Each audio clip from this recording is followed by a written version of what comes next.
Yeah, we can do that.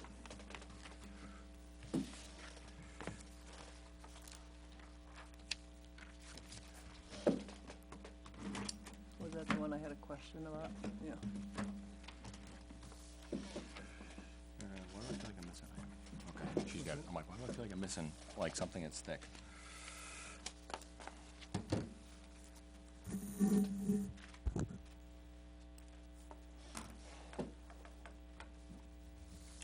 Backwards there. Oh, it's empty.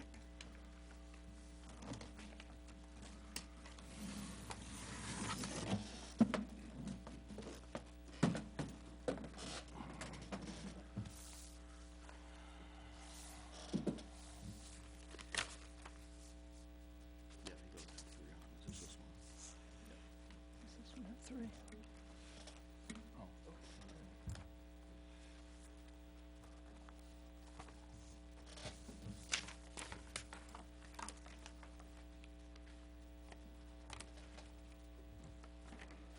You are live now, but it's a black screen again. Black screen, yeah. I can upload it like we did, the other ones are all on. Okay, that's fine. That works.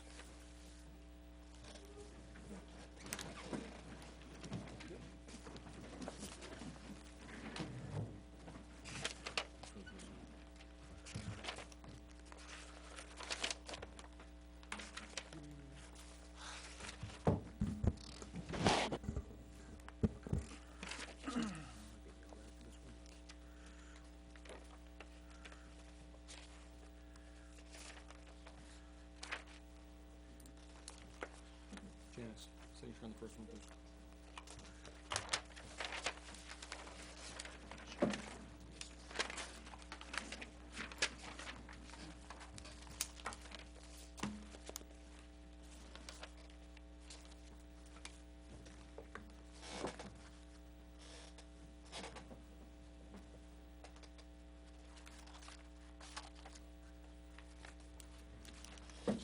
Just that one? Correct. That's it first.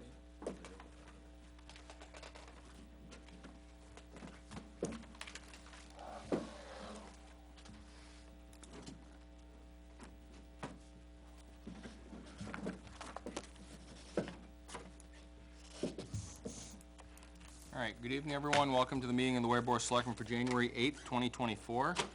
We'll start with the Pledge of Allegiance. I pledge allegiance to the flag of the United States of America and to the republic for which it stands, one nation, under God, indivisible, with liberty and justice for all.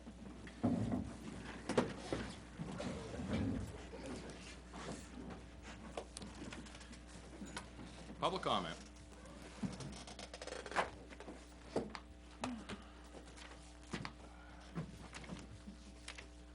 No public comment? Public comment? No?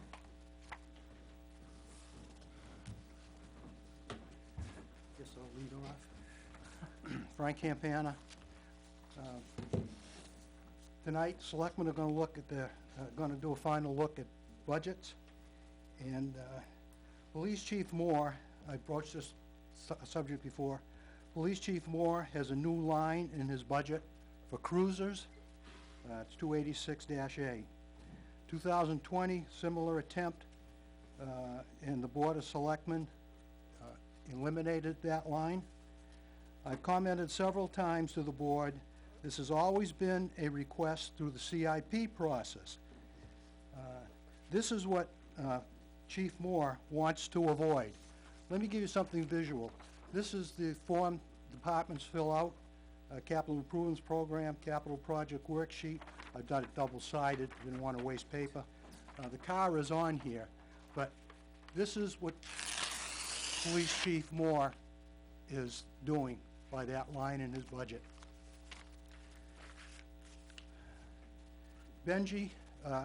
Selectman Knapp, as a former road agent of the town, when did you include a capital request in the highway budget?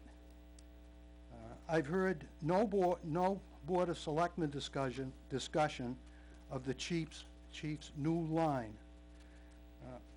While not funded this year, if the line remains, there will be funding, I'm sure, next year and years to come. The new line seems to have been given a green light by the town administrator and finance administrator, because it's in the budget. The selectmen need to get your heads out of the sand. Eliminate this line. The Selectman Moore, Police Chief Moore, is running a quarterback sneak play. Eliminate his end run play that circumvents the voters. I'm going to give you a definition of an enabler. To give legal power, capacity, or sanction to. Don't be enablers. Don't be intimidated by a gun and a badge. Put the voters' rights, put the voters and taxpayers' rights to first, being first. I guess I need it. Thank you.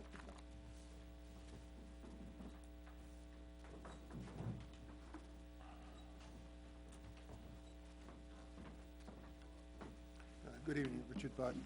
Does the town have a legal opinion that will either allow or not allow the East Street fields to be developed as recreation? We have received it, yes. Pardon me? We have received, yes, from legal counsel. We have not discussed it yet. Okay. Are you going to discuss it tonight? I believe so. I believe it's somewhere on there, Because yes. It would appear there'd be an article on the warrant, a petition article to... Correct. There was just also, that. there was also a request for the Parks and Recs to have access to chat with us. So, potentially next meeting here. Okay, great. Thanks. Back in October, the chairman made discussed the issue down at the transfer station.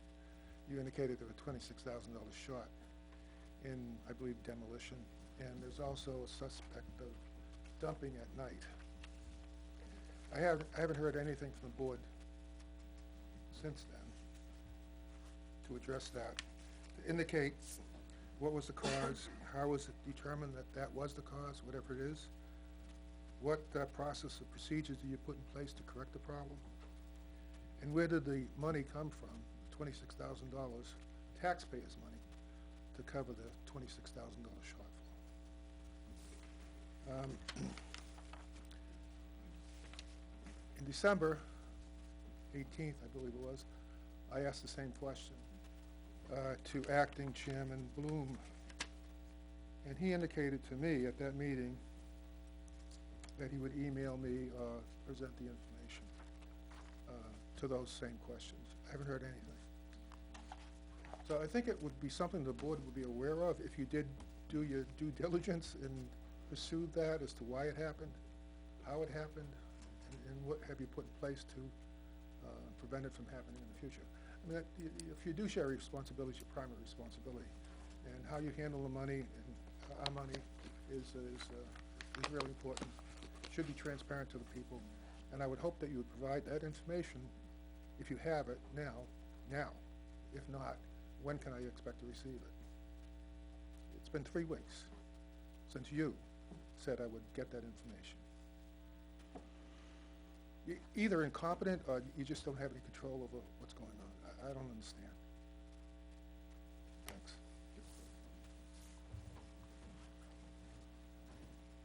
Anybody else, public comment? Hi, Kyle Parker, Francistown Road, Old Francistown Road. I'm just wondering if there'd, on the shoes of what he just said about legal counsel, if there's been an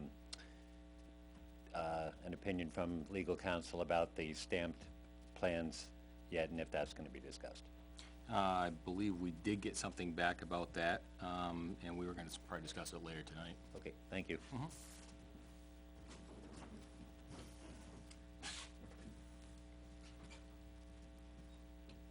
Any other public comment? Yes. Okay. My name is Steve Roberts, Concord Stage Road, and I understand that we're gonna discuss warrant articles tonight. And I was wondering that, I know that we have a public hearing, coming up too, but are you gonna give the public input, allow public input in those warrant articles tonight? Really be up to the board. I don't believe in the past, at this stage we have. Okay. But, yeah, definitely we Are have to all have the public hearings. articles that have been talked about, are they gonna move forward? Or are you gonna possibly eliminate some of those articles We haven't even tonight? discussed them yet. Okay, to be so, honest with you. my concern is that if you decide that an article isn't, you don't wanna put that forward at this time, I think it would be prudent to allow public input on that, at least that article. Yeah. All right, Thank you. thank you.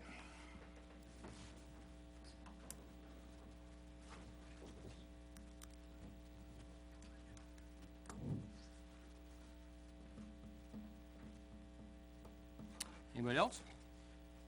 Mike, well, I guess. Ray Banks. Sorry about that. So, couple topics here. It's been over 6.5 months. We talked about getting the fence fixed on our property boundary lines with the cemetery. Well, my insurance has gone up $2,000 now. I asked back then to get this thing fixed. It's on you guys. You mark the trees, to have them taken down. When is that gonna happen? Does anybody have any time frame on this? I'm asking. I don't know. There was money put out there for a budget for it, right? Inside the walls. Inside the walls, exactly. So, we had all summer long to re-stand that fence up, right? And re-secure it. But it cost me, taxpayer, at this point in time, out of my own pocket, on a whole different matter. Are you guys holding things out? Because we have other matters at hand? The other articles I have regards that field that you guys are proposing to put out back there on East Road. You have given the Recreation Fund $25,000 to go to council to get information about everything. When are you gonna let the Forestry Division get their information from the legal counsel?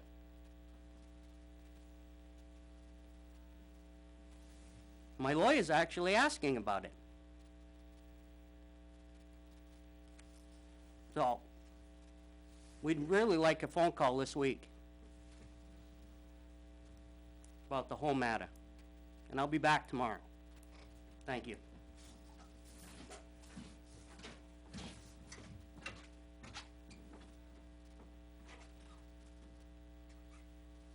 Just to, so you're aware, the Parks and Rec is postponing their meeting. That was gonna be tomorrow till next week because of lack of quorum, people sick and whatnot.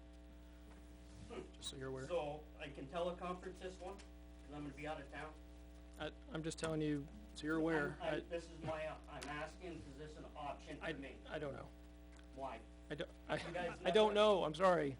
As an abutter, I you do- guys I have do feel never, incompetent ever came and out of to control. Any of the abutters to even show good faith up front when you guys were even thinking about putting these ball fields in there. I came to the Park and Recs and asked them Ray, about it. Ray, to begin. Ray. He should be at the microphone if he comes away. Yeah. If you want more public comment, the mic, we gotta bring it to the microphone, that's all. Okay. So.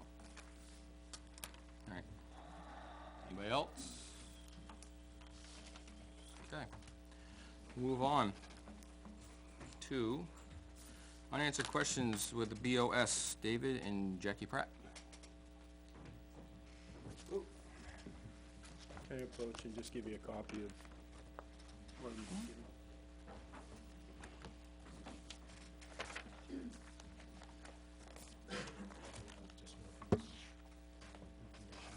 Thank you.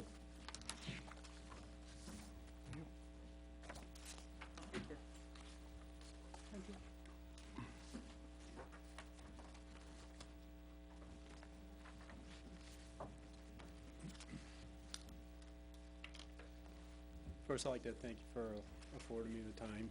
I know it's your busy time of year with department heads, and budget. So I'll make this as quick as I can. Back in December of 2022, I presented to the board on behalf of my wife and I concerns of a neighboring property. Presentation include what we perceive to be gaps in the town's permit issuing and a timeline of permit issuing that shows a progression of the property owner obtaining a goal of a party venue, which the town issued a cease and desist order for. At the end of that presentation was a list of 6 questions that we were requesting answers for. Attachment 1 is provided that has that presentation. Either the BOS at the time, the town administrator, or both had these questions forwarded to the town attorney to craft answers for us. On 1/15/23, I requested a status from town administrator Bolton. On 1/19/23, we received an email from our lawyer notifying us that he was contacted by the town's attorney with a request of who the town response she was preparing should be sent to. Then he let us know that he responded it would be okay to send it to us. On 1/29/23, we sent requests to the town code enforcer referencing federal and state violations relating to a sign permitted by the town. On 1/30/23 at 11:50 a.m., we received a notice from the town code enforcer that our questions were sent to the town attorney for response. On the same day at 12:18, we received an email from town administrator Bolton that our request originally presented to the BOS had been sent to the town attorney for response. On 2/11/23, we received a response from the town attorney. The attachment 2 is in that pile. The letter answered most of our questions, some rather remedially, but the last question was not answered. After leaving emails and messages for town administrator Bolton and receiving no response, we reached out to the town attorney on 4/23 to request an answer to 6 rebuttal questions, with 1 being the last of the original questions. On 4/26/23, we followed up. I sent a follow-up email. On 4/27, we received an email from our attorney letting us know that he had been copied on some emails between the town attorney and town administrator Bolton, referencing the town attorney questioning town administrator Bolton as to if Ms. Bolton wanted her to let us know that under the right to know law, these questions need not be answered. With town administrator Bolton replying that she had no issue with it if it was legally appropriate. Finally, on 4/28, we received an email from the town attorney stating the right to know law does not require me or the town to answer the questions you have posed, and therefore we decline to do so. I encourage you to speak with your attorney should you have further concerns regarding this matter. I included in this the questions that I directed to the town attorney. I won't go through them.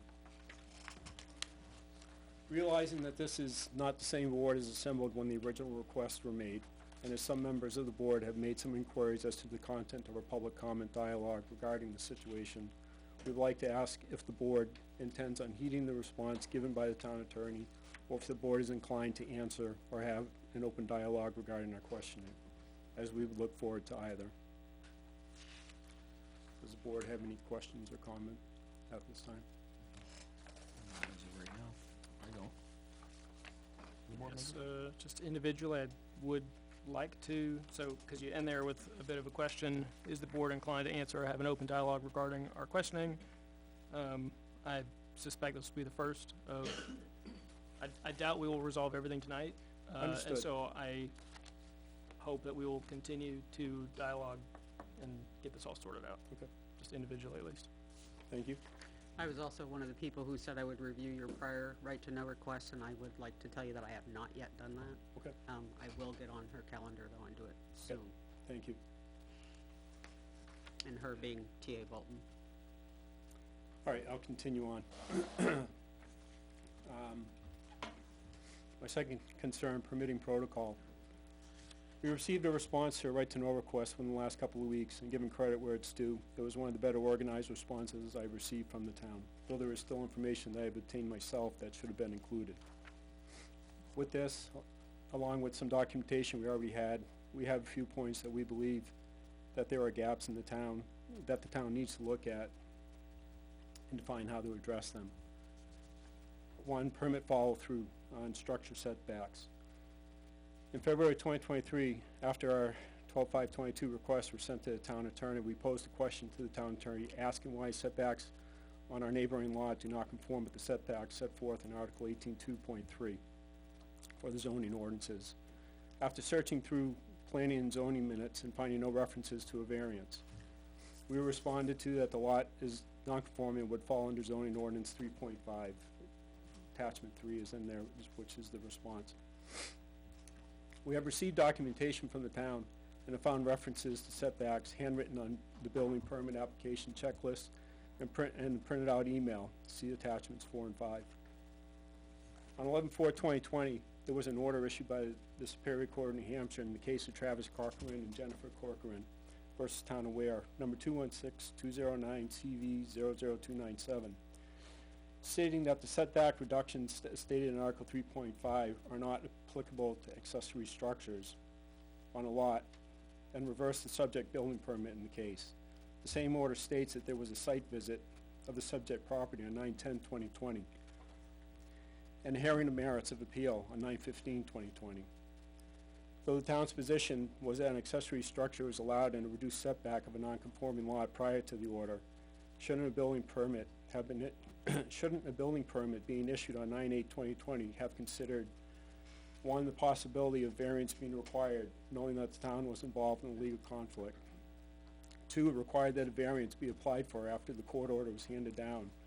And three, before the issuance of an amended permit, required that the reduced setback be substantiated through a variance with the zoning board. And four, has the board directed the building department to act upon this order to ensure this does not continue to happen.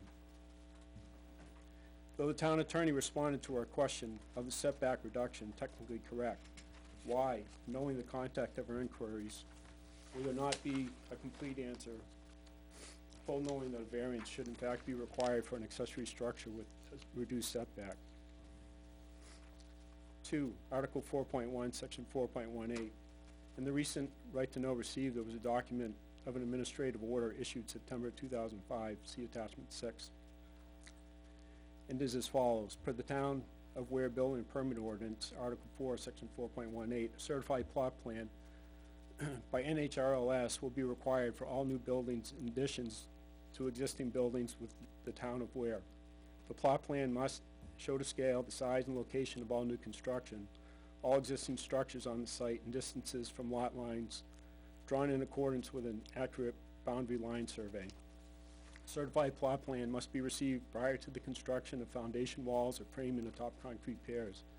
No construction will be allowed after the footings are poured until a certified plot plan is submitted to Town of Ware Building Department. This plan was not submitted to the town until 5/20/22, see attachment 7. And this was confirmed that the town did not have this document by the building inspector Dubray on 5/19/22. In a meeting with him and Town Administrator Bolton, of which I have a recording, yet the structure was allowed to be built to near completion before a cease and desist was issued because of unresolved issues with the state of New Hampshire. We ask that the board initiate discussions around this matter to make sure that the town rules are followed and not overlooked. 3, shoreline protected areas. The town seems to allow issuing of building permits in shoreline protected areas without verifying that there has been approved or omitted permits from the state of New Hampshire. We brought this point up to the Board of Selectmen and Planning Board on multiple occasions over the last couple of years. At the last Planning Board meeting we attended, we asked if there had been any changes made to mitigate this issue, and we're told that this was not the Planning Board's responsibility, but rather the building inspectors, and the group in charge of the building inspectors would be yourselves. We ask that the board initiate discussions around this point so that the state permits are acknowledged by the town prior to builds being started. 4, sign permits. A sign permit was issued by the town and was and the sign was posted on a mailbox in front of our property. This in itself was not a contentious point from our point of view, other than the sign was allowed to stand without a permit for over a year. However, last winter brought some unfortunate events resulting in the destruction of our mailbox because the snow removal that I had done for the previous 6 years was somehow deemed not good enough anymore. My wife did some research and found both federal and state law regarding displaying of signage, both the content and location of the sign, which we can provide if you'd like. And as mentioned previously, we sent this information to the town. As you will see in attachment 2, town attorney informed us that these were not matters that were of concern to the town, and we would have to take the points up at the post office and state. When a sign permit is granted by the town, or any permit for that matter, and the town finds that the issuance of the permit is in violation of a federal and state policy, why would the town not want to rectify the error and ensure that these errors are not repeated in the future? We ask that the board initiate discussions around this issue as well to develop a course of action for a response for this type of situation. Does the board have any comment or questions? Not right now. Anybody? So in closing, we've been to the Board of Selectmen meetings and informed the code enforcer, the town administrator, that there have been bookings on the property abutting ours to large groups of people that has resulted in the renting of more than just the main building as noted in the sign permit. However, there has been no action by the town that I know of to even try to reconcile a concern, even having provided pictures. How are we to move forward, and what vehicle are we to use that will give us the confidence that our town will legitimately look into these concerns and not just pay lip service to them? Any response or comment? I don't have any right now. There's a lot of information here, and obviously attachments, and I'd like a few minutes. Some of these I have not seen before.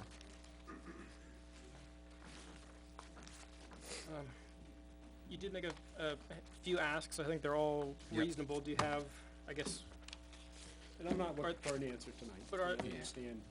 I guess I'm curious what your priority of, what do you want to see done first? More of the building permit protocol. I think the protection of our zoning ordinances and state and town regulations are the more important issue in this case.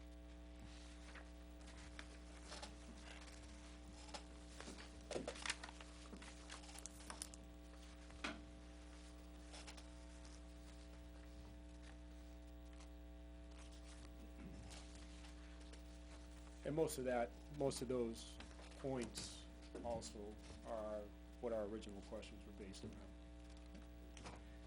When's the last time there seemed to be bookings at the property?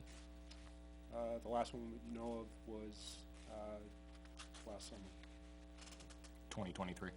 yes.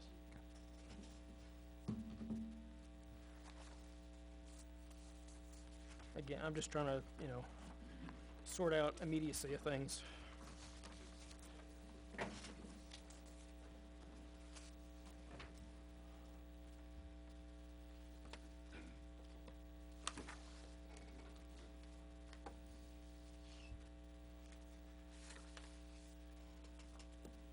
I personally would like to follow up with the shoreland. I don't know, I thought that was in the planning board's wheelhouse, so I would wanna follow up on that. I did as well, and Yeah. that's why we. had brought To it up. say it comes back, it just doesn't seem, that doesn't sound right to me. Well, There's, So. seems to be a lot of circular firing squads Yeah. around there. Yeah.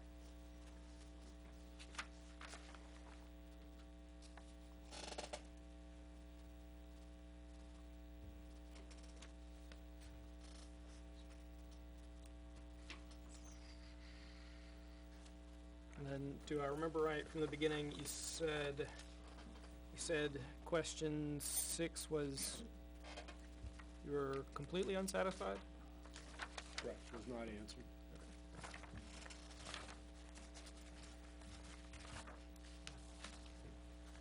Which again leads into the permit, protocols. And you believe 1 through 5 were answered? They were answered. Okay.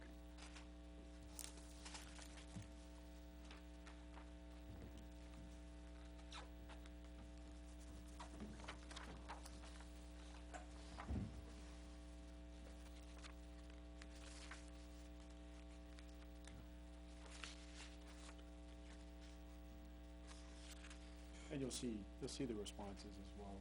No, I the just wanted to make sure that reference you documents thought and- that they were answered. Yeah.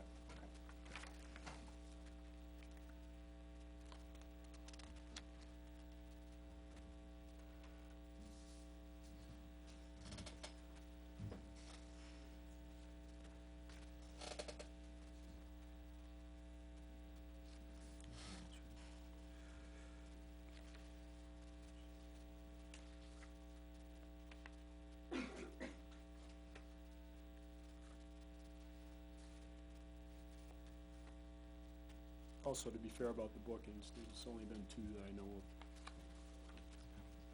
Hasn't been in continuous, though. 2 in 2023? One in 2022 and one in 2023. All right, so one each year.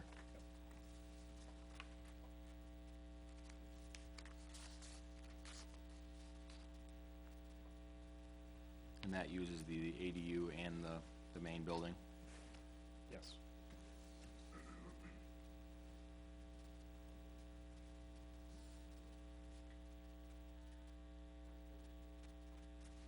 What do you call an ADU? The bunkhouse. The bunkhouse, that's, Okay, but sorry. that's detached and Detached, that's not yeah. allowed. Excuse me, yeah. Right now, it's Okay. not allowed. Mhm. A detached ADU is not part of, attached ADU is part of. Correct, right. I knew it was detached, and I guess I used the wrong term, excuse me.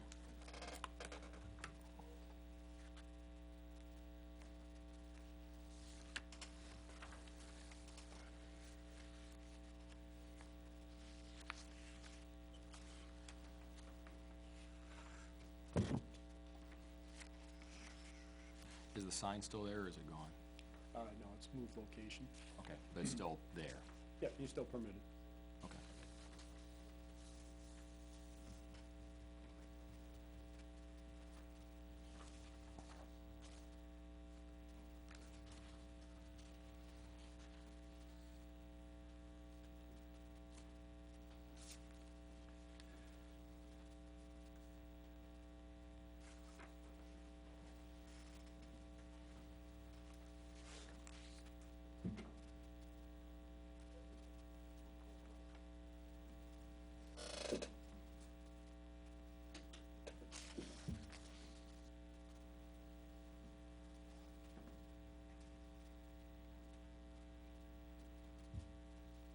Any other board members wanna chime in with questions, or comments? Well, I know more about this matter than I have since I've sat on the board now. When I first heard you guys, I had no idea what you're talking about. Yeah, I can imagine. I think it's what makes it tough about, somebody new coming in all the time, and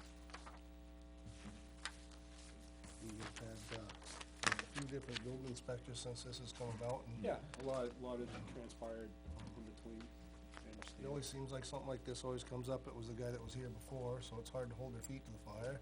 That's pretty common anyway. It is, isn't it? So The guy that left it's is hard the to- guy you blame. right, so, Maybe to that point, like we've said, we're not gonna finalize all this today, but we should certainly try and do, if we determine there's anything we can do, probably is, we should try and do it before a new board starts in March. Yeah, I'm good with that. 'Cause then you're not back at square one. Thank you. Right.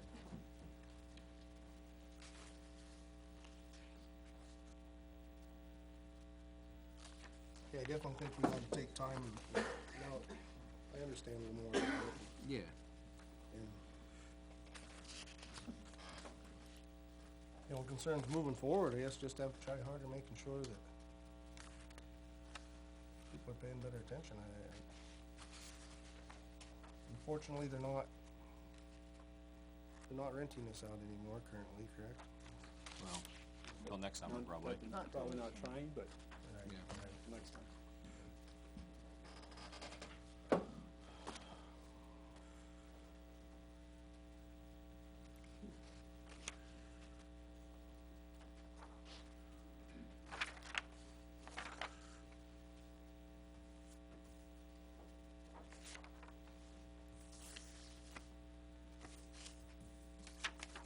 All right, anybody else? Like I said, quite a bit of information here to digest, and much appreciated for the presentation, honestly. Thank you. I guess, how is it supposed to work? So for question number 6, how would we know their permit is issued to contest if there is no notice of a change of the, to the abutters? By the time the project starts, the window for appeal could be gone. So how's that supposed to work? Like, what are the timeframes? I apologize if that's sitting right here in front of me. No, the original permit was issued in 9/8/2020, 9/9/2020, but there was an amendment in January of 2021. not being aware that any of them, I knew there was one issued for the garage, but I didn't know there was a renewal, or, it's my fault for not checking, and understood, but there's no other way that we would know unless there was a variance that was applied for, or we come in and check. So we come in once a week now to see if there's any permits being pulled. Okay. And I guess, yeah, that was my question, is there any mechanism without, like, if it's just a building permit, we're not gonna be telling abutters that, somebody's adding on to their, Right. Right. what have you, but to your point, a variance, If a variance is required, it has, through the zoning, it's supposed to be, And again, in this case, there probably should have been, because at the time, the court case was going on, was at the same time this permit was being renewed renewed. within days. When was, do you know when the initial permit was issued? I believe it was 2017. 17. And it was renewed in 2020, you said, right? It was renewed multiple times. Several times. Yeah.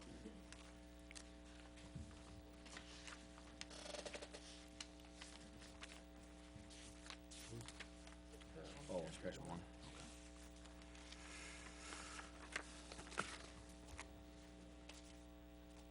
Oh, yeah, very new one.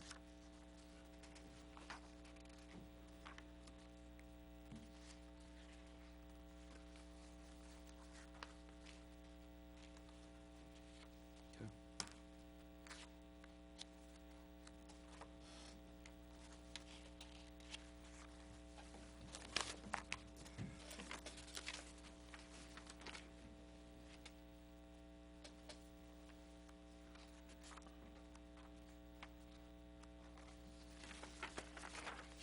Any other board members?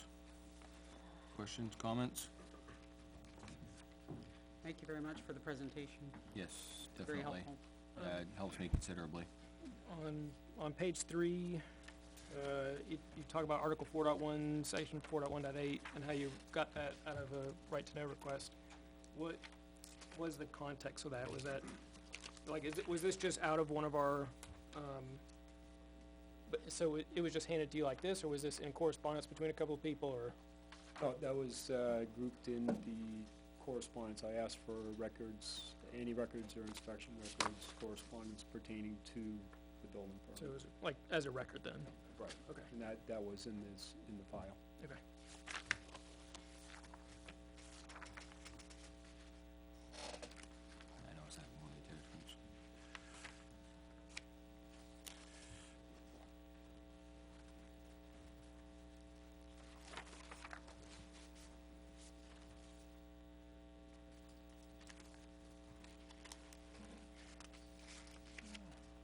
Yes.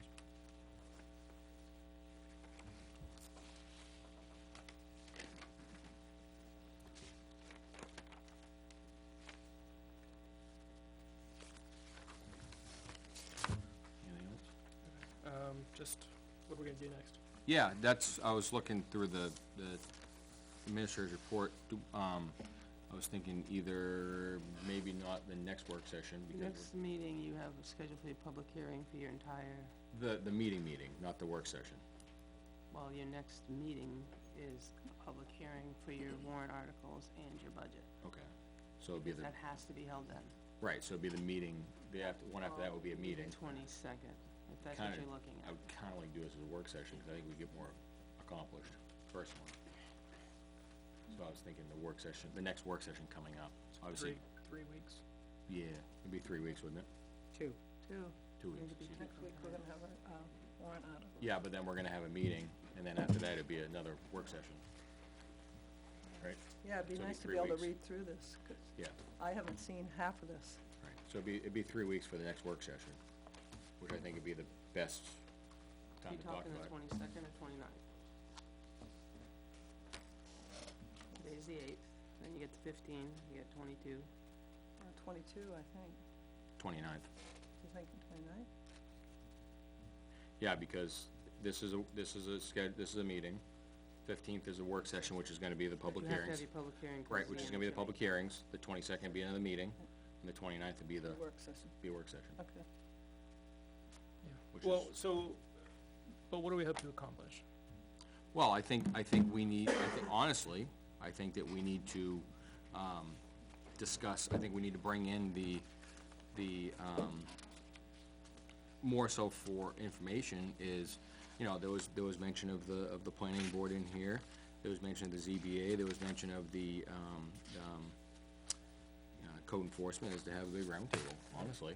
I think that's really what needs to boil back, because we can sit here all night. Point fingers and, Well, I don't wanna say point fingers, but we can make speculations or say, hey, this is what we think happened, but until we say, hey, what Well- actually, you know. And a lot of what he's asking for is corrections in the future. Right, and that it was the permitting protocol, which Yep. is the building department. Yep, and it's you know, not. so we I should think- invite them in. So what else, I'm blanking all of a sudden, we just went through something else big with, saying, oh, well, the stamps. Hash all that Yes. out, Yeah. at the same time. If Same we're gonna time. get everybody in the same Yeah, room. that's yeah, what I so mean, what- is so we've what got a else? couple points on the table So that, what- Yeah, what else do we have to talk to with them? If we're doing 3 weeks, give everybody 3 weeks to prepare. oh, absolutely, to then- digest and prepare Yeah, and, yeah. sharpen your blades. Yeah, and have the round table, it's best I can describe, I don't know what else to call it. Because we're all gonna have questions, obviously, and we'd like to have some answers, at least have a dialogue between them, I think. Amongst yourselves, or are you gonna invite others in? It would be nice to have planning board in here. What's what I'm saying, the planning board chair for why they banged out on the, I say banged out, but why they say it comes back to us for shoreline, which was number 3. You know, the ZBA, would be nice to have a little bit of background from Jack, we'll say. ZBA's gonna run, ZBA runs a little bit different, so you may get pushback off that. Just because it's handled differently. Well, Just saying, we can invite. I'm yeah, just- invite, cause we could ask a question and they could say, yeah, Might this have is, an answer to it. might have an anyway. answer to, we have a question to, you know? So I don't think it'd hurt to invite. A couple of these I thought would have been on the planning board, I wouldn't have expected them for us to. That's what I was thinking, so that's kinda why I was hoping to bring them in, but again, we can speculate all we want, but until we're having this discussion with, with the people, it's. No, I'm asking you, are Yeah. we gonna have the Pratt's come back? That's what I'm I asking. think they can only. Absolutely. I think so, yeah. And the owner of the other property, if he wants to? I think the door should be open. Yay. Yeah, oh, okay, he's right there. Okay, I didn't know you were here, so, I didn't either. alright, Sorry. so, board? Yeah, I mean, I think I think the biggest thing with this is to figure out who's responsible for not letting it happen again. Well, yeah, It does we have land to, in we our have to, yeah. lap, but I think if it's gonna be in our lap, then we need to find out where we can educate ourselves about some of this. Well, I think that's what it's gonna roll back to, and I I think would never that's, thought some of that, like the shoreline would have been, yeah, yeah, so we don't even see the paperwork for that, so. I don't remember this, but conservation also usually looks at shoreline stuff, and water and wetland and stuff, so I don't know if that's anything you want, but so, And if there's any more, any more dialogue about this specific, situation, then definitely ought to have both parties give their And I version. just wanted to say, at that property, there's also 2 businesses that are listed with the state, that are still active as of January of this year, the Micro Weddings and Corporate Retreats. He still pays the license for it, even though there was a cease and desist, so I'm assuming that nothing is being run under that, but it is still active and in good standing. And the newest one, it's been rebranded, I think, 3 different times, but I think the new name now is, Camp Bailey Rentals. So those are the 2 businesses that are listed in good standing with the state, for license for LLCs, so. But we were told that with the cease and desist that he would need a variance, he would have to go to planning and zoning to be able to have the businesses down there, so. We look forward to getting the abutters notice on that variance when he goes to apply for it, to run any of those 2 businesses. Thank you. thank you. Yep, there was a request, yeah, that was a request, so do we want? I think it's to allow- reasonable. I think it's reasonable, yeah, come on up.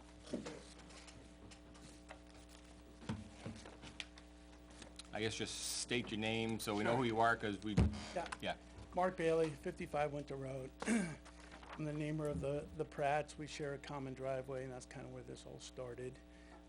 The LLC is just that. Camp Bailey Rentals falls under the LLC. That's all it is. It's a name. So originally, we thought, we had a beautiful property. We could do small, venues. And that's where the thought process started, okay? And then when the town notified me that that wasn't possible, we shut everything down. I never had a rental. I never did anything. I just had a website, and that was it, and an idea, okay? But as you can remember, going through the last couple of years, the state legislation about rental properties and who can do what, that's why I started Camp Bailey Rentals. And I only had one rental last year, and it was two-family, okay? Because it's my primary residence. I have all my stuff there. I'm not renting to the open public, right? But I felt it was important to establish a right that long-term down the road, I could rent it if I moved out or whatever, right? So that's the reason for that. But all the events that they're talking about, they're all family and friends events. I'm always on property. I'm not renting it out. I've never rented out my bunkhouse. I've never rented out my garage, which isn't finished. And that's all I'm trying to do is finish my garage.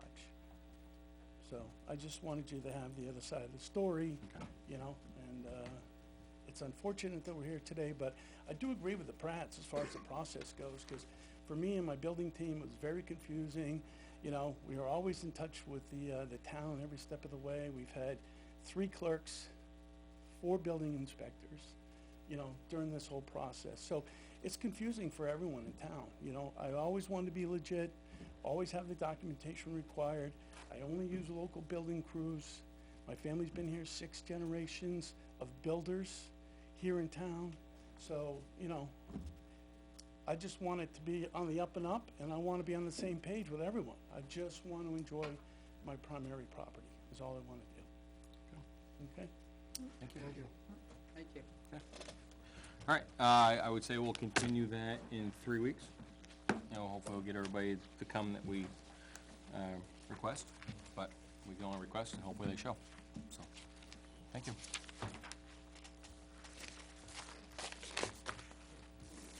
All right. Did Mr. Marcotte come? It's right there. He's right there. Look at that. All right, we'll recognize Bill Marcotte for request for utility easement to 2 poles existing right-way to the easement conservation area. All right, my name's Bill Marcotte. Good evening. My wife and I recently purchased property at 139 Concord Stage Road, map 202, lot 01.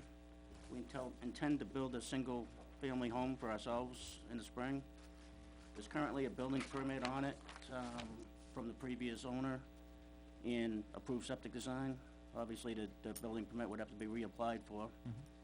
And we're looking for an easement to install 2 poles. There's currently 4 on there.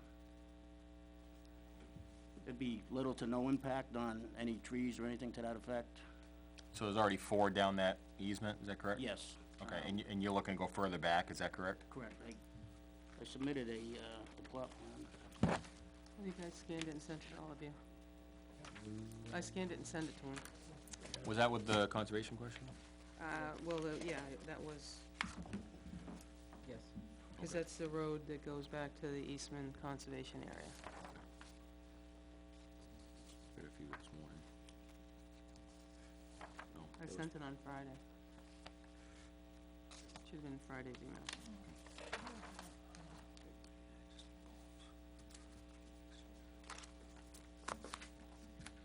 And this is going to get to the property, correct? Correct.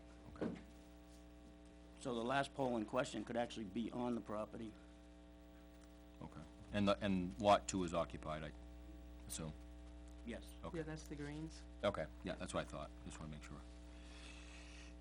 So it would, help increase tax revenue and also assist the greens in maintaining the right-of-way.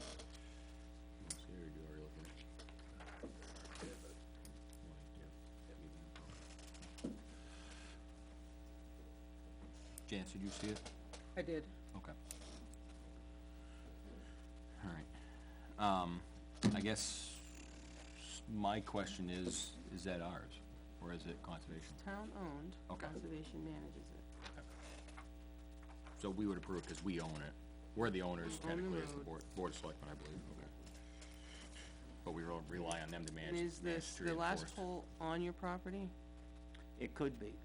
Right, So, so he's I mean, actually it's- looking for one They would pole. just have to push it back a little bit and, Okay, Cause the one pole on the left-hand side to go from the greens over and then from Right. there over to his place, and he can have the pole on his property. Mhm. Cause then Eversource is gonna take it, I think, from the pole on his property a certain Underground. distance to, Underground, yeah, to correct. his house. Question I have, the current existing, and maybe you don't know, but maybe you can answer me. Do you know how high they are right now currently? I do not. Okay. They'd be maintained regardless, so.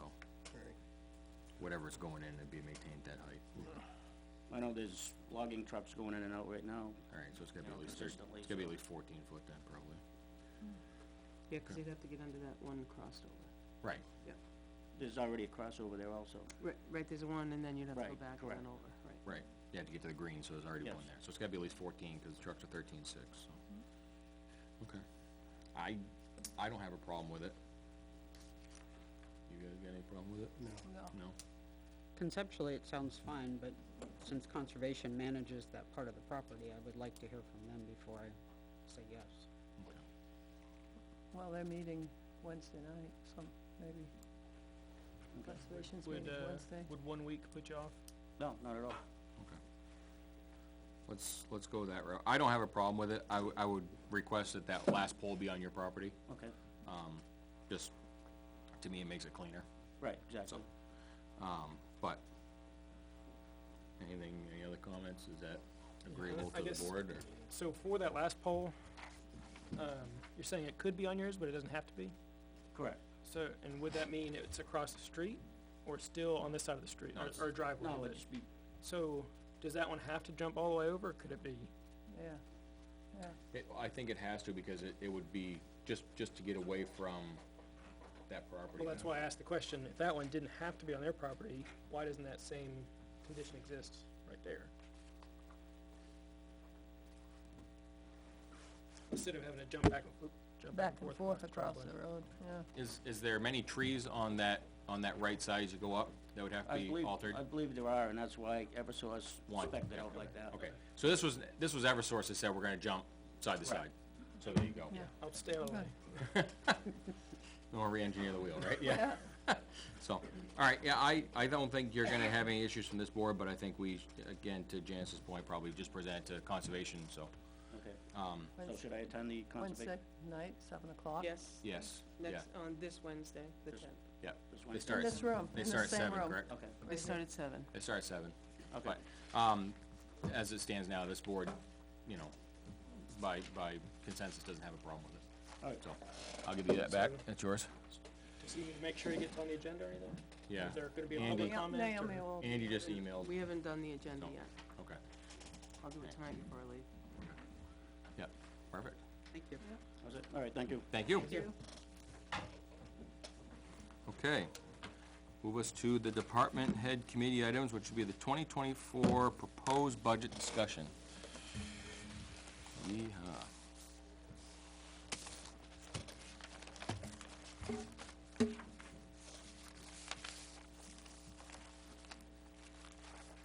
So when we talked about it on the 27th, you asked me to invite the department heads in, which I think They're all Jason's here. in- Gang's all here. yeah. And, I think Clay is out there, Mark Yep. just stepped out for a minute. Yep. And everybody was asked to sharpen their pencil. So I guess you're here to discuss that. Okay. The only thing we don't have, I believe, is if there was any alterations made on their behalf. I think that's what was my house. Sounds like we might be getting something.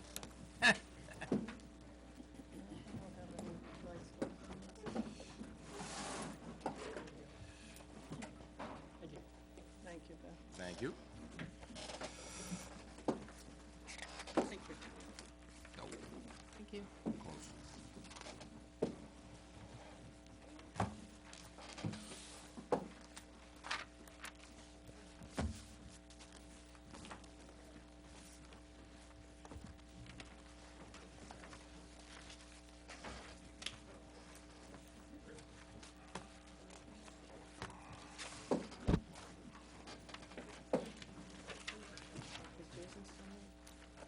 the last I knew he was here. I don't think he It took was off. in the hallway.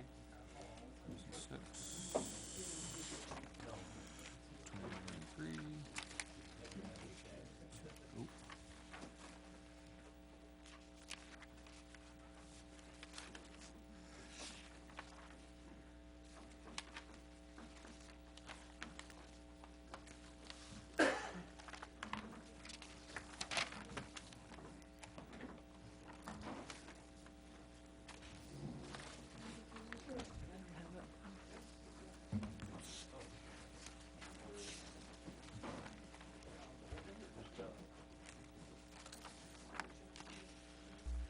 I think the chief is gonna What's that? discuss his changes. All right, sure. Come on up. Gang's all here. So, did have the public announcement about Officer McGuire reclassification, just so everybody's aware. The board approved Officer McGuire's reclassification from part-time to full-time status. That'll be effective this Friday, January 12th, 2024. He maintains his same rate of pay. He is non-probationary, he doesn't require any training, and there is no swearing in required since he already is a sworn-in officer. He maintains his rate of pay as the part-time. It never changed. Well, it went from sergeant to officer. That's what I mean. But yeah. I do have a procedure suggestion, just watching the public comment. If anybody has a public comment about a department, if you all could inquire, did they have a conversation with the department head and what was the response? Just to go over that, since it does have to do with the budget. What Mr. Campana was referring to is a working proposed budget. All of those lines are assigned by the state. It is unfunded. Even if you guys had a surplus and you wanted to give me a car, you couldn't even put money in there. It cannot be used unless it's approved by the voters, which would have been my pleasure to explain should it have been inquired. And this is kind of the same thing I've shown to the finance committee where my overages or my increases were to my budget. Same big three, as always. Body-worn camera, taser, and ballistic equipment have not been funded since have not been funded fully or have never been funded. Even with the increases, it only, well, with those increases, it's 1.6% of my budget. There's a new priority increase, which is due to Microsoft licenses. Instead of them coming with a computer, they now are mandated by the person, and we have to have those to maintain CGIS compliancy. And then just recommended increases, I have 3 that if you wanted to cut, you could cut. One state accreditation, one's for increasing ammunition cost, and the other one is increasing repair costs to vehicles. And with none of those touched, I've increased my budget by 1.66%. Rate of inflation was 3.4%, so I didn't even maintain the rate of inflation.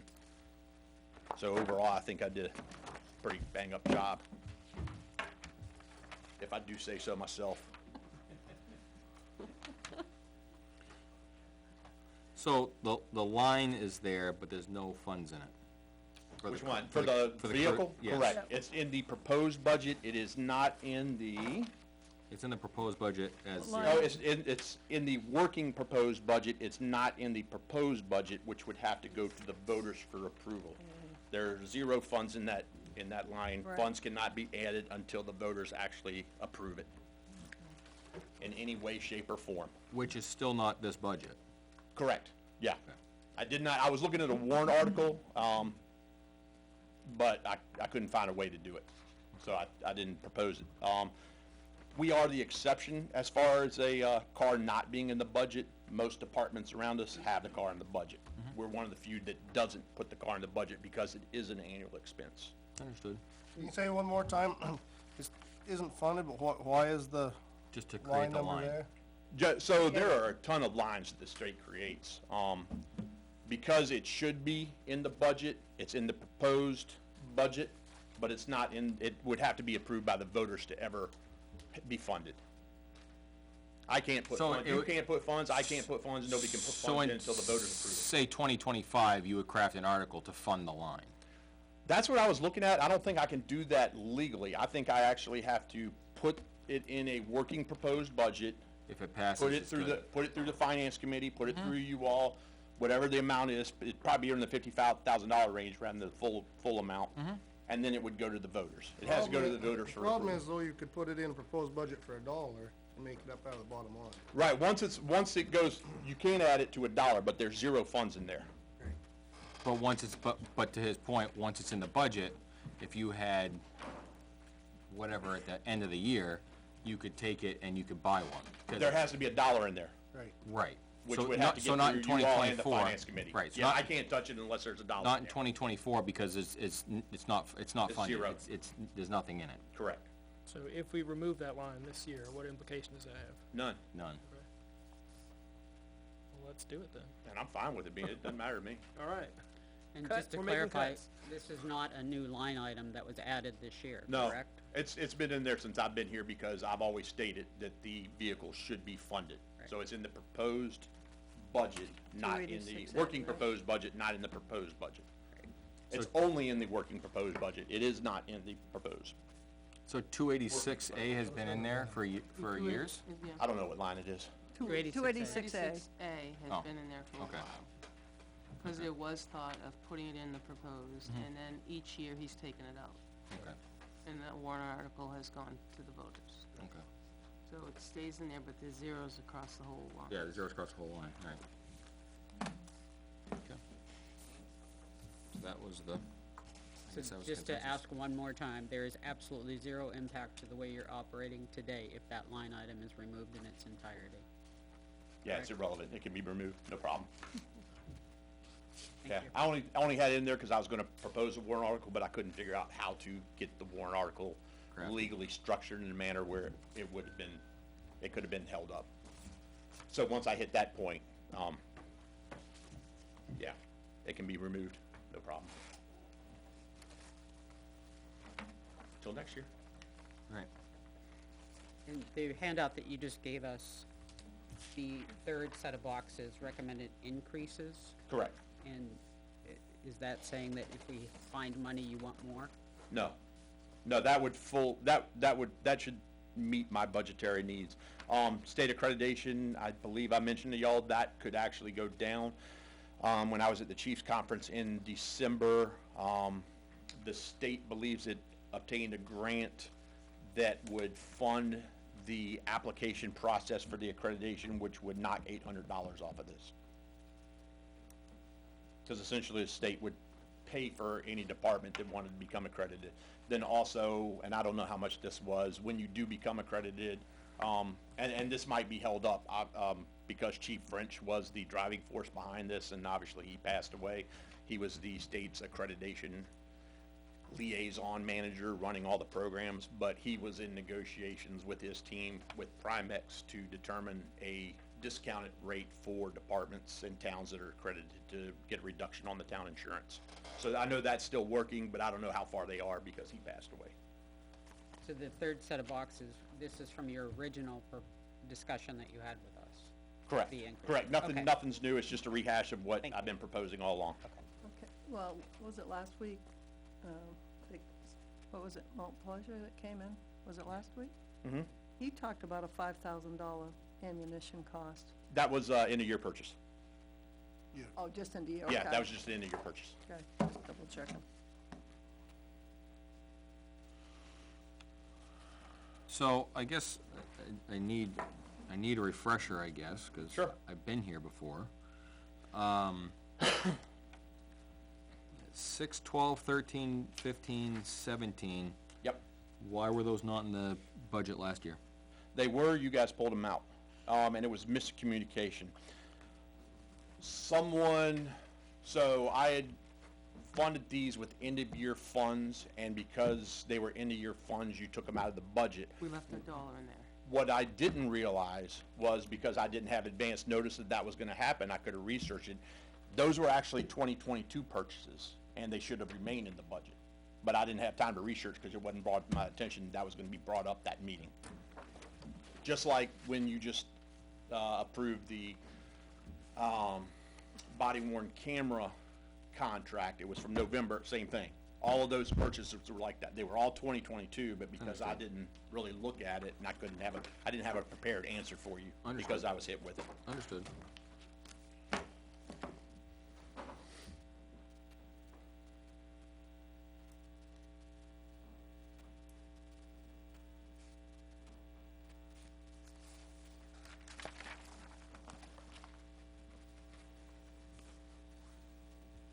$738, the ballistic equipment. Mm-hmm.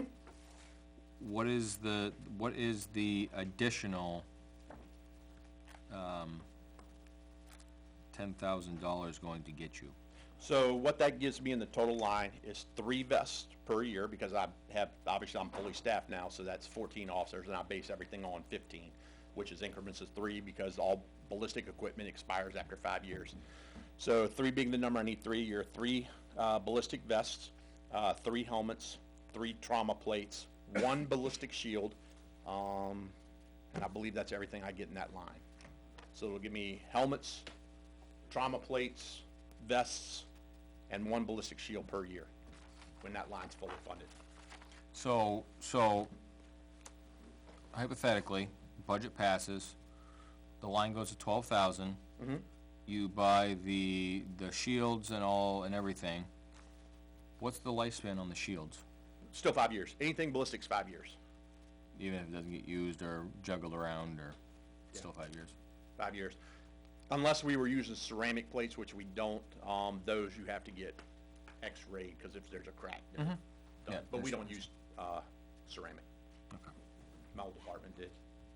So everything you have here listed is a 5-year replacement? Yes. And you would, and then in 25, you'd be replacing a full set of helmets, vests, Yep. trauma plates, and Three- ballistic shields? Three Three. ballistic vests, 3 helmets. Oh, I know the vest, 3 yes. every year. The and 1 vest, yeah, shield. okay. Correct. Every year, Every year. okay. And that'll keep me on track, as long as we have the same number of personnel we do.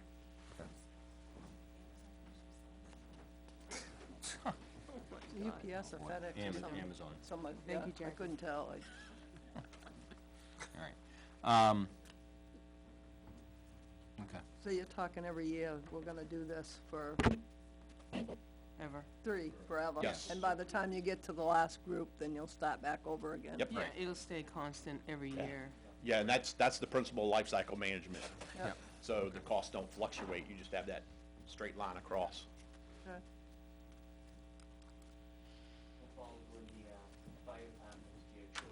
Mm-hmm. Yep. So what have you been doing with 1760 that's in there? 1 vest, and then after that, I usually come to you guys for end of year purchase, or you tell me to go over on the line. We had a big year in 2021 where I believe we bought 6 vests. We had a big year in 2023. This past year, we had 2. I believe this year, I'm the only one that needs a vest, if I'm not mistaken. But still, we need to get 3 to keep on track, so you don't have those fluctuations. Yeah, 'cause looking at the line, it was 5,500 in 21, 1,200 in 22, 44 as of 12/14 this year, so. Mm-hmm.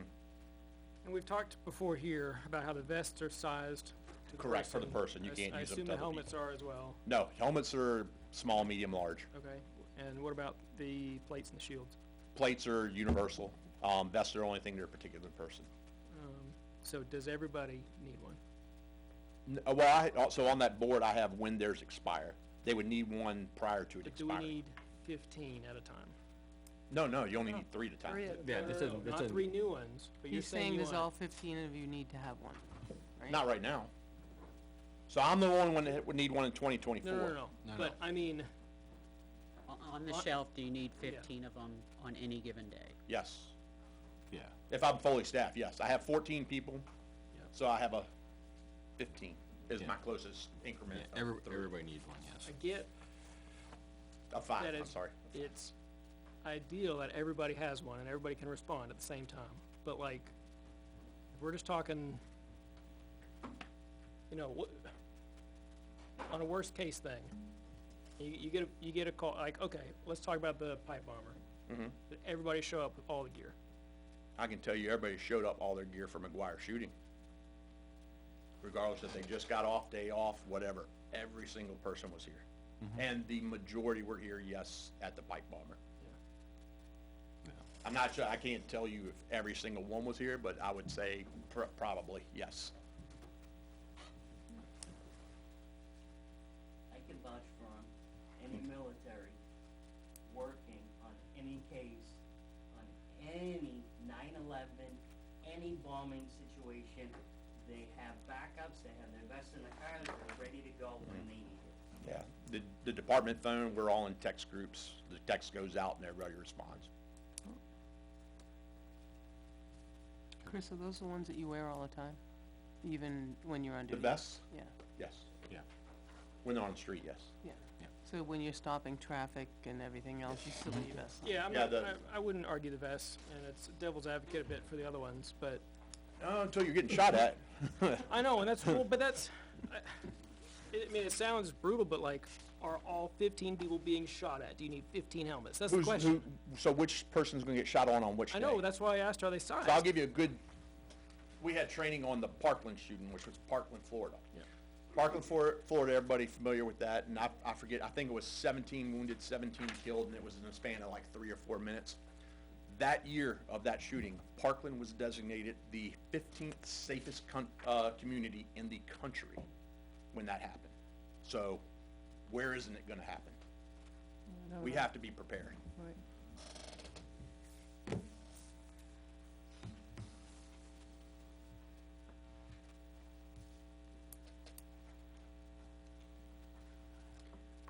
Your account number 393, we talked about a moment ago, the accreditation, which is line item 259 in the budget. Mhm. Can we remove that, reduce that, excuse me, by 800? Are you okay with that? So I don't know if they're doing it yet. I mean, it's projected. I won't spend it if they do get it. But if, I don't have another line to pull it from if, it doesn't go through and that grant isn't available. So it's not a done deal yet? It's not a done deal. And I don't know how much, Chief French's passing is gonna delay things. They were pretty confident that was going through at the Chiefs Conference. It seemed like the grant was there and they just had to figure out how to, and it was a sizable grant, several $100,000. And then police postage, which is your account 625, our line item 281. Mm-hmm. With the APHIS machine grant accepted, can that line item be reduced? Probably, yes, because we had to send fingerprints via the mail, which we won't have to anymore. So we've gotten rid of summons with e-tickets. We've gotten rid of accident reports with e-crashes, and now we'll get rid of fingerprints with the APHIS system. So yes, we are, I think there's only 300 in that line. Right. Yeah, but every dollar counts. Yeah, it used to be 600, so it is And reducing. postage increased in January, so. Oh, Which line was this, sorry? 281. postage, and we get a lot of patch requests and stuff. We don't send them out just because we don't do that to the budget, just to let y'all know. Each patch costs $4, and then postage on top of that, it'd be like $10 to send people patches, so we don't engage in that at all. So, did you guys, you brought it down? It should be going down, with the adoption of the APHIS machine, I think was the question. All right. Yeah, so what would you feel comfortable with? Probably another $100. Okay. I mean, we don't use the mail that much. So this would be 200. Generally, what we use the mail for are it can't go to zero because we get discovery requested, which we have to mail, body worn camera footage and stuff like that, and any reports out. Most of our the overwhelming majority of our 91As are all done electronically, so we don't use postage for that. But pretty much it's just court proceedings where we use postage, not much else that I can think of off the top of my head, we use postage. With the change of what they're doing, is that gonna change? With the court With how the process, courts- it wouldn't change the postage line, Okay. same number of cases. So you're gonna take that down to 200, is what you're saying? I would feel comfortable with that. Okay.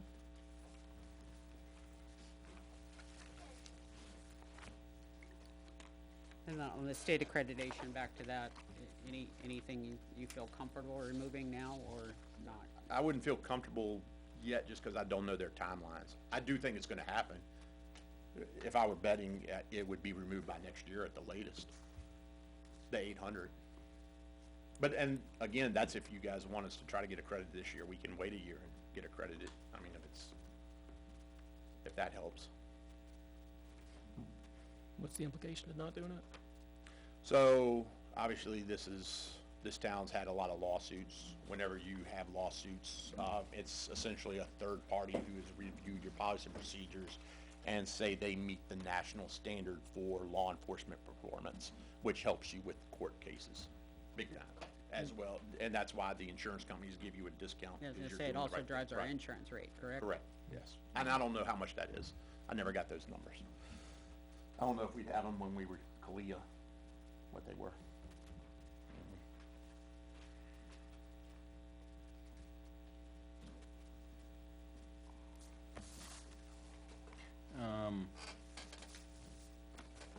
258. Let me pull it. Is recruitment. Yep. I'm hoping to give all that back this year. Well, that was my question. You actually increased it in your proposed. Just because it went up, so I budget for 3 people. And as long as we keep our personnel, I won't need that line at all. That would be That would be ideal. good. That would be ideal. That's where we've been trying to get to. Right.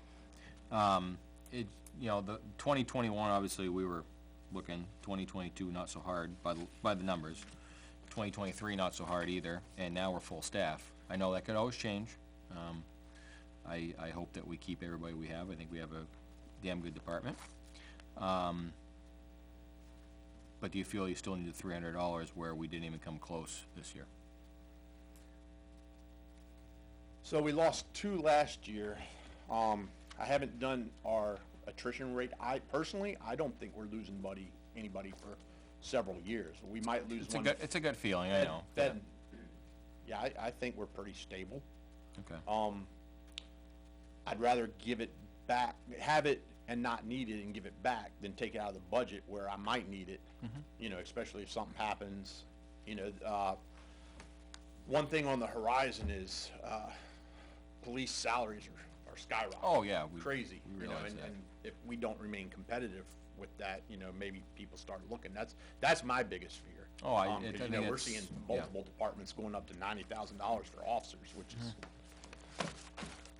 And we're up to $30,000 signing on bonuses, so, Yeah. I mean, that's a car. Come work for us and we'll give you a car. It's crazy. You know, if anything, possibly, if we keep the people we got, you know, we don't offer sign-on bonuses or anything like that. That might be good to throw right back at them at training or something, as a retention thing. Keep the guys you got, because I can't tell you this, I appreciate that $5,000 to get, Corporal Valero through that school, because I did a projection on my training cost and I'm zeroed out. With what I have to provide for a couple of recertifications, a couple leadership schools, shield school, other Yeah. stuff, but yeah, I'm Yeah, I zeroed out think- on that training budget. I think the training line stands. I don't think anybody's gonna talk to you about that one. But, again, so that will pay for 3, you said, correct? Yes. Fully fund 3, and that's non-certified guys. You know, we've been pretty successful getting certified guys too. If we do certified officers, we only need the 900. I mean, if you're really looking for budget cuts, maybe do 2 non-certified. We can adjust the numbers so they're 2 non-certified and 1 certified. What would So that that come would to? reduce that by, sorry, what line was that again? 258, your 258. account number 390. 258.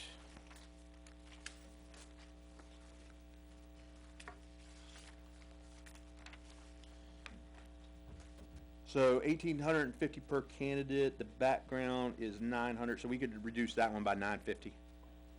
Add the 300, so instead of adding 300, we're reducing it by 650. How's that? I'd be good with that. Let's do it. Thank you. What line was that? 258. Oh, right at the top.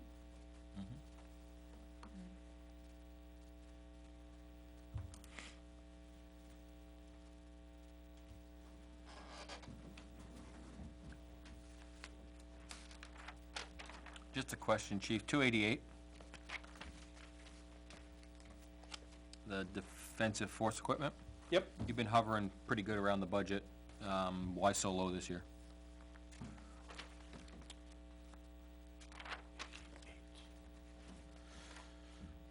Where'd we end up at?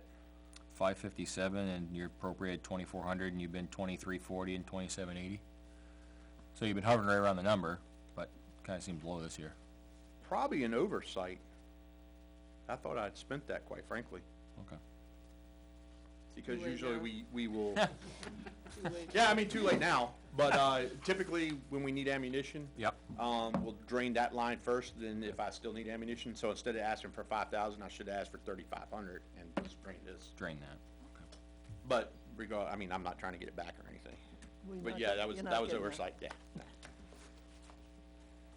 Can you talk about the vehicles one? Which one? 660? 284? Thank you. Yeah, 660. The very bottom one on your handout, saying multiple vehicles must be maintained beyond their useful life. Yep. So, you know, you're getting new vehicles. We've talked about the Yep. vehicle life cycle forever. Yep. I feel like you've been in a pretty good spot. I can maintain currently. So, So I've got, the the 2017 Dodges should have been replaced in 2023, last year, and I've still got 2. The 2018 Dodge should be replaced this year. But I'm gonna have to keep them, like I said, if you look at that one chart with my CIP presentation, some of those are gonna have to last, I think it was till 2028, if I'm not mistaken, because they weren't replaced in a timely manner. So since we haven't replaced them in their life cycle, which should have been 6 years, the repair costs are gonna go up. I know vehicle 3, I just got an oil change in, and they said, something on the front end was leaking. It's a $550 repair, and of course, if the police vehicle isn't approved on warrant article, I've got a $4,200 repair sitting there in car 4, which will have to get done right off the bat if the car doesn't go through. yeah, so I'm not necessarily arguing against the increase, but more like, okay, if you start getting the life cycle, then will those decrease Yes. in 2 or Yeah. 3 years? Yeah, I mean, if you keep vehicles under warranty, obviously You the don't have warrant, yeah, we don't have to pay for it. So yeah, that's the idea, to Yeah. keep vehicles under warranty and get rid of them before they become, let them become somebody else's major problem, where we flatline our expenses and we know what we're paying. Yeah, that was, I mean, when the Crown Victorias were still here, I mean, we were almost up to 50 grand on that line. Okay. You know, and then we got the 3, we got the 3, and it went down to like 30, and it's been continually going down, but as they age, it's starting to Yeah. Right. pick back up, so. Yes, but you're correct, that's the goal. So 2 years from now, Yeah. come back, show you the video clip. Yeah. Oh, no, that's fine. No, I'm I mean, if I can get life cycle management, yeah, I'll flatline it, there's no doubt, Gladly, huh? gladly. Yeah. Okay.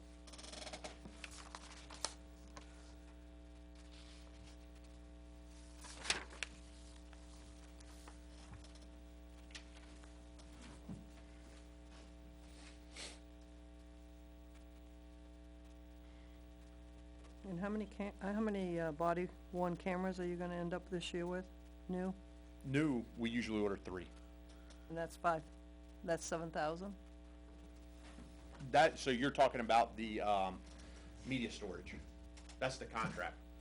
So you guys just paid that Oh, where it that- goes? That says police body worn cameras. Yep, the $7,000 expense is for the media storage. All right. The other line, which is about 3,000, I wanna say, here, I can, 39. yeah, that's for 3 body worn cameras and 1 docking bay per year, cause we buy them outright instead of contracted. Okay.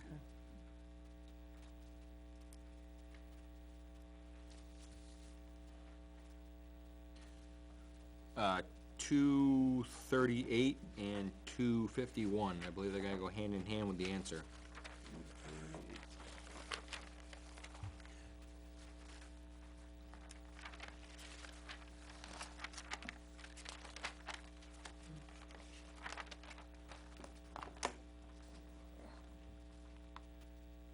What's 238?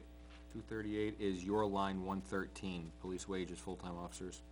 And 251 is, line 231, group 2 retirement. Yeah, so I don't do anything with that. Well, no, they've gone down.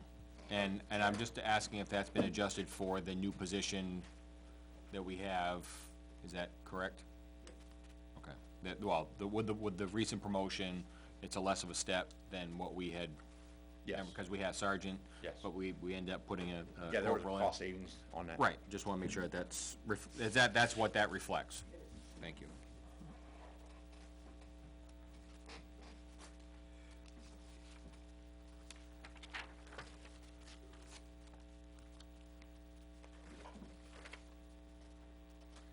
Uh, 253, your line 320.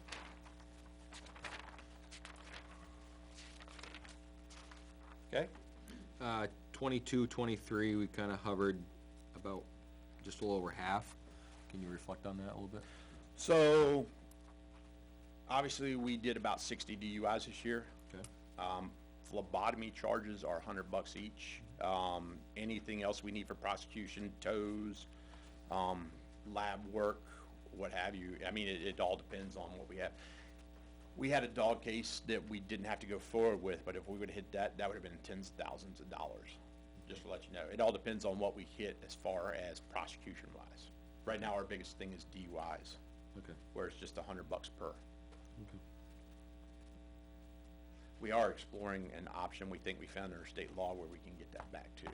So, Brandon's running it by the court to see what they think, so that would help. Plus some other expenses, see how it goes. So that, but you said, 60 DUIs at $100 a pop. If they need phlebotomy. Okay, so that's where I'm trying to reconcile. It's not quite, if we're talking about the same thing, account 320, it's Yep. not quite $2,000 when you're talking $6,000. 4,500. Line, 320, line 250. Well, but his question was, why did it go down so much this year? Well, I won't say it went down, but it's been, the last 2 years, it's kinda hovered around that $2,000 mark. It just depends on what we need. We can't project how many DUIs we get or what cases we're gonna, just like who's gonna get shot at. You know, this is a kind of a set rate. We'll see where it goes. Yeah, We've it been just- good so far. It didn't add up until you said they don't all do it. Right. Yeah, they don't all do it. Be like a third of them. So that, yeah, phlebotomy is a blood draw. Obviously, if they take a breathalyzer, we don't need an extra expense with that. Okay. Or refuse. But then refusals, different punishments, so. What's that? 282? That's, 635, the fuel line. Yep. We went up $100. I know that we set the rate. Yep. Are you anticipating more now that you're full staffed, more patrol? No, I think we're good there. Okay. I watched the monthly, invoices that come in. And I'm pretty sure we're good. We don't need to raise that. Okay, so we can cut that back to 31.5 instead of 31.6? Yes. No problem there. So you can take $100 out? Yep.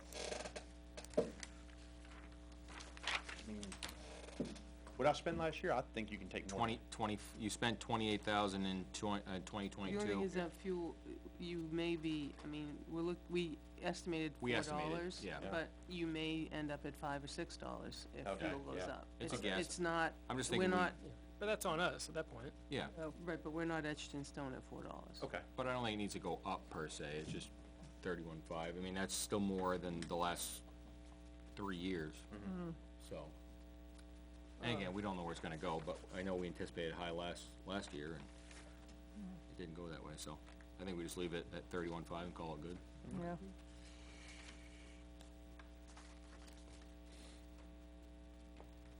Well, I mean, surely the usage went up, because I'm gonna try to find one, but, like, we, estimated down, I don't remember what the estimate was last year, like 450? I think we were at 450 last year for gas. So coming down, and so if the usage had remained the same, then that line item would have come down as So well. So you had why did usage go up? You had an anomaly in 2023 too. We only had one vehicle for about 90 days. Yeah. So That's a month and a half of fuel. We only got one vehicle we can fuel. But this is over over default. Right. So I still feel like usage should have usage should have stayed flat and total should have gone down. And what should have gone down? I know what you mean, yeah. So if the default number is what we set last year at 450, so why wouldn't it, Go down. why wouldn't the proposed be a little less money over the default? Yeah, which Because means that default was set at 450, yet what I we're, think, what we're projected is more proposing. use. I think you projected, or it was projected 7,000 gallons of use last Oh, year. so you put more, It's- I didn't. well, I think, We- actually used so far this year 8475. oh, okay. And Yeah. you projected 7,900, so. well, I don't project that. Well, we've got full staff too, right? It says reason for increase, decrease, 7,900 proposed. Right, but that's. Yeah, I don't Yeah. do that though. That's them. Right. Okay. I had another line, and you just took my thunder away. 283, medical gear. Yep. Last couple of years, it's been about half, a little bit. Is that, Depends on what we have to get. Now that we're fully staffed, I wouldn't touch this line. We put trauma packs on the back, plus on the belts, Narcan, which I don't believe cost anything.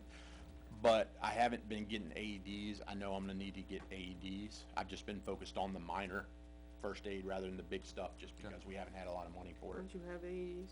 I have two, Okay. AEDs. Are your batteries still good? yes. And we get the pads replaced through the fire department. Correct. But ideally, we would have one in each vehicle, obviously. We don't keep them in the vehicles though because of the cold. We just bring them in, so, I mean, we don't need 5, 2 or 3. Now that, we should have 3 instead of 2, yeah, that's understandable. being fully staffed. I guess maybe it's a mutual question for both chiefs. Is there grants for those? We find stuff. That's how we get the first one. We have one outside the door. Right, I knew that was And Team the V fire grant. department Yeah. comes and tests it and checks the batteries and the life on the pads. Yep. There's one at the library, one at the town hall. Right, one at the transfer station. But yeah, we've seen grants for one too. Okay, just a thought, That's Homeland Security, I believe. whatever it may be. That's where we get the last ones. I mean, given that you said maybe keep 3. We have 2, we should have 3. Yeah, so if we're talking about adding 1 to what you have, and the line hasn't really been used, so, we'll call it, I'm trying to be conservative here, but, like, what would we say if you don't get a grant, what's an AED cost? 1,000, roughly. 1,000? Roughly. Yeah, roughly. So I would come off that kinda average 2022 and add 1,000 to it and call it like 2,800. Yeah. Instead of 3570. Yeah. Again, I wouldn't touch medical supplies. It's hard, Fully staffed, there's a lot to do with medical supplies. well, it's hard to guess too, 'cause I just didn't know if you had a rationale for And I'm the hedging some on, say, it sounds like we've gotten tons of them through grants, so you.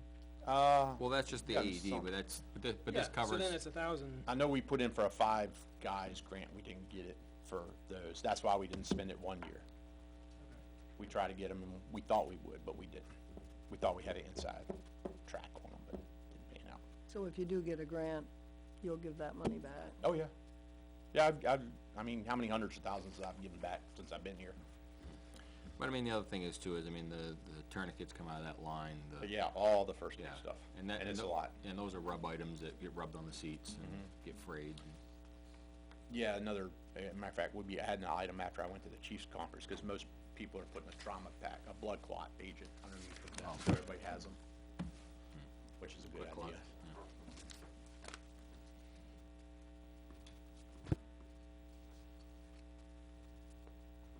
I got nothing else. Not for me.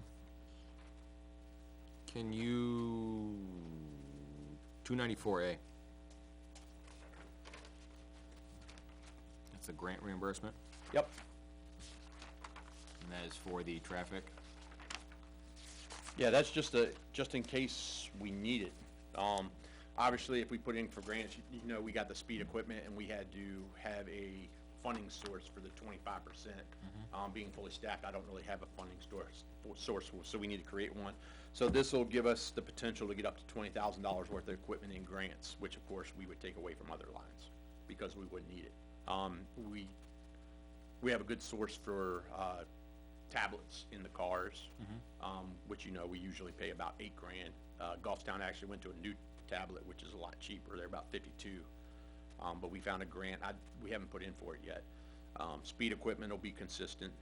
Very positive results from the P&V 12s, which are the speed display signs. The majority of guys have been through training on the LiDAR equipment. Once the grant vehicle comes in, which I got another email, still waiting on the governor and the executive board signature, which should be sometime this month.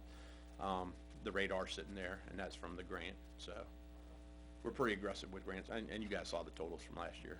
We look for those opportunities. So this just gives us a source to look for opportunities without burdening you. Hey, we've got this, but we need this amount of money, and we don't know where it's coming from. So that's technically a new line. Yes, it is a new line. And those will still go through public hearings to accept the grants. Yes, yeah, and you guys have to approve it. It's nothing I can spend.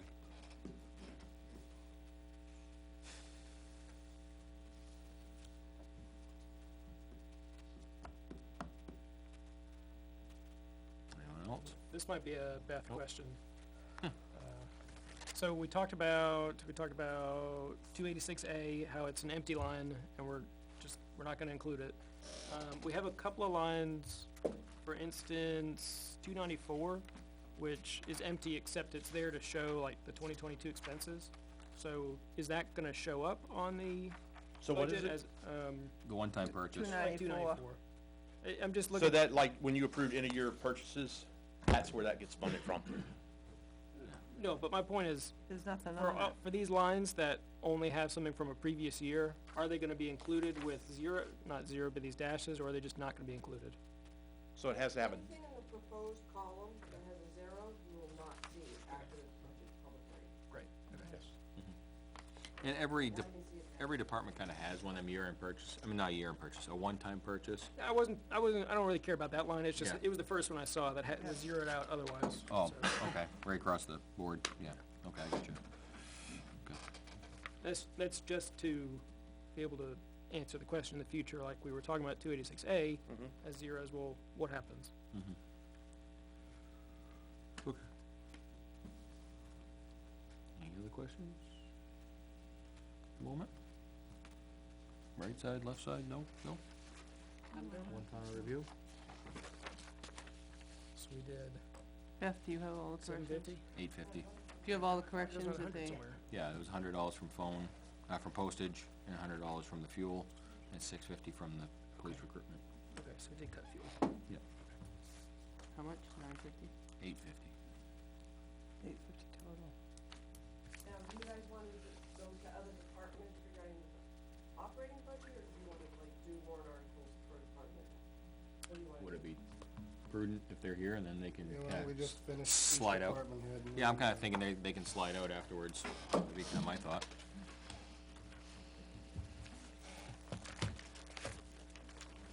And then once they leave, we're not gonna go back and start chopping on them No. again. thank you. I just wanna throw that out there. Until next week. Until next week, yeah. Oh boy, this is more official than what we had last week. Oh, I need one more. Oh, you got one. Oh, I do, right there in front of me. There I am.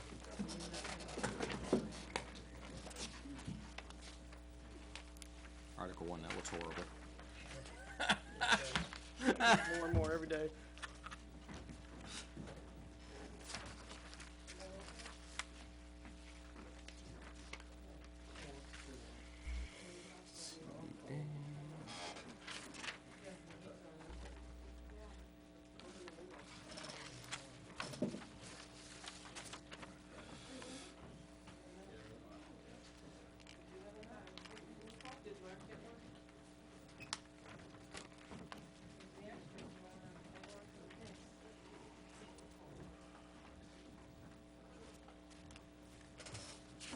As you see, it says draft through the middle, Yes. and as you can see, all the budget numbers are blank, because we haven't finished that. And you also see that at the beginning, and God only knows why that copier did it that way, but, the zoning articles all take precedence for the first one, so I have no idea how many that's gonna be. Then when you get down to, I haven't numbered anything, but what the chief is here to talk about is, Revolving fund establishment. yeah, And the police cruiser. yeah. Which are on page 5. And these wording, anytime we do this, the wording still has to go through legal and still has to go to the Department of Revenue. So this is just, an attempt to draft it up so that you don't lose track of what's been asked for, and Chief can speak to both the revolving fund as well as the cruiser. Okay, take it away. So obviously, the police revolving fund, you've heard me mention before, the current fund we have established doesn't do what we needed to when I had our town attorney review it. It's too convoluted, so we're just trying to clean it up, plus expand it a little bit to allow for forfeiture funds and stuff. There is no tax impact. This just allows us to manage the funds we do have coming in, and, you know, they can't just be spent by me. It has to be at my request with your approval for anything coming out of that account. Good enough for a summary? Just checking.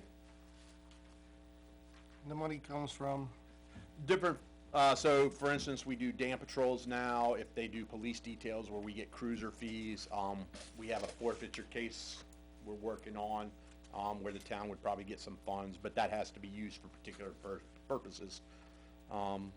With my experience with forfeiture funds, it can only be used for specific equipment or training, because it's managed by the federal government.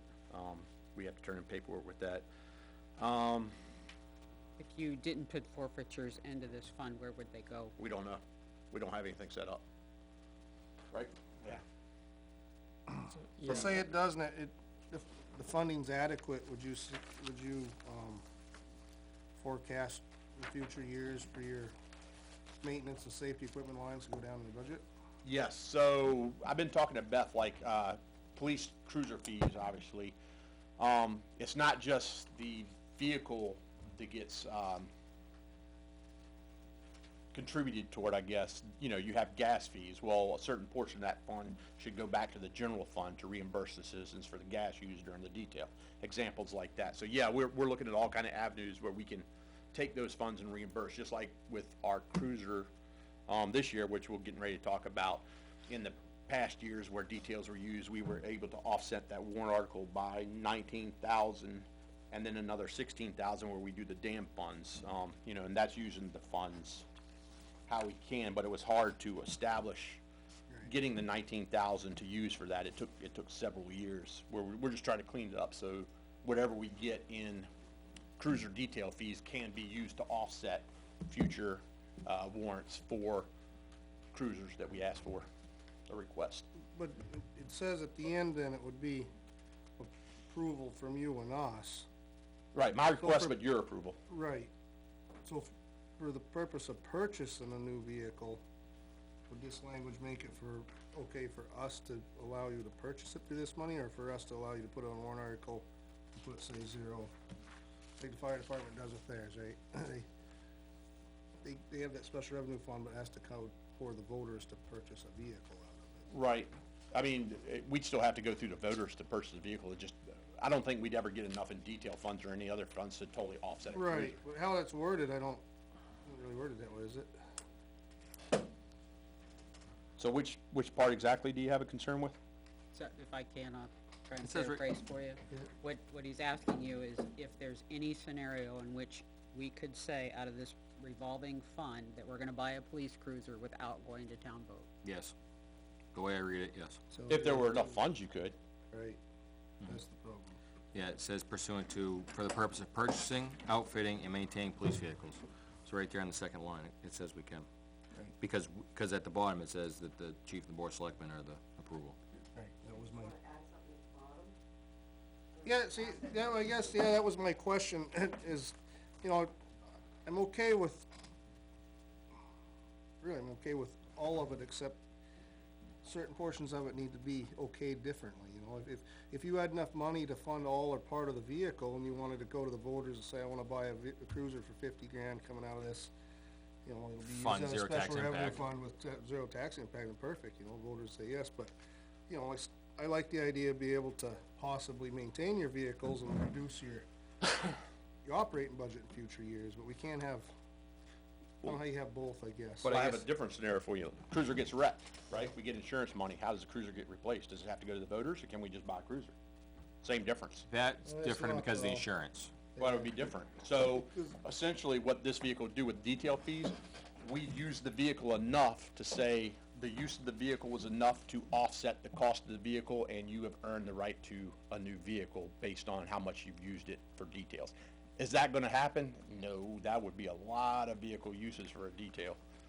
Oh, and I agree with that. I just, it doesn't follow the line of the other special revenue funds, I guess. As far as the purchase of new vehicle, the rest of it, I'm okay with the board having the authority to approve. I just don't, I'm not okay with the board having the authority to approve the purchase, mid-year purchase of a vehicle.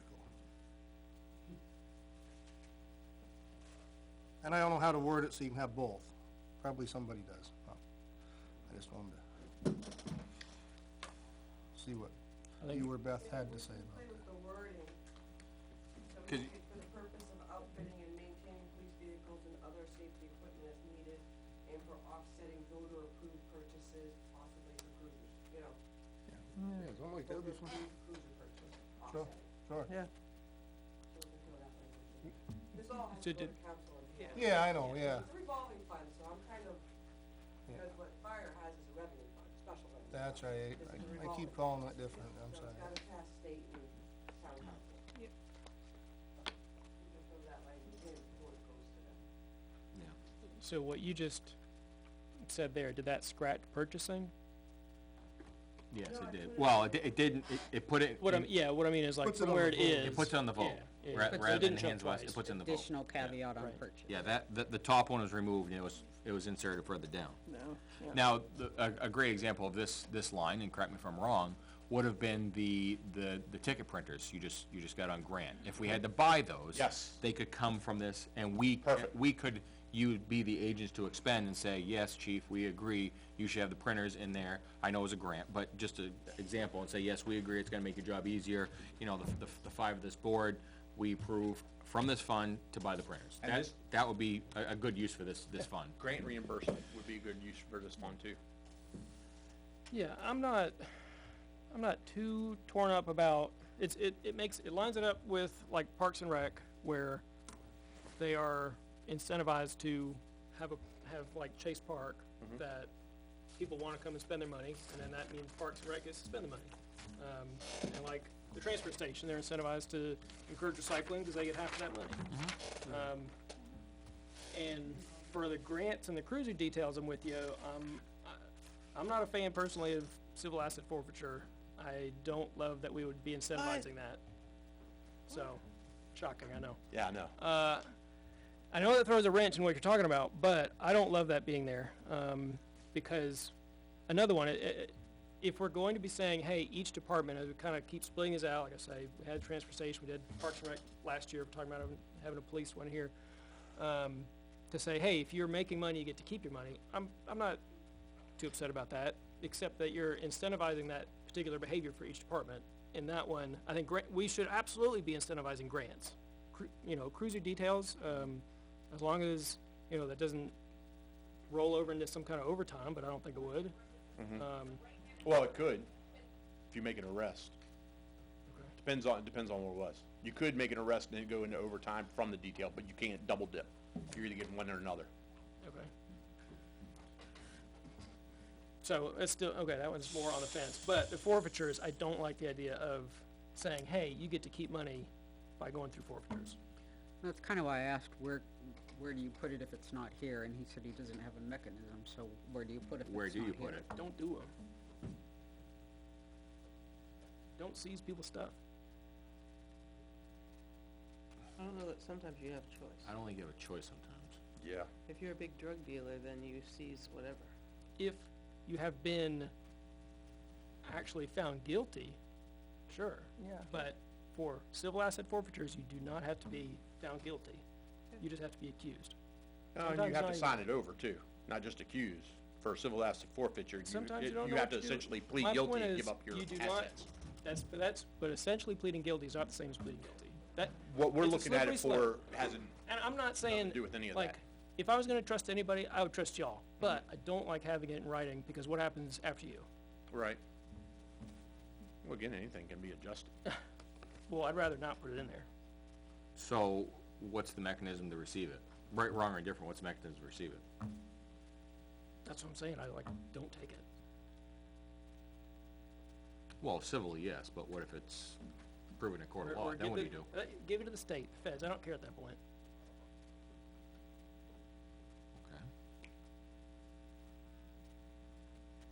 Okay. I don't think the town should be incentivizing that. That's, That's understood. Now, would that bump you guys' retirement funds too? What you guys are eligible at the end, As far as what? your salaries? Good public comment already. Yeah, no, I guess, yeah, we already had public comment, thank you. So, I guess I don't know, I understand your take on it, 100%. I understand your thought process of who, the next guy in line, do we trust him? Which would be a while. Which would be a while. hope so. But I guess I don't, I guess I would wanna know what the mechanism would be to receive it, if we had to. You know, obviously, you know, the court of law says the town of Ware is going to, and the board says, no, we deflect back. I mean, how do you, that, to me, that's gonna be spending lawyers and town council to deflect it. I would rather deal with that if it happens, when it happens, whatever, than open the door. So I can give you a different view of my prior experience. So I ran our training budget in my prior department, which was about $120,000, $130,000 a year, entirely made up of forfeiture funds. We used those forfeiture funds to better train our officers because it had to be used for either training or equipment, which thereby served the citizens. So we're out there arresting drug dealers and what have you, murderers, rapists and stuff. When applicable, you didn't seize rapists or murderer stuff, but drug dealers, you seize their stuff. Matter of fact, we had a couple of Allen Iverson's cars, just to put that out there, because that was always kind of a big thing with us. Yeah, whatever. But if we're better training our officers to better protect the public, to give them the training necessary to go out there and arrest those drug dealers, which they absolutely wanted, because that was my forte. I made 1,000 arrests my first 6 years on, the majority were drug dealers. I had 3 complaints because I didn't harass people. I just simply watched corners. I'd know who had the dope, who had the money, and who had the gun within 20 minutes of watching them. And I'd go in and I'd make the arrest, and we'd work our way up to the Top of the higher dealers, and we'd seize their stuff. And that would pay for additional training, which benefited me because I was able to go, not that the National Academy cost anything, but other forms of training, leadership training and stuff, which put me here. So I'm kind of a direct result of where that system does in fact work. You know, you don't incentivize people dealing drugs and doing what we're gonna get forfeiture funds. You take their stuff. Because there's penalties for Sure, doing wrong. But that's also very different than where. Not necessarily, because we're looking to get forfeiture funds. One, you're not gonna be able to fully Yeah, fund. it doesn't happen occasionally, but it does happen. Yeah. I guess, is there any feelings on this end of the table on it? Forfeitures? No, my only concern is to word it so the voters have a say about spending for the new, no, other than that, I'm all right with Leaving it? the first point. Okay. Yes? Yeah, I think there's laws and regulations around forfeitures that we would abide by if we were to get those, so I'm not that concerned about it. I understand from a civil liberties perspective why you would say that, but I don't think we're gonna do anything, and I know we're not gonna do anything that's against the law.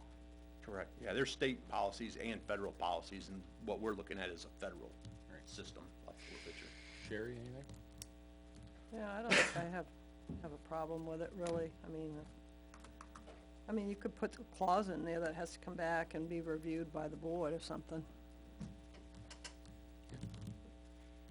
Well, every expenditure would have to be approved by the board. Well, I think you mentioned the forfeitures, but Just that, forfeitures. but that's gonna be in the courts, it's gonna be in, Right, yeah, that would have been, already been through the judicial process. right, by the time that it shows up here, it's gonna be through the judicial process, and everybody's already hashed it out on that aspect. And I'm not sure, because we haven't hit it before, I don't know if up here, you guys have to approve accepting it too, Oh, I just don't- like any other I thing. would think over a certain threshold, we Yeah. probably would have to at least be Yeah, notified. I think this can go Public to the hearing threshold. type thing, yeah, it's unanticipated revenue at that point, you'd have to have a public hearing, so. Right, sure. Certain dollar amount, Yep. so. Alright, so I think that Beth, I think the consensus is to rewrite it so that the purchase of a vehicle has to go back to, it can be, the fund can be utilized, but it has to go in front of the voters to fund it. So we're gonna rewrite it that way. But, and the. Along with the proposed change that she suggested. Right, it, like I said, we can still use the fund, but we can't just say out of, you know, vote lock, no. You know, or And yes. again, where it's a revolving fund, we have to still go to legal, and you still have to go to Department of Revenue, so it may not be allowed under revolving. I don't know. Correct, it may have to be a special revenue fund before it's all said and done, right? Neil, Finance Committee? Yeah, you might wanna figure out. Neil, can you come up to the, yep. Just for the viewing public. And unfortunately, we're still on the black screen, the part's on order, but it's all being localized, right? Neil Kirk, Finance Committee. The words cruiser fees includes salary, gas, vehicle, use and so forth. Some of the, or part of the cruiser fees, as the chief indicated before, really should go back to the general fund to reimburse the general fund for the expenses it made, and should not be placed in the special fund. Otherwise, in effect, the general fund, the taxpayer, is subsidizing the special fund without voting on it. So consider what portion of the cruiser fee should go into this fund, and what portion of the cruiser fee should go back into the general fund to offset taxes. Agree, and we were thinking like 25% is what we were previously thinking. Which way? Going back to the general fund. 25. To offset the insurance, the registration, gas, So this would use. read that you'd keep 75% of your. Right, because you're also offsetting the use of the vehicle, which is the wear and tear on the Yep, vehicle. I understand. 75% toward the wear and tear and 25% toward the gas, insurance. I just think this would be written so they would say 75%. Yeah, Yeah, I mean, that's fine. yeah, that's 75% of that, the cruise detail fees collected. No, we agree. That way there, it's a solid number. Yep, Alright. How much is in that fund? nothing after. Nothing, no. The, Right now the it's existing zero. one, right? Oh, the existing. Currently roughly 24,000. We're spending 19 to offset the the new cruiser, and then we keep about 5, because we have to pay officers when they work for details, and then that gets reimbursed. Understood. And Beth was comfortable with keeping 5 in there. And so, but 5 is, because I thought when we talked about this a month or so ago, that fund is getting closed out. Is it that fun? No. If, No, we're not closing any fund.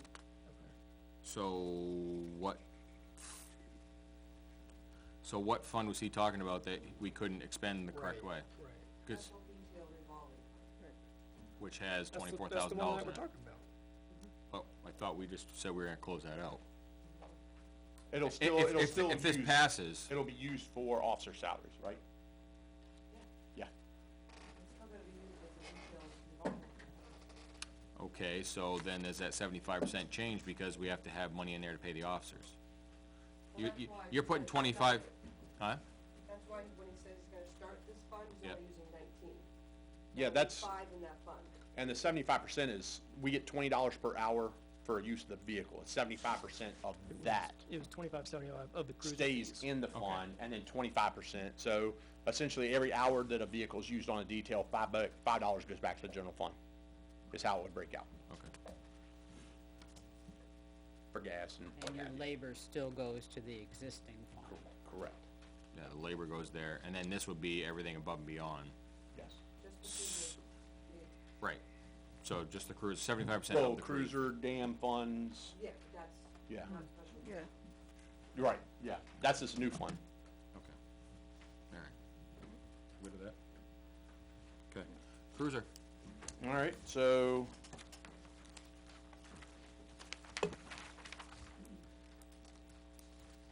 We are still looking at another grant for this. I just mentioned the, computer. But police cruiser, the price was $81,690. We were offering to offset that $19,000 to be withdrawn from the police detail fund. and another $16,000 to be withdrawn from the Everett Dam Patrol Fund, leaving a balance of $46,690. That's gonna come down a little bit though, because there's something else I was gonna be able to reuse now that No, we've designated. I already took that out. Okay, never mind. That's right. So that's the number, 46,690. Any questions on this? Tax impact is 4 cents. Okay. Right side of the table? No? No question. Okay. All set? Okay. Maybe this question is for Beth before you leave the podium. I think we're all set with the chief, his budget, and his warrant article, is that correct? Yeah. Okay. We have a document here that was the treasurer voucher. It was moving money around for, special detail hours and, reimbursement of wages to the general fund. What is that all about? I don't remember anything about that. We did the move to the, for the park. We saw that, but what was this? We didn't quite understand this when we saw it in the box. It's what we've been talking about, is the special detail revolving fund. We've had it since 2007. Okay. What happens is when a police officer works a detail, we take the expenditures, his salary, his payroll taxes, retirement, out of the fund. And then when I get reimbursed from the vendor, I put that money back into the fund. So this is all coming out to reimburse the general fund for the labor, Yes. et cetera, et So cetera. you see in and out. All right, so there's a total of about 101 coming out? Yep. Between the two, it's 65. Well, one's coming out, one's going in. Oh, all right, so yeah, so it's coming out of 65 is coming out of the general fund, 54 is going into the... Correct. Well, it says balance owed to the general fund. Because it was we've been paying deposited. the officers. Okay. We pay the officers out of the general fund. Mm-hmm. So then at the end of the year, we gotta put that into the fund, and then the fund pays us back for what we've spent. So approximately 9,000 went into the cruiser The fund? net, yes. Okay. That make sense, everybody? Yeah. Okay, all right. It's got, Thank you. It's got Benji's name spelled wrong. Yeah, there's one P So missing. maybe, you don't sign it or something. I don't know the best way to handle Or that. you scribble a P in there. It's up to you. Yeah, Okay. We all I set? cannot sign it. We all set? As long as there's three. Yeah, I think we'll have the three. We all set with the chief? I can sign my name with one P. Yeah, there you go. All right, thank you very much. Appreciate it. Thank you. And I think because he's probably gonna be quick, I think we should recognize Clay. Yep. Clay?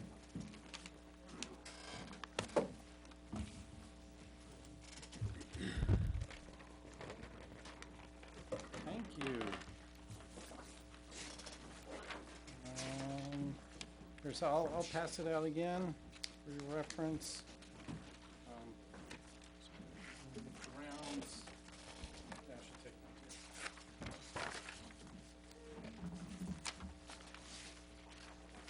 Oh, I have a pen. I'm gonna put it. Take one pass around. Clay, you only have one warrant article too, right? Yes. Yes, I do, Okay, yes. just wanna make correct. sure. Thank you. Yeah, yeah, it's, the warrant article's on the back. Okay. Actually, I do have a pen. Anybody Share want a your copy? The copy. Yeah, again, I always underestimate on the copies, 'cause, You never know. yeah. Go ahead. All right, so looking, I mean, I did assume that, you know, that electricity would go up as it has in previous years, and fuel as well. So I mean, I could knock $250 off, because that was me, you know, budgeting for an increase in energy, but, you know, that doesn't necessarily mean it's gonna happen, so. But other than that, I mean, I'm pretty happy with the budget. If anyone has any questions or concerns. Yeah, seems like a drastic reduction in, the building maintenance. Right, so what I did was because I did a split, because the majority of building maintenance was landscaping and snow, I made that a separate item. So that's why the building maintenance went down, so I kind of broke them apart. Kinda so made that new line. Right, yeah, I made a new line for landscaping snow going forward, because it is such a large expense for us. Makes so. sense. Yeah, And added a little bit into it, cause obviously it's not 3190, so, but that makes sense. right. I don't really, Do you guys pay for snow removal? Yes, we do. around the building, right, shoveling and, Right, yes, yep, we do. So like even that, like that one snow we had in December, which wasn't much, that still cost us like $50, so. right. So I haven't got the, I hate, hate to see the bill for yesterday, but. Oh, so Clay offered, is that something we wanna take up, or? On the electric? Yeah. What's your current bill running now, Clay? Oh, so the electricity and fuel is, that's, based on what I paid last year. I went up $250, just cause I assumed there was gonna be like a 3% increase. But like I said, I shouldn't make a ass out of you and me, as the saying goes, so. I looked into our supplier, it's NG Resources out of Dallas, and I mean, we were locked into a pretty good rate, 17 cents for our supplier, so, I don't see a need to change that. Seems high. I was looking at it yesterday, there was Thought it was 11 high? cents. Yeah. That was direct energy. Yeah, I Direct think, energy? Is that the Texas, program we're on here? We have standard power. What, so that's not the same program we're on? Okay. I think Eversource was going down to 9.2. Okay, so I could, I mean, yeah, I could switch back to Eversource, that's what we had before. I don't know how much that would reduce my energy budget then, based on that. Alright, so do we wanna take Clay's offer of the reduction? So we'll hold it at this year's usage and kinda, now we'll assume that you'll be able to find a cheaper rate. Okay, Well, I don't disagree, but I don't wanna leave him short either. Right. We're not talking a big dollar here, so No. maybe take his offer, what'd you say, 250? right. We would just take the 250 and, I mean, again, his budget in comparison is peanuts, and that's why I don't Yeah. really wanna bust his chops too bad, cause, I mean, he's 250 on this budget's not a lot. No. I mean, it's a lot, actually. It's not a lot for us, it's a lot for him. You're So, right, yeah. But it all adds up. it all adds up, right. At the end, exactly, at the end, it does add up, so. I think we take Clay's offer of the 250, and I see leaving the rest of it alone. I agree with that. Thank you very much. Yeah, Clay. thank you. Appreciate your generosity. Yeah, And the thanks. warrant article, do you wanna touch upon that? Yes, so that is, to make, we have we've had an assistant director position for quite a while, at least since I've been here. And Dina is our current assistant director, and, she's taken on a lot of responsibilities, including, she does interlibrary loans, collections, calling people if their books are overdue. In addition to just the regular circulation duties that we have, she's like the head of our circulation. She does collection development for teens. I would like to see her, however, do more teen programming. In addition, I could use help with collection development for all the entire adult collection. When I say collection development, that's selecting and purchasing materials. And what was the other thing? Oh yeah, marketing. I really could use a lot of help with marketing. It's very time consuming. She understands social media better than I do. This is the intention that assistant director going further would take more responsibility regarding marketing and social media. And we had a record-breaking year. If I could bring up the stats. It's on one of these oh, here it is. Right, yeah, so I ran the numbers for 2023. We had a 7% increase in circulation. We had a 14% increase in visits, a 34% increase with the numbers of programs that we do. We do 373 programs last year. Our program attendance was 4,400. That's a 40% increase.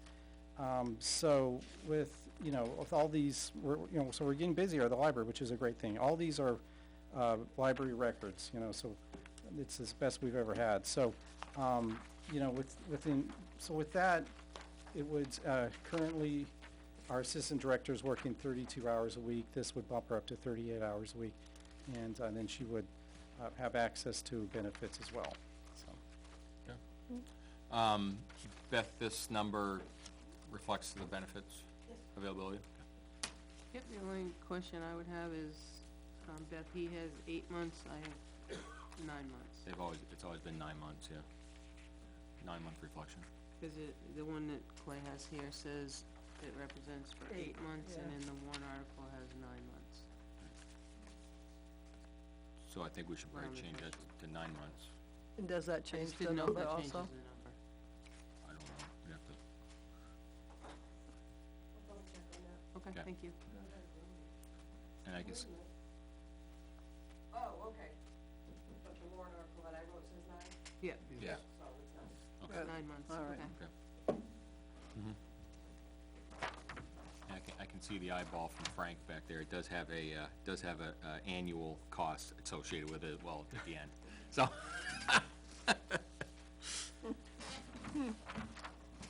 All right. All right. Any questions for Clay? Okay. Okay, well, Thanks, thank you sir. very much. Appreciate it. Have a good night. Did you two guys flip the coin yet? Jay and Chief? Is the board approving these to go onto the warrant? Tonight we would be. Well, tonight we'd be Because we're moving excusing the forward. department heads, that's all. Yeah. If we don't have any questions for them, we've already discussed their articles, I So believe. it's not gonna change and you're not gonna remove it? Correct, Okay. at this point, So as right, they leave, they're going on the warrant. yes. Okay. I'm assuming that correctly, right? Saying that? Works for me. Yep, After we discuss it? Yeah, I mean, and- through these 3 warrants. Yeah, the 3 warrant articles we've gone over, right? yeah, I would assume? For these 3, yeah. yeah. Yeah, for these 3, yeah. Okay. You guys didn't flip the coin yet?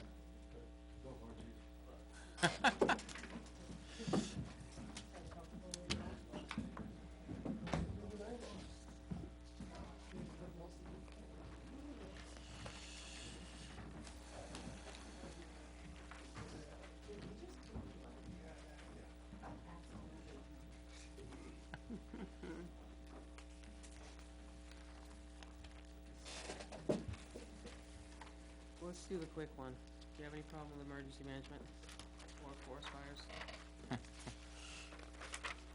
Do we have to go those quickly? Forestry, I have no questions on. Doesn't sway either way, so. Any questions from anybody on forestry?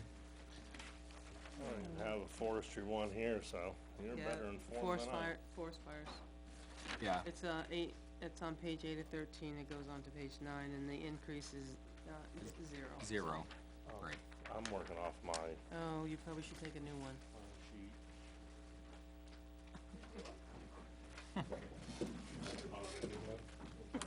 Just saying. Just saying. It's color.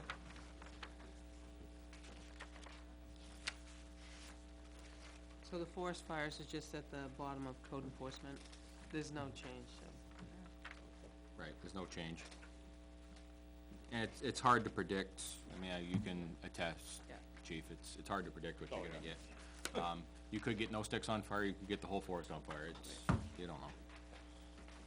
And what are the roles, I mean, so we did, it was probably like October, I'm gonna mangle all of the actual terminology.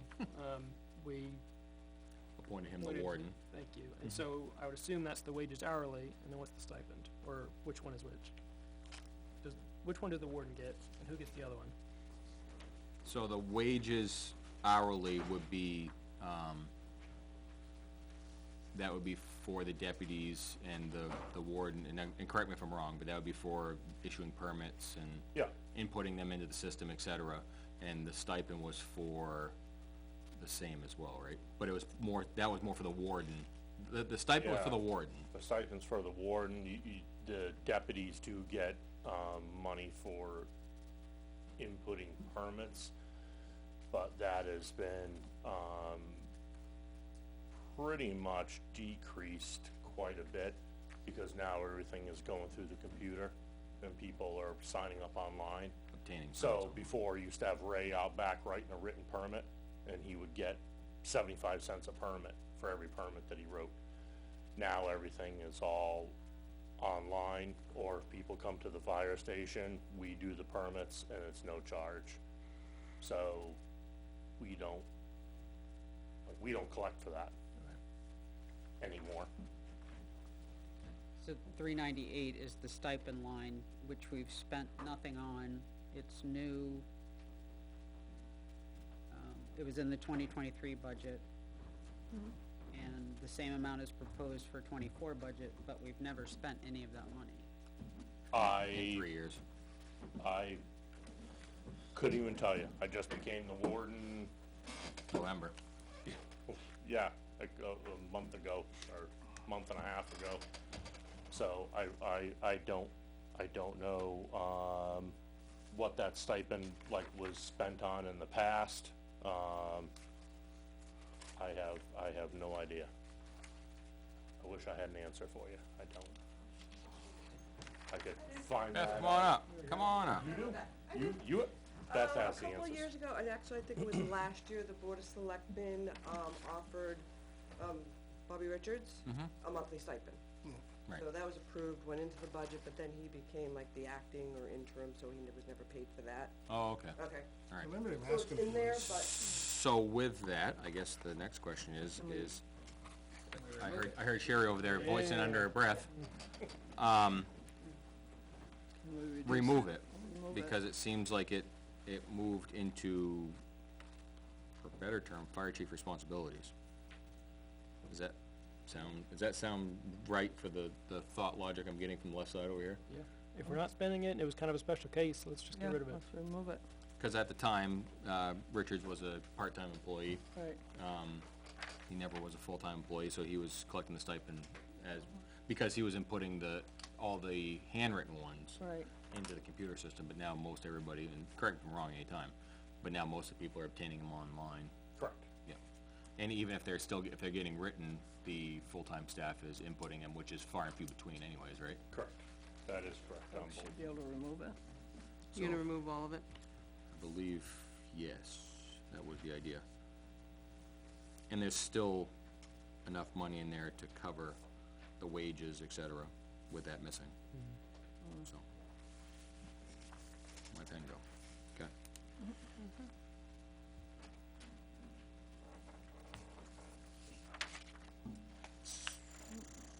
Okay, Yeah. and then we go to the emergency management, unless anybody questions on that anymore? Where'd that run off to? Where'd it go? There it is.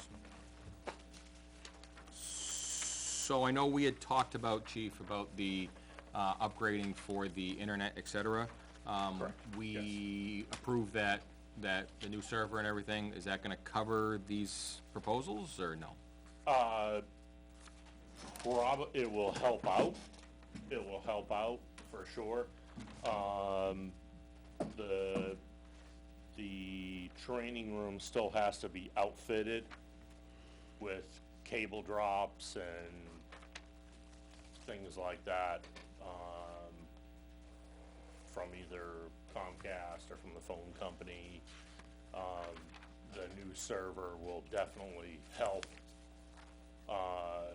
that whole situation, for sure. Okay.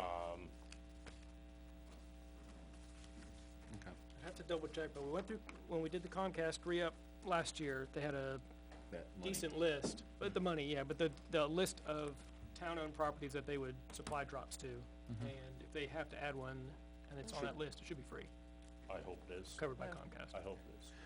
It's worth checking This is before, supposed to be before they, Because they have to do drops at both the, Sugar Hill with the PD with their radio equipment. There's gotta be a drop there. Yep. And they also have to do a drop up at Southware I'm too, pretty at the confident South station. was on the list, but I don't remember the other two.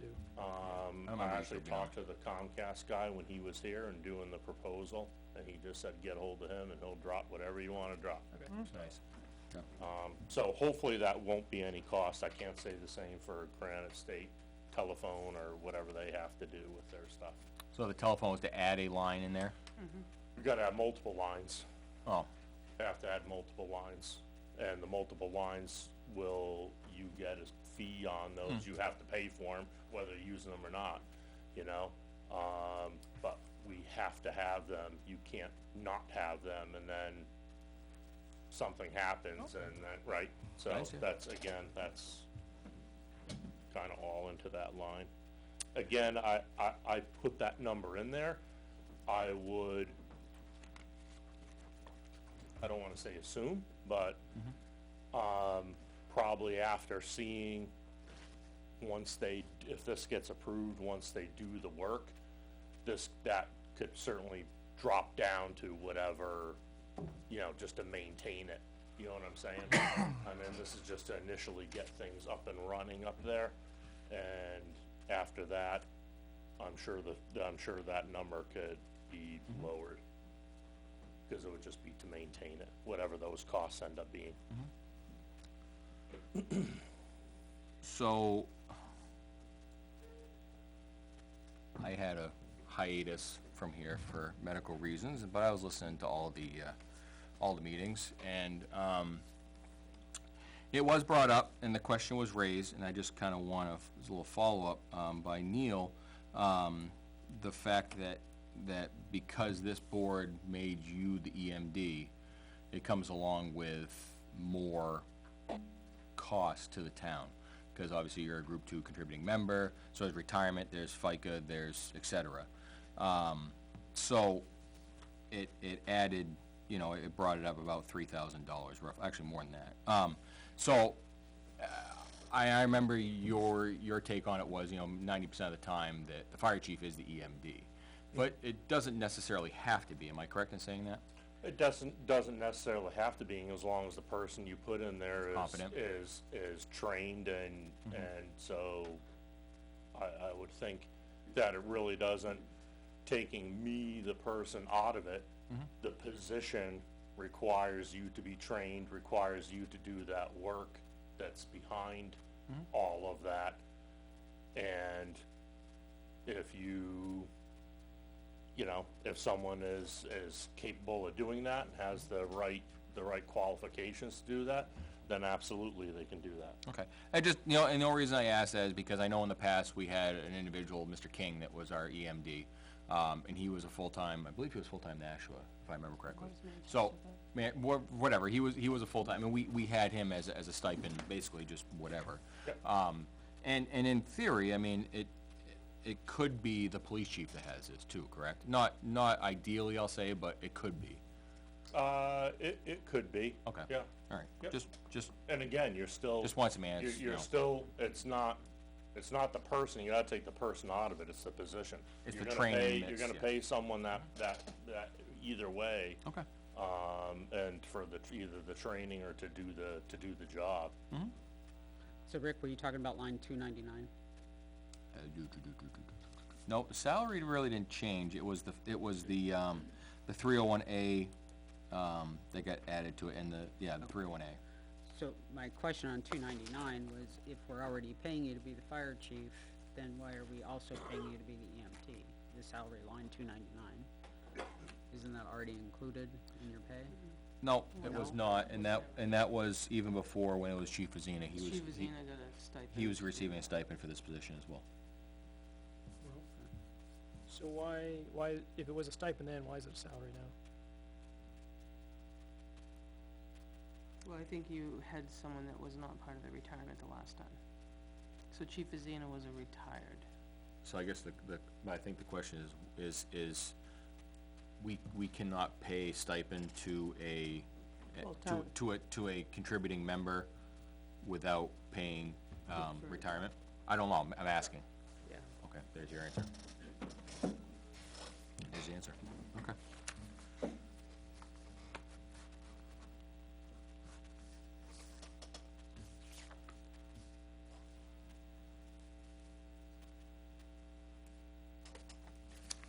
Any other questions on the EMD? Chief, you mentioned too that there was a question when it was brought forward There was talk about the school being the emergency, shelter, and then it was, now it seems like it's being proposed at the fire station, but I remember you also saying that we didn't have the staffing for that, so can you light on that a little bit? Yeah, I actually have a meeting with, the SAU Superintendent. superintendent, hopefully sometime next week. If not the week after. We've been kinda emailing back and forth to try to get a date set. But yeah, we don't, our facility is not set up for any kind of emergency shelter. We can't do that. There needs to be a bigger facility and somewhere where they have, like, industrial kitchen, they have bathrooms with multiple I mean, all that stuff, we're just not set up for that. But that's the division between a shelter and the actual operations Correct. area. Okay. Correct. That would be considered the shelter, this is gonna be considered the operations center. Correct. At the firehouse, okay. So is that gonna be that room that's there designated now, is that gonna get kinda converted into something a little bit? It's still gonna remain a training room, and I'm just talking that actual, the physical room that's labeled emergency management or whatever. Is that gonna get any different or no? no, Okay. no. Okay. Any other questions on the, Neil, Finance Committee? Excuse me. Neil Kirk, Finance Committee, line, 301A. I think the default budget has to be 0 there, not 1120. Your choice of personnel is your responsibility, and if you choose to hire somebody for this position who is a member of the retirement system, then you have to pay him his salary plus his benefits, but you can't put that in the default budget because it wasn't there last year.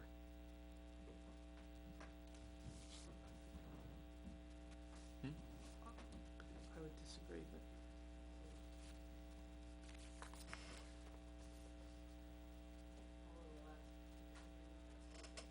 Hmm? I disagree with that statement. He was appointed in 23 in that position. But now this is to 24. It was not in the approved budget.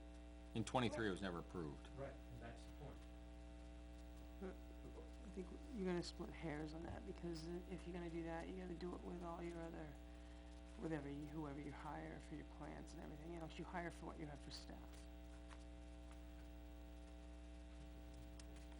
I would,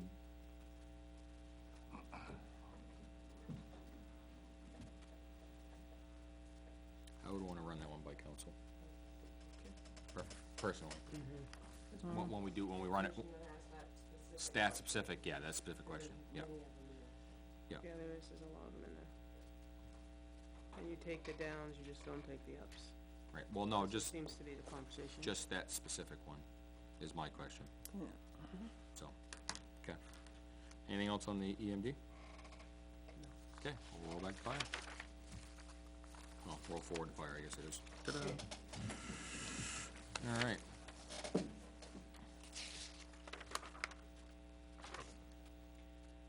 I asked this last time about lines 311 Well, and 312. 312. Yeah. Yep, those could come out of there. We do not offer, stipends to anymore to the fire officers. Which appears to be reflected. Proposed Yeah, though, correct. Right. last year it was approved. Mm-hmm. The Board of Fire was proposing to remove the stipend. Yep, understood. Right, but with those being eliminated, do they come out of Positions the, have not been eliminated. The Board of Fire Wars is proposing to reduce the stipend. Yeah, the actual positions have, Are still the there. actual positions have not been eliminated, it's just the money's been eliminated. Correct. okay. So Well, and those both of would those has rightly been remain in the default. Eliminated? Yes. Same kind of question. I believe those would stay in the default.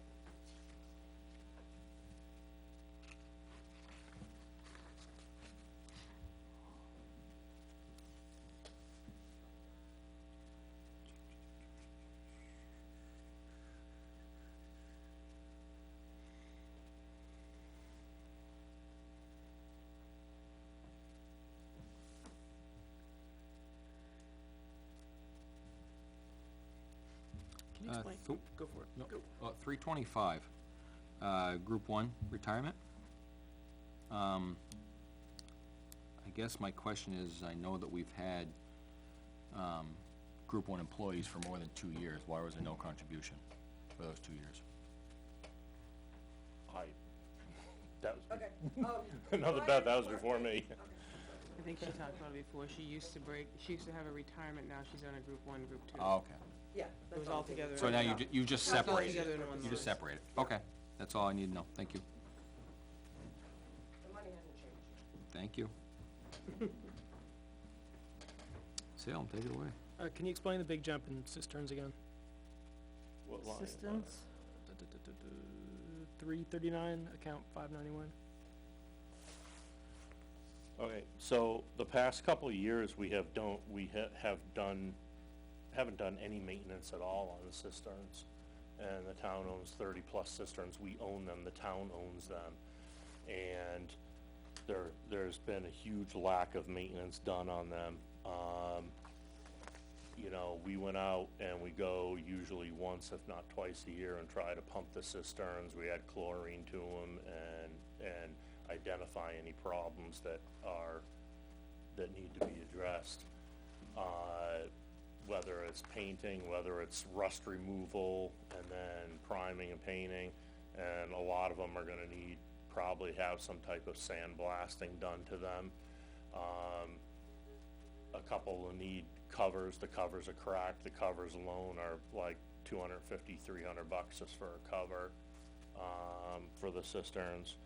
So it's just it's been the lack of maintenance, and we need to, I guess, play catch up with that before we start running into bigger problems, because again, the town owns those, and God forbid something ever happens, you got a kid fall through a cover somewhere, by, playing on them or something like that.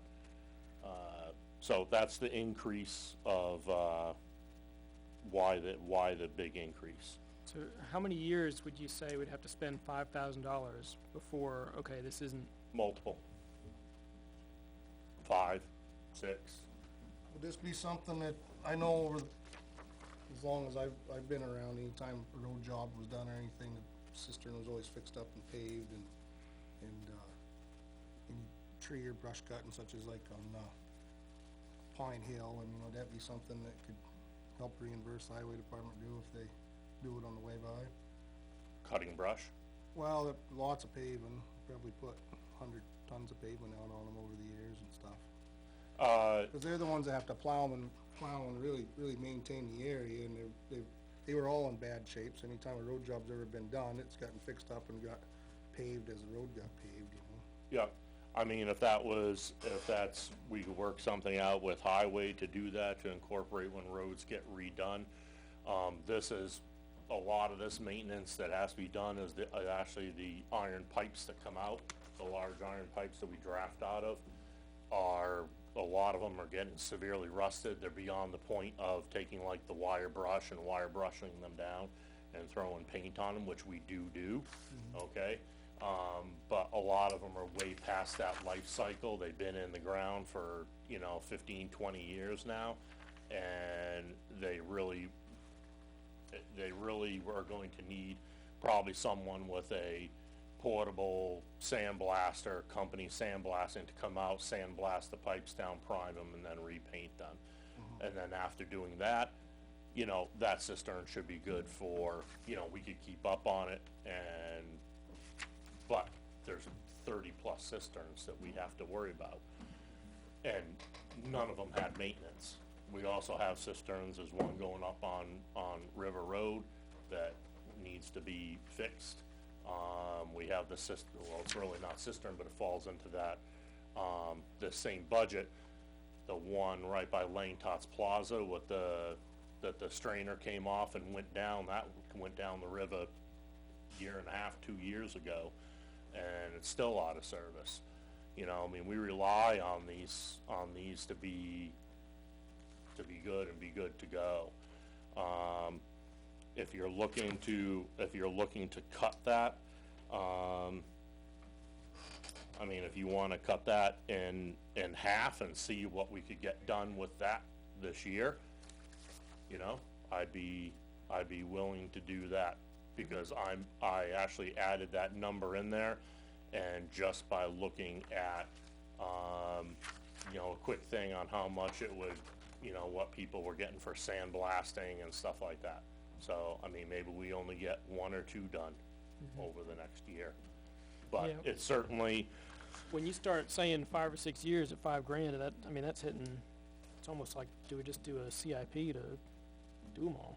Do all them all at once. Yeah. I think they need steady maintenance. I don't disagree with it. I guess one reason I brought it up was, you know, over the years, highway has done a lot of, I well, know the pipes aren't maintenance, but the plowing and all that stuff, Well, so I would rather see enough money in there to help contribute with all that than. I could all that. tell you that we're not there yet. If you don't mind me skipping ahead. Well, actually, just, you guys can keep going. I'll, So my other question on that, do we, so that, it sounds like cisterns are really expensive. Do we need all 30 of them? yes. Oh, yes. Absolutely. Oh, absolutely. You have no 110%. water in Part this of an town. approval Yeah, for yeah. subdivision they're for all Yeah, approved homes. there's no way you're not, subdivisions, no. Now you gotta have. It was worth asking. Yeah, you can't be without water. No. At least I don't wanna have my house without water. Yeah. Well, I'm- it- I don't wanna. the I'm question- all the set question- waiting there with the hand on my hand. Yeah. Hello? No, that's not what I'm saying. I don't wanna get painted like I'm saying, shut the water off, the fire department. What I'm saying is, what if, you know, the town's been here forever. If you say, oh, well, actually, there are 2 cisterns that are like right next to each other, we could actually do away with one They're, of them. they're pretty far spread. They're spaced out. Yeah.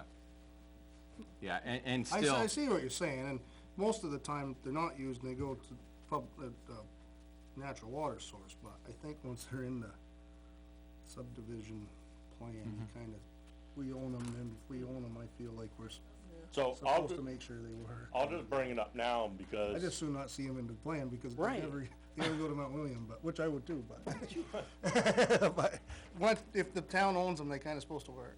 Well, yes, yeah, and if they don't, then, and Kinda, sorta. that might be a liability Right, on the town if they're not, That because is- lack of maintenance. that is one thing that I can say is going to surrounding towns in my 20 years on this department, it'll be July, that Ware's always worked. The pipes worked, the water holes worked, Yeah, everything worked. We try, we Test. go out twice a Yep. year and we check. the pump sites and everything else like that, we check now, granted, like I said, the But- one at Lane Tots, we can't, cause there's no pipe left to it, But you can put 3 lanes in and have water. Right. So you're there. But I've gone to other towns where they say, don't use the pipe, it doesn't work. Don't use the pipe, it doesn't work. And it's like, well, why'd you guys put the pipe there if it's not gonna work? So that is one thing that I can say is that we do have that going for us. So, just moving, kinda sticking with that, if you guys wanna go down to 338, Fire Department Lawn Care, $8,700, Yeah. okay? I just learned that $8,700 is to mow the top of the 30-plus cisterns we I was have. gonna ask that question. Now, I don't know, I need to buy a mower, I guess, and put in for that. I would like to see that, now, we're under contract, I believe, isn't that what it says? That's correct. Yeah. So, but I could tell you that if I'm still here next year, that will be removed, the 8,700, because when we're out testing a cistern, as long as we have, you know, $1,500 to buy a mower and a weed whacker or whatever, I mean, we can do that while we're out testing the cistern or run around. $8,700 for 4 months is crazy. So I guess before we run down that road, can you just review the contract? Because I think there's supposed to be a timeline. It's supposed to be, what, once every 6 or 7 weeks they're supposed to go out and do it? We can share the contract. There's The contract a is- timeline. Now granted, does it get abided to all the time? I can't confirm or deny. Yeah, But I don't right. completely disagree with the sentiment. I just would, before we go down that road, is maybe we review the contract. Nevertheless, for this year's conversation, we can't do that. Right, right, I'm just saying, I mean, that just, again, Yeah. I looked at that, and that's certainly something that Could be a hopefully can savings be down the cut street. next year Yeah. and eliminated. So we did start talking earlier about maybe take that, 5,000 on the cisterns, cut it in half, 25, and see what that gets us, and then Sure. So I would be really interested to see how it turns out, and if it is a huge expense, yeah, I would Yep, propose. no, I would agree with that, and I would be, in favor of that, cutting it to 25 and see what 25 buys the town. So you're And how talking much we could But I- do. making the line 2,500, correct? Correct. But I Okay, think so if it you're would be gonna actually cut just it, adding 2,000. What's that? Correct. if you're gonna cut that line, though, you wanna make sure that you don't have stuff that's broken out there. I mean, really broken, so Well, you it's gotta, not, it's not you cutting, said out the the line, caps and the line stuff. is still going up The 2,000. the line's still going It's not up. as bad. Yeah, it's not getting removed. Yeah, I just don't wanna see some kid getting hurt, that's all.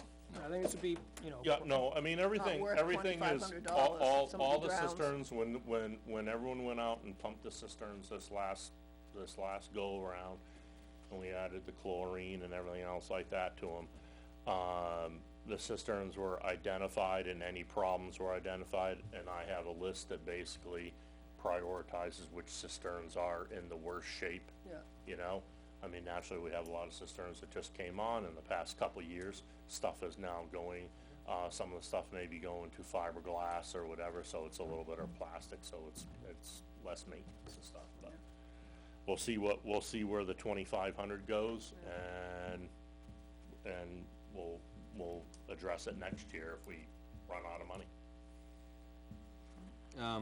344, your line 612, oxygen cylinders.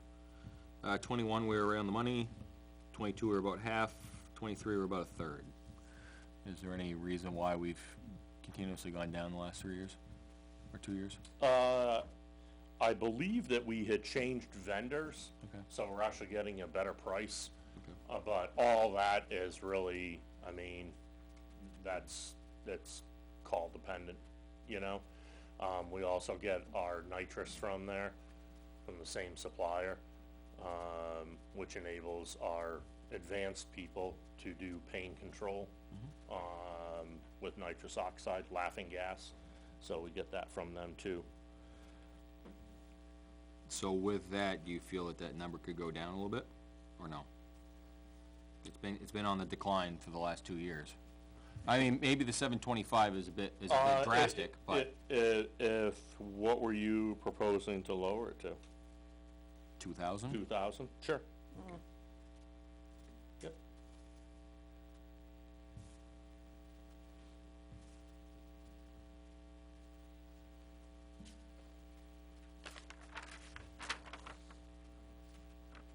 Um, 358, next page, line 678. 358.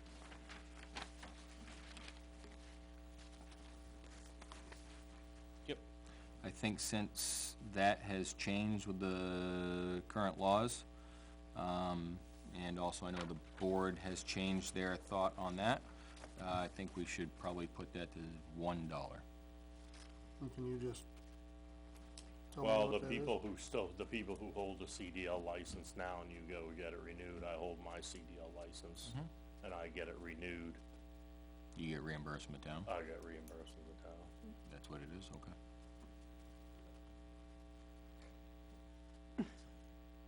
You get reimbursed? You get reimbursed, I'd For be the your first, 'cause I driver's don't. license? Yeah, 'cause I don't.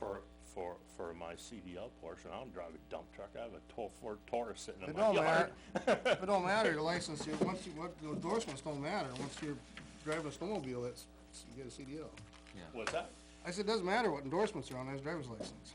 Yeah, I've never, The driver's license is not anymore, when you get it renewed, to have a commercial license than it is to have a passenger vehicle I license. don't know what the difference is, but. yeah, I it's, think it is. definitely. My question, my point is once you have that, it's your driver's license. And you get in trouble on a snowmobile as much as you do on a big truck.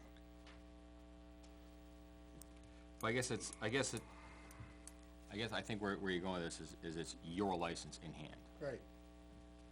It's not the town's license. Right, you're requiring me to have a commercial driver's license. Not according to the Board of Fire Wards now. Not according to one of the decisions. I understand, Sure, so, just, that's, I don't necessarily agree with it, but the board made that decision. Right. I I mean, Right. I'd ask you to Yeah, buy I mean, mine if or you, renew mine. if you feel that strongly about that and wanna put that to $1, then that's fine. I don't wanna get rid of the line because things could change. Correct. I mean, Yep. you know, in March, and maybe this is the time to ask about it. I mean, because that could get overturned by this board. Right? That decision could be overturned by this board come March. I won't be here, but, I mean, I'll be out in the cheap seat, but I won't be on this I side. guess my point isn't so much arguing over $249 as it is, I didn't realize that's setting a precedent for, That we were paying for it. Yeah. for all kinds of lights, doesn't matter what it is. Yeah. I mean, Yeah, we shouldn't do it. You know, but as of right now, the fire department does not require a CDL to drive the truck. Now, that is also in the state of New Hampshire CDL book, is that because it's an emergency vehicle, they don't require it, but this board could overturn that. And then you'd need that 250. And we'd also need to discuss training A bunch of avenues. other- Training avenues, because it's not, you just go up there and Right. throw money at them and say, give me a license. That doesn't happen anymore, so. Yeah, no. So that's a whole different ballgame. So do we just wanna leave it alone? 'Cause I Well, think that's a darker black hole I don't think we wanna go into tonight. So what do we do at DPW? Nothing. I mean, they, Jay, how do we get anybody with a CDL now? Or have we? You have to have one. You have to have one, right? Do we, Right, you do we have to have train, do we pay for training? Because we've talked about like having a state come down, right? So that you can't, well, there's two different avenues. As of right now, what we would have to do is spend $5,500 to get somebody trained. Anybody that's come in so far, unless something's happened Yeah. between me and Jay, between me being there and Jay being here, anybody, a couple that the town have hired without a CDL, any training expenses was on the Right. employee, because Right. of that license. But, Works Department is registered with Federal Motor Carrier as a training facility. perfect. There is online tests you need to do. Mhm.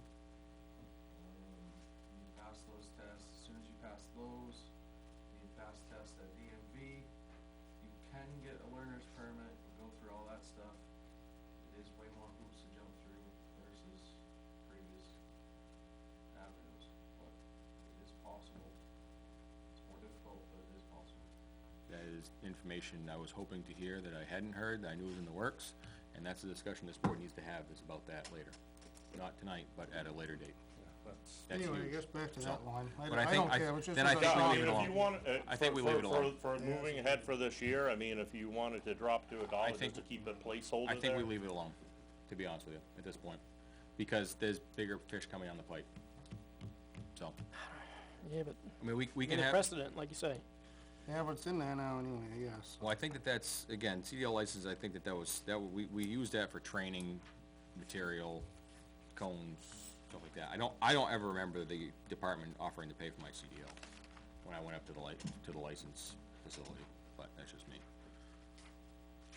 So, Well, I'd say remove it then, or I'm, change it to the $1. yeah, I'm of that mind right now.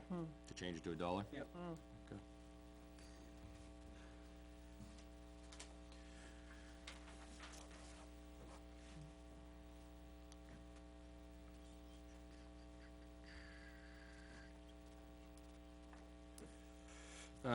Next line down, chief, 359. He approves 10,000, last couple years before 23. It was half, then it was close, then it was way over 23. I do know that the department sent 3 individuals for their advanced EMT. I guess my question is what is, that was kinda unprecedented, I'll say. Kind of an anomaly. So 14,000, what's that gonna cover for moving forward? I have 2 people in paramedic school that have You to have be 2. paid for. You have 2, okay. So, and one person alone, is Rebecca paid? Rebecca's paid? No, not, cause she got like suspended where she is. Because she's So, on we have leave. one person's on leave's deployed, so we still have to finish paying for her. And I have one employee that's in there now, and paramedic school it's probably over $10,000. Paramedic Is school. there any agreement between them and the town? They That's have what I to was work for so many, just gonna so say. amount of time? a year, 2 years, 5 years, and No. they gotta pay it back? No, well, yeah. What is it Well, back? yeah, I could tell you that in the fire service now, similar to what Chief Moore was talking about, $30,000 sign-on bonuses and stuff like that. If you have a medic and someone's going there, the other town is gonna say, here's your $10,000 check, thanks for your employee, and they're gonna take. Well, I understand that, I'm just wondering if there was an agreement that Yeah. if we send somebody for 10 grand, that they have to stay here or For pay us. 5 years or some amount. Or at least, cause I remember when we first started that and we offered it to somebody, they had to actually work it off with that written agreement where they would work. Correct, that in- was into it. Captain Hood before she got hired full-time. I thought there was a couple that went through that. You We, said there didn't was we an have a couple? agreement, Beth, you said, right? Okay. Yeah. But we had that where we would pay, but then they would work us in kind time. Correct, again, she was working Part-time at the She time. was working per diem, so at that point, she worked basically for free to pay back her paramedic school. So I guess my next, all right, so you brought up another question. So that she was a part-time employee at the time, she's full-time now. These opportunities be offered to anybody in the department? Correct, absolutely, Full-time, call and part-time? absolutely. Okay. Okay. You wanna go to medic school? I have no interest. You sure? Yes. We'll send you. None. 1 year, Zero. you'll be So done. there is something down or not? I still don't think okay. You know what it says or no? There's just something, that's fine. Couple years. 2 years sounds You right. did, now that I remember, you did show me it was, yeah, I don't. So 4,000 is what covers one medic class, correct? For an individual? 10,000 is what covers a medic class. Okay, so it's still gonna be short because we have two. Well, Because she won't be back One- until next year. okay, So, one in correct. lieu, okay. Yeah. So the 4,000 actually 4,000 be is for- additional for anybody. Correct, if you wanna go to training, so I have some money in that budget to send other people in the department for training, which should be, my anticipation is, it should be a lot less, and it should be more like academy classes that are either like $100 or something, you know what I'm saying? Yeah. It's gonna be a lot lower. That affiliated versus non-affiliated. Correct, and we sent a lot, almost everyone in the department was at training sometime this year, hence why our overtime was so great. So high. So now we're kinda up to the speed on the medical side of things. Again, the fire classes offered by the academy are relatively cheap, so I think the $4,000 will be enough to, send anyone to class if they wanna go to take a class. How many people are in the department, or how many is full staff? 8's full-time. So I'm trying to do, so that's 5 classes per person at $100 pop? That's what our staff is right now. Thank you. That's everybody. If you guys want one. So what I was trying to back into is, okay, if we are calling 10,000 untouchable for this EMT training, then what over that should we actually account for? And if we're using the number of $100 a class, okay, how many classes are we actually talking about? That's just a rough ballpark. I mean, I'm going by, some classes maybe $200. If someone wants to go to a class, it could be a specialty class for extrication, it's $400 or something. I'm saying is most of the classes we should be able to get through the academy at kind of like a discounted rate instead of paying, these thousands of dollars we're paying for stuff, so. So I guess out of this list, is it the entire list that you would expect to do some amount of training? Absolutely. If someone doesn't do any kind of training, I frown upon that. I mean, it's professional development, you gotta keep up with everything that's going on, and that's part of everyone's evaluation is what they need to do for the next year to improve themselves, whether it be a fire officer going to fire officer school or. This list you handed out was for everyone, That's everybody on the department. That's Everybody. everybody on the department. And is this, is the number of positions ever changing, or is this is full? and That's these are all- as of right now. Okay. Yeah, I mean, And again, I'm just trying to back into some math, and it's like, okay, there are 18 names there. If we say that there are 18 positions, you know, each one $200, 3,600. And then you just know, it's like, okay, each person gets $200. yeah, but I think, Yeah, but you can't, Some aren't that much, but and some are depending on the more. level of training you're offering, Right. it's. All over the it's all over place. the it's all yeah. over the place, you know, I send an officer to officer training, they have to go out to the fire academy in Emmitsburg, Maryland, that may end up being $500 or $800 or something for that one Yeah, person. you can't say here's a $200, you know, There's voucher $200, the ticket. rest of it's on you. Yeah, that would really get you where you need to be, because, you know, the class he needs to go to is 400 and yours is only 150 type thing. It's, it washes in the end of the budget, but not per head, per se. Right. Right.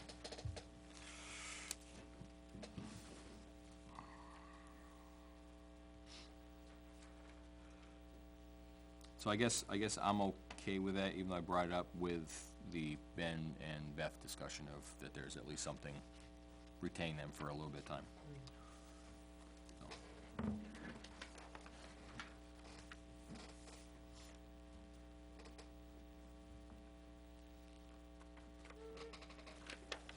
Question, back a page, line 315.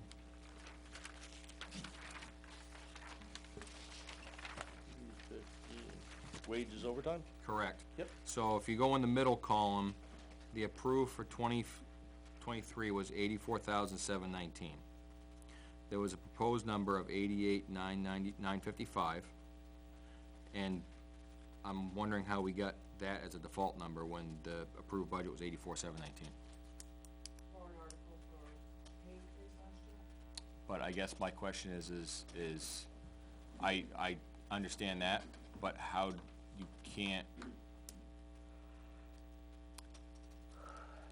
to me, overtime is not a calculated number as far as hourly. You're never gonna know how many hours of overtime you're gonna work, it's a wild guess, so how can that number change like that? Like payroll, yes, absolutely. But it's still an assumed number. You could have 0 hours overtime, and you don't pay anybody, but like wages, 40-hour week, you're absolutely gonna get whatever with the wages, 100%, that's a default number. But with overtime, how does that, I don't understand how that goes up with, And one part of the overtime calculation increased by 5%. That's two parts of the calculation, is hours plus the wage equals the overtime. but it's assumed that you, The wage goes up. it's assumed that you're gonna have X amount of overtime. Yeah, because like we don't see the same in highway overtime. But his wages changed. So, is this a full staff that you gave us? I think, Correct, yes. I think you're making a good point. So, Okay, why, I have a, Sure, the wages may have gone up, but you could say 0 or 1,000 hour, 10,000, whatever. right, and I'm not trying to take anything away from anybody, it's just, yeah, so like, I mean, the PD's flat across the line, He's the CBA. Here's his collective bargaining. but there's still gonna be an amount of assumed overtime there. They don't put it in their CBA. I'd wanna get clarification on that. Thank you. so if we have a full staff, why do we have overtime? You have, You need, vacation stuff, I mean, this past Shift year. coverage. This past year was unprecedented with overtime for the simple fact that, number one, all the way down, everyone was in training. The 5 months Chris Olson was here, every day off that I was not working, I was with Chris because that's what I was instructed to do. Yeah. I had to learn the job, I was with Chris, so that incurred more overtime.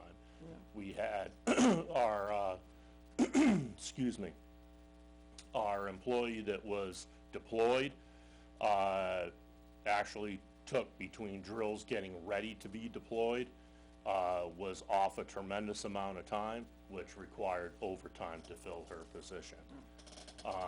We had 3 people going to A school, that took overtime. I have a person in medic school, that took overtime. You know, I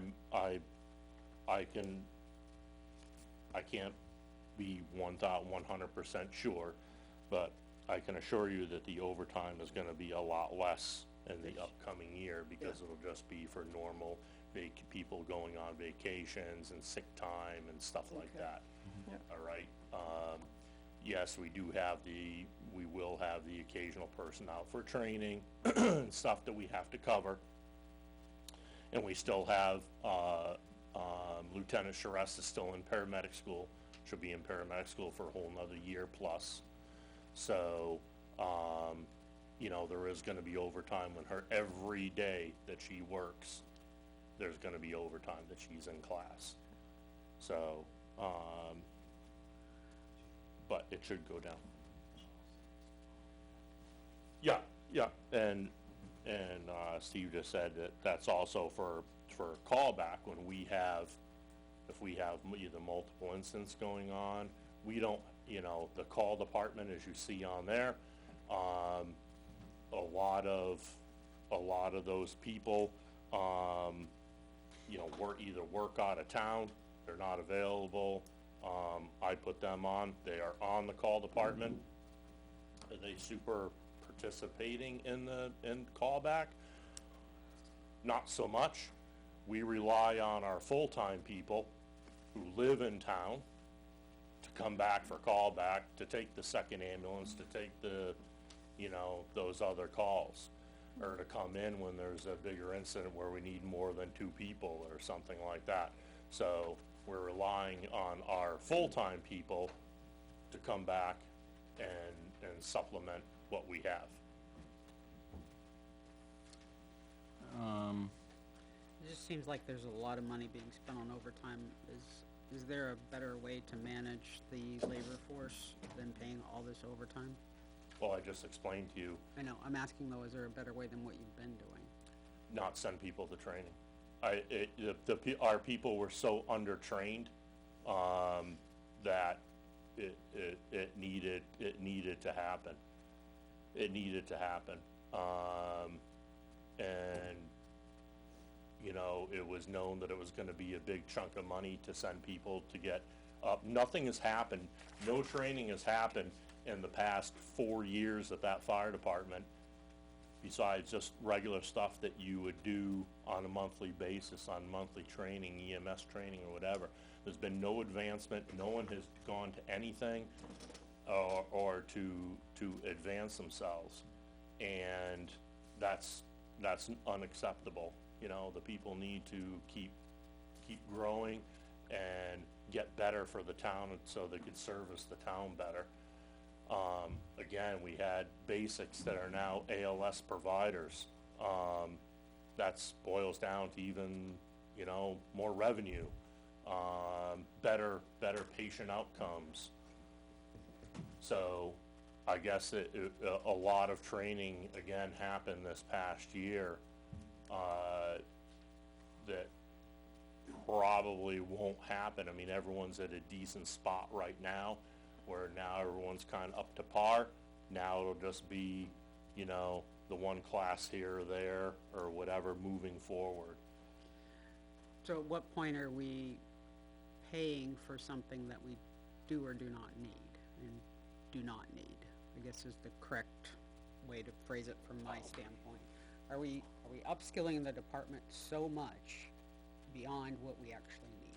No, absolutely not. Absolutely not. No. I wouldn't think so, no. No, absolutely not. The only other avenue, I'll say, to try and rectify that, which the chief has started to do, is that per diems at the bottom. So they can come in and, you know, cover a shift, and we pay them a wage, and it is what it is, there's no retirement, nothing. Right. The only problem with them, and the chief could back this up, is they are at the mercy of their department, which is probably shorthanded as well. So when they say, you're gonna come back and work, they don't have a choice. Sorry, Ware, I can't work for you, and then we have to fill the overtime anyways. Correct. So, I mean, if they can work, it's great, but if they can't, they're at the mercy. And that was always the problem with the per diem program when we had it before we had full-timers, was most of our full-timers, and you were one I yourself. I worked per diem Yep. for the town for 12 years. Right. And I was at the mercy of Bedford Fire Department. Correct. And So, that's the only downfall to that. With us not doing as much training coming up, is there any flexibility in reducing the overtime line below the 88.9? I mean, I would be a proponent of leaving it.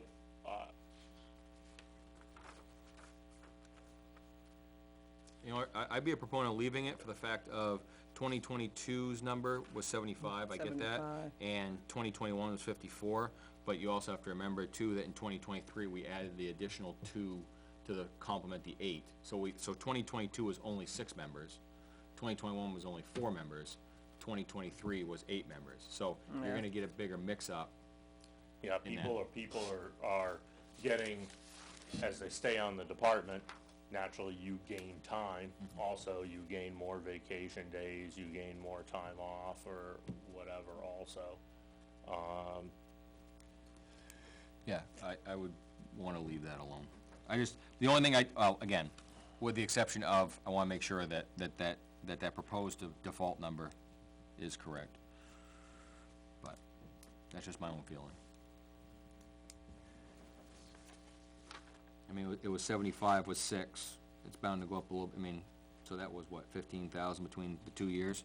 Another 15, that's right at that number, with the additional 2 people.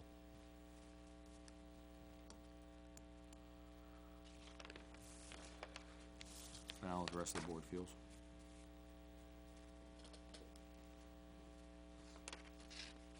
Yes, no, maybe? Maybe. Okay. 362 line. 362.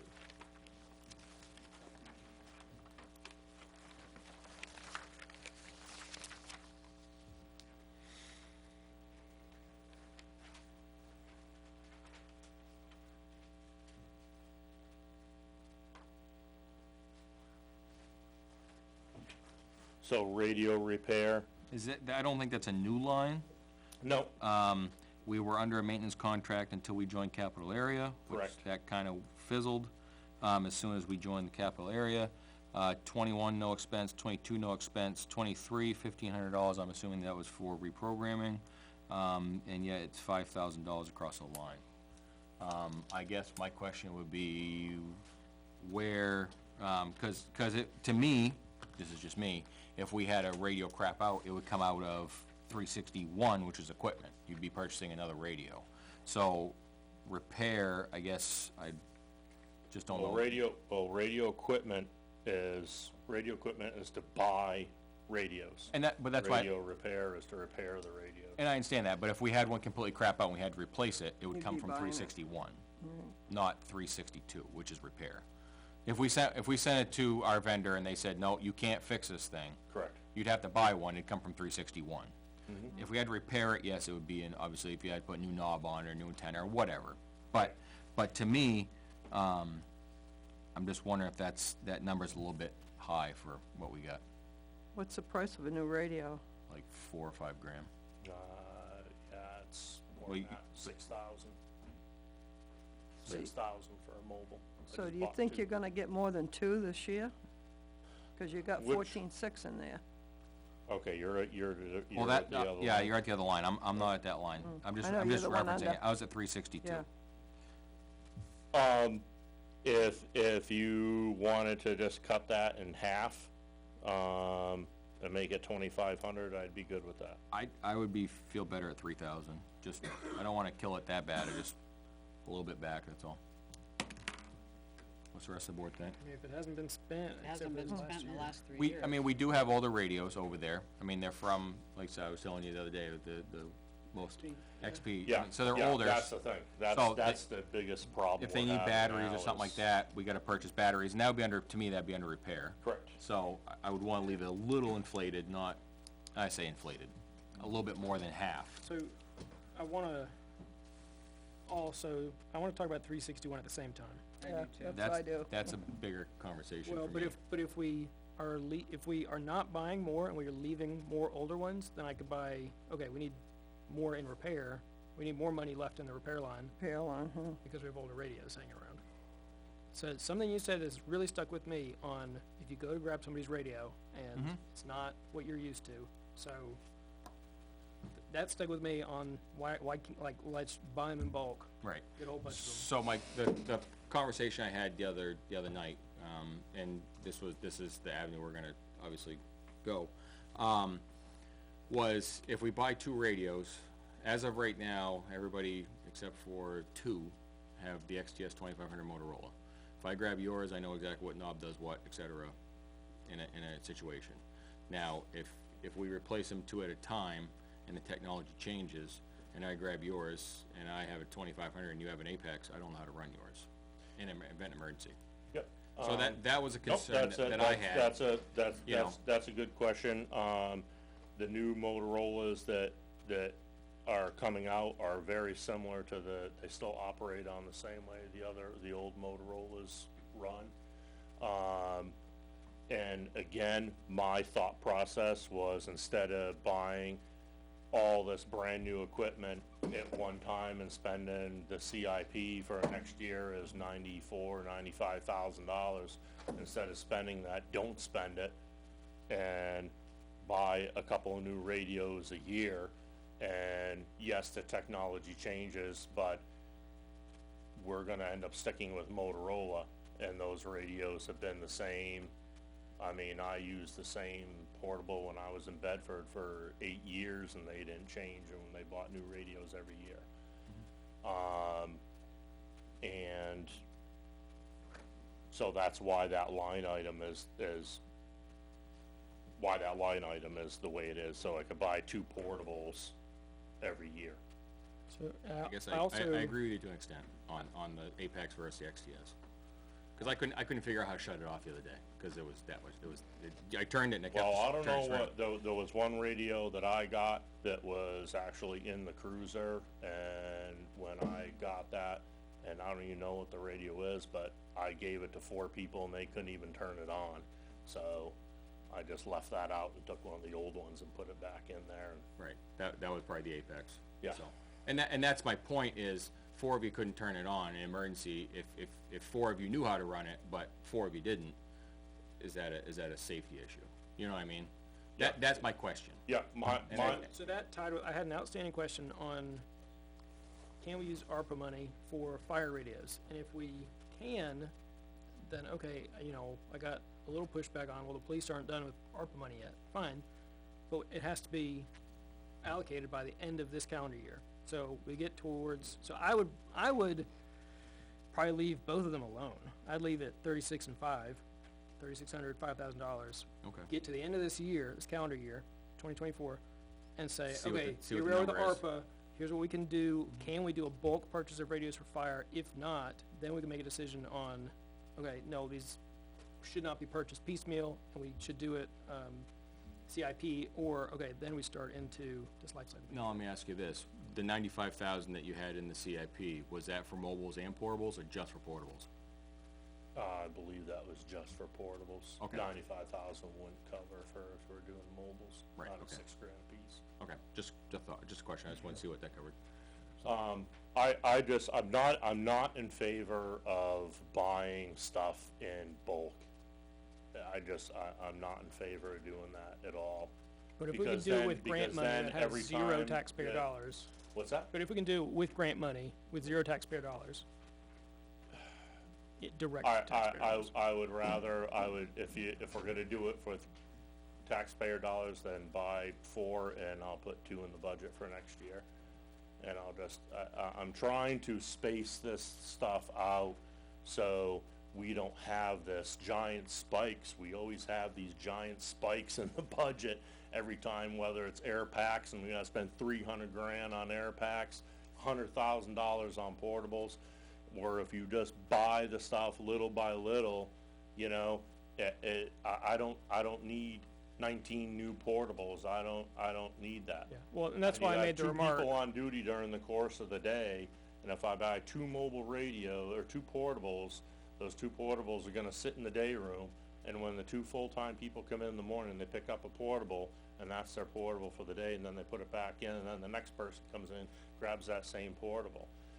And then next year we'll get 2 more, we'll rotate those 2 out to start replacing some of the radios that are running off XP software that, God forbid, a computer crashes, you're not even gonna be able to program the thing, because there's no program out there to do it. So I don't mean to that's why I override made you, the but that remark. that goes We would- against the man down orange button, that theory. What do you mean? Because if people are sharing the radios, if you push the orange button, it's just gonna say portable 1, Duty portable 2. 1, duty 2. So who is that? Who am I going That's, after? that's the current people who are on duty.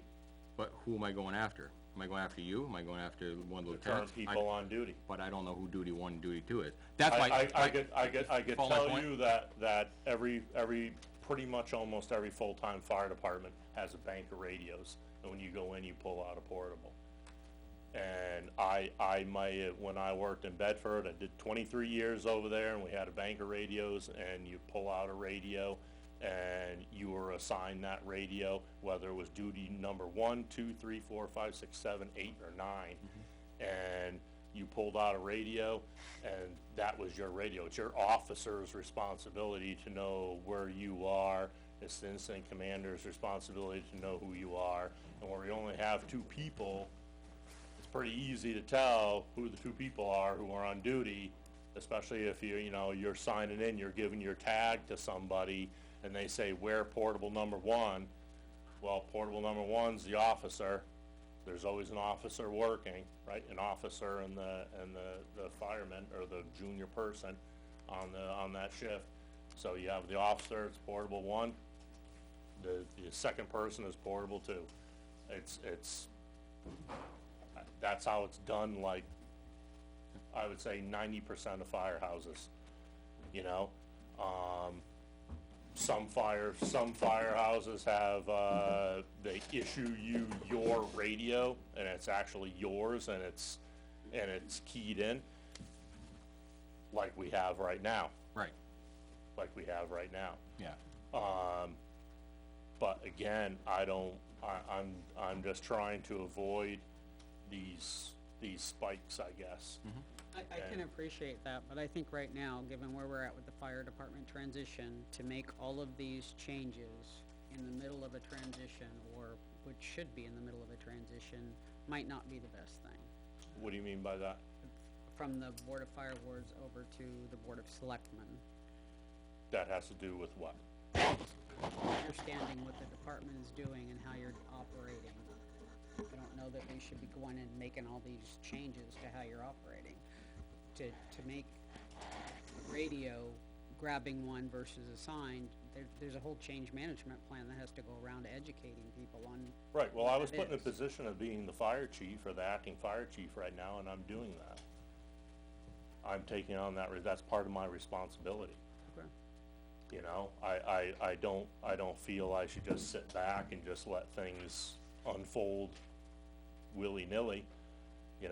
I have 30 years plus experience in the fire service. I pretty much have a pretty good handle on what I'm doing, I believe anyways. And in my past experiences, and if this situation or this operation has worked, and has worked well in full-time departments. And there's multiple full-time departments that do this. And it saves money. I mean, you're not buying, if you guys wanna go out and buy everyone a portable radio, it's $6,000 a pop, and that's great. But, and then everyone has a radio, I guess, if that's what you wanna do. I don't wanna do that. I don't think that that's necessary. Well, I'm gonna propose again that we cut the 11,000, we wait until the end of this year, we try and spend the ARPA money. If we can, fantastic, we put off this discussion for however many years, and if we can't, then all we've done is defer this. A year. 1 year. So, yeah. That sounds reasonable. And I understand what you're saying, Chief, but I politely disagree. Respectfully disagree with it. So. But. The radios that we have now are working, but it's all good. till it's not, Till it's not good. till it's not good. What's the rest of the board inclined to do? Sherry? You wanna bring it back to 3,600 is what you say? Yeah, 36 and 5. Yeah, Yeah, and then leave the repair line alone, Yeah. because we're leaving right, an extra year on the radios. yeah. Rest of the board? Chief? What you guys want, sure.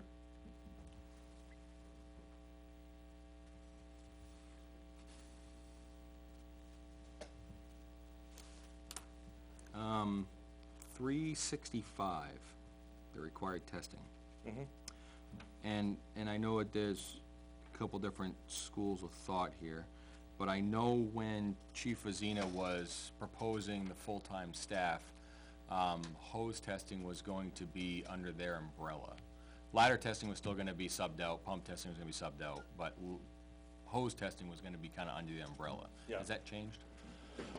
Yeah, we do not have, the time nor the resources to do hose testing. I have over 30,000 feet of hose that has to be tested annually, and we don't have a hose tester. I guess we can use a fire truck, but, you know, $800,000 fire truck is not a hose tester. And it just requires, it's very extremely labor intensive to do it. So it's for the 5,000, I talked to some of the area chiefs, and that might even be a little bit less, cause New Boston has a company that comes in and does it. I believe Chief Richards over in Deering, I was talking to him, and he has actually looked up the same company, to do hose testing also. Okay. So, we get a bunch of people in the area, they usually knock some money off of it. When they can actually stay here for a little bit. Right, stay here for a week or two. Alright, anything else on the budget for the fire chief?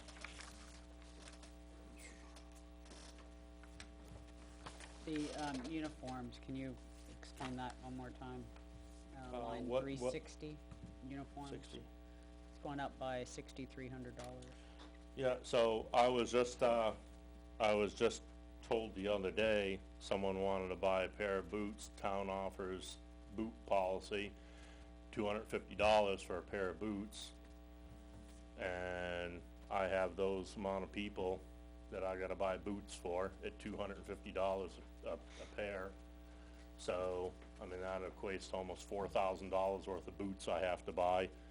And if I just buy, 4 pairs of pants throughout the year, those are $80, $320. Golf shirts are, $240 for 4 golf shirts. And you multiply that times the amount of people on the thing, that's the price of uniforms have gone up tremendously. So, and the whole boot thing, and I didn't even realize that till someone showed me that in the town policy the other day, that, 'cause if that was the case, I would've bought a pair of boots and had the town pay for them, but I didn't. The last time we met, we authorized the server and the sonic wall and wireless. Are those in the operating budget anywhere that need to be removed? No. No. Okay. Nope. Nope, 'cause that was they just came out, Doug from Umbro just came out and did that like literally 3 weeks ago or whatever, came out and looked at it.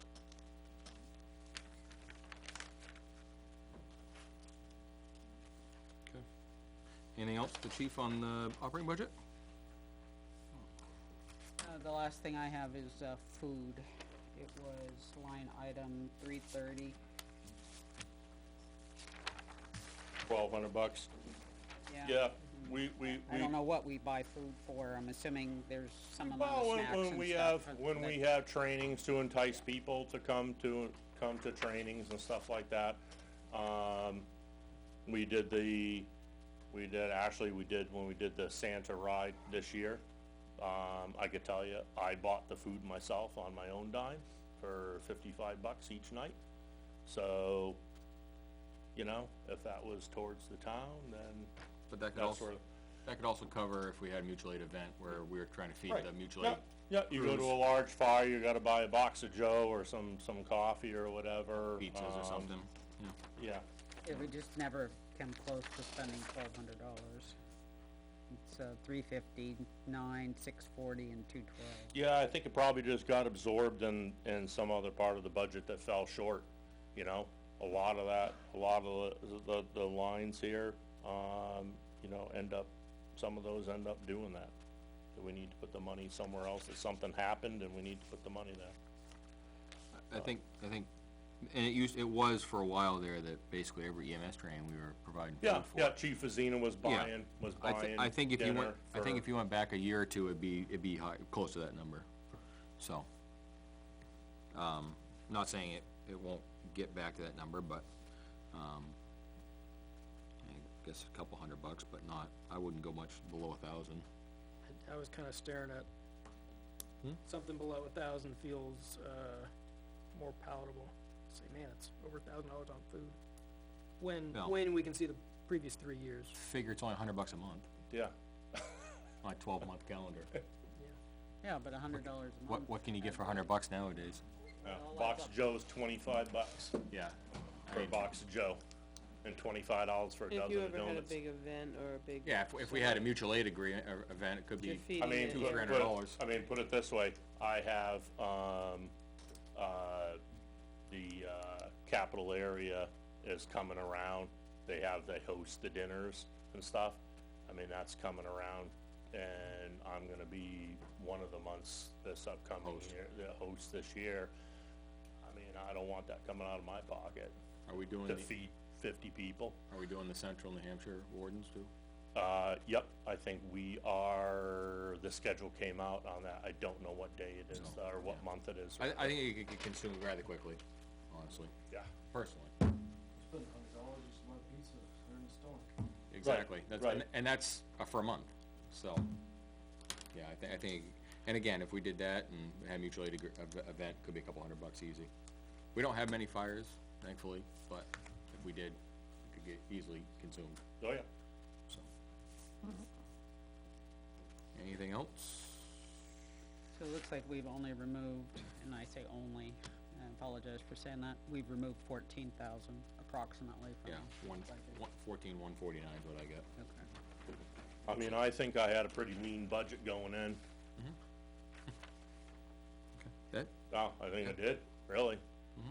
It was only 55,000 over last year, and we're, you know, getting things up rolling, so. I won't disagree. All right, anything else on the budget? Ask finance. Yeah, you have anything, Neil? Finance? No, yes, maybe? One, at least. Neil Kirk, Finance. Again, these are lines, 311 and 312. If you're eliminating the positions, excuse me, if you're not funding the positions, you're effectively eliminating them, and I believe they need to come out of the default budget. And I would repeat what I said before with respect to emergency management, line 301A. That those expenses are not, according to my read of state statute, eligible for default budget. And that would reduce the default budget by something, by a couple of $1,000. Thank you. Thank you. Anything else? Okay. All right, and you have 2 warrant articles? You got fire department wage increases on page 4. Full-time fire chief and the, fire truck, The fire truck's on what, page 6? could be. 6. Yeah, The that's end. on 6, the fire chief is on 4. 4, the 2 are on 4. The 2 are on 4 and And 1 on 6. My question is, and maybe this isn't for you, maybe it's for the Board of Fire Ward's chair, that number that is annual raise, what does that bring the salary number to? Because that's gonna combine the, I'm assuming on line 310, which is 110, fire salary chief, where's it gonna bring that number to? Which one are you talking about first off? The fire chief, the page Fire 4. department increase. Okay, fire, so you're Fire looking, chief. the You're article not for the doing fire the chief, wages. okay. Oh, Okay. no, There's I- one above it for I wages. didn't even see that one, sorry, my bad. I didn't see that there was the Okay. fire department Yeah. increases ahead. But, so we will go back to the fire department increases, because Okay, the first one? Yeah. the first one. Okay, I didn't realize, I thought there was only 2, I was on bandwagon for 2, I didn't see the third one. okay. Alright, so fire department increases, what does this represent? It represents $46,000 for 9 months, what does it represent for the members? It represents basically bringing the members in line with what the current, state of New Hampshire came out with their, 2023 study. I don't have the book in front of me, it's about that thick, and it brings everyone into line with that. They surveyed everyone, and that's like the middle of the road, what the pay should be for those positions. We also went from 10 steps down to 7 and eliminated. There's, like, I can't, right now, I can't hire someone for $18 an hour. So when they come through the door, you bump them up to the 3rd or 4th step. So like, why bother having, I mean, it just, everything needed to get readjusted, and that's what this is doing, basically, is readjusting everyone's pay to reflect where the business is right now. So I guess my question still stands, what does that reflect for the employee? Is it $2, $3, $4.50, $4.61?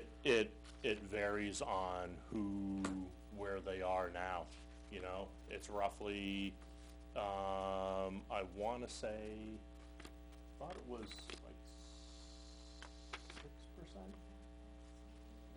Yeah, I remember we went So this, through that. so this represents a 6% wage increase for the fire department? Ballpark, yes. Yep. Full-time members only? What's that? Full-time members only? Yes. Yep. Yep. The 8 full-time members. Cause the per diem people are paid naturally just a per diem rate with no rate, with no benefits or anything else like that. And they're in the other article. Okay. And according to the list, you're a full-time member, does that include 8% for yourself? Right now, I am one of the 8 people, yes. So you'd receive the 6%? Until such time as I Okay, get put into the position, if that so happens, and then I'd be on salary. Okay. But the person, and then the person who Backfilling replaced yours me would be would start at at 6% at plus. step 1, or whatever. I think it benefits this conversation, so I'm just gonna ask on the CBA article, so did the police union accept our proposal? Are we all good on that? We sent it over, we have not heard yet. Okay. I mean, so is that something we can talk about? Well, it represents what we agreed to, but I haven't got an email back yet. Cause a lot of what went into that discussion was what we were considering doing for other employees around The town. non-union Yep. article. Yeah, I don't have a response back yet. Which I'd at least say is less than 6%. You know, like Chief Moore was saying, I mean, you know, the workforce out there is extremely volatile, and I would like to keep the people who I have. I would like to keep them happily employed, and, you know, it's very easy to do a lateral transfer to another department that's paying, you know, $6, $8 more an hour, and I'm not asking for that. I'm asking for a fair wage. I'm not asking for the moon. I'm asking for what the state of New Hampshire, basically going by what the state said, that these people should be paid.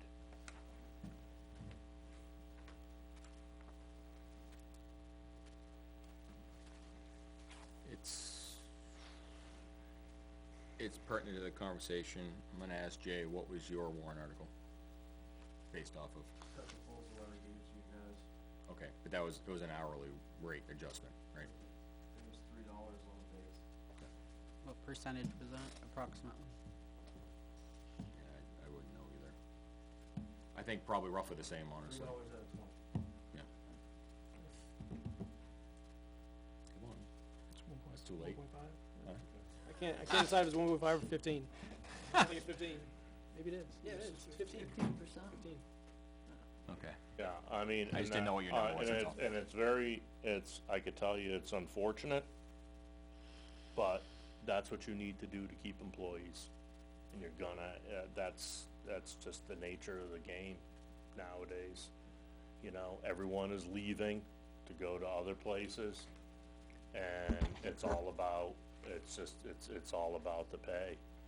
And I know for sure that I have one person leaving, they're moving out of state, and there's no way I'm gonna be able to hire an EMT, advanced EMT, for $18 an hour and start that. That position will never get filled, ever. Not when you're paying the handyman $22 an hour to paint a wall, you know? And no disrespect with that, but when you hand someone your kid, 3-year-old baby in the middle of the night, and you expect them to do something with that, you know, there's a lot of responsibility that goes with that. And I believe that the fire service and EMS in general is horrendously underpaid, horrendously, for the responsibility that we have. And I'm just asking what the state of New Hampshire says that we should be getting for these positions. And I for the gave- state study, was that, I mean, is that like a state average, or did that take into account, you know, a little more rural? Nope, it's not like that Concord went, would it have- actually went by county. And I wish I brought the paperwork with me, cause when I proposed this to the Board of Fire Wards, I gave the Board of Fire Wards a stack of paper, showed them the book, let them look through the book, and it goes by county, and it tells you what, every job under the sun, and it tells you what the, you know, the low, the high, and the average wage is, or what it should be, and I took it right out of the book, and the study was done in 2023 for Hillsborough County. And that's what I based this pay adjustment on.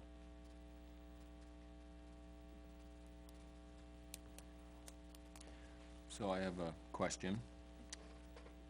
If, and we can roll Jay right into this, if the DPW and the fire department increases get voted to the negative, but the non-union passes, does the no means no on a wage adjustment override the non-union article? Say that again? So if the fire department increase specific article gets voted down, it's a wage adjustment, it's a raise. And the DPW gets voted down, it's a wage adjustment, it's a raise. If the non-union wages article as an umbrella gets voted through, does a no means no clause roll into those two departments because their wage adjustment was voted down? No, I wouldn't think so, cause Yeah. it's a separate article.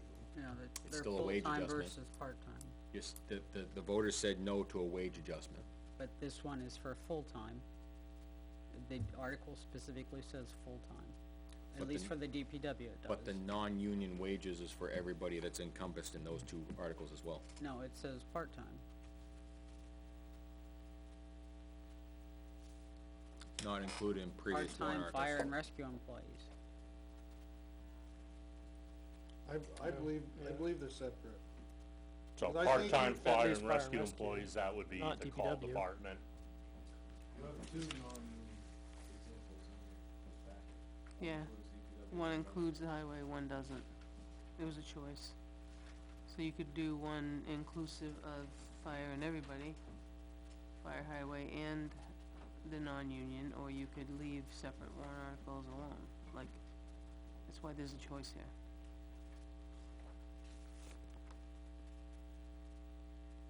Okay, so that the non-union actually excludes those two lines. right now, but you can roll them all together to make one warrant article, if that's your choice. No, no, no, that's not what my thought was. I thought that the non-union encompassed DPW and fire. But there's two examples, flip back Two, the just page. flip the page over 4. On page 3 at the bottom does not include Oh, okay. highway. The next one includes highway, but you can include highway and DPW. I think we still need to answer to your question, though. Oh, the way that the article is written for the full-time, it specifically says full-time. The others say part-time DPW. The second of the optionals just says Sorry, part-time fire and part-time rescue. fire and rescue. So regardless, the non-union umbrella does not cover the fire department increase. They're not No, in but there. you can change it, it's a draft. You can, To- no, to you me, can to change answer your it. question, it's two different pots of money to ask for, so it's two different Right. articles. You can ask for a, It's but sti- you gotta, you can ask for a percentage raise to the voters, and they say no, and you can give an adjustment out of the budget. It's still a wage adjustment though. No matter what it is, this is a wage adjustment and that's a wage adjustment. You can, if you compound them. That's my question. I don't know. I don't know the I answer. think they're separate, cause you can give an adjustment out of the budget if we. I would wanna run that by legal. Call one cost of living, call one a wage adjustment. gonna say, one would be, wage adjustment, the other one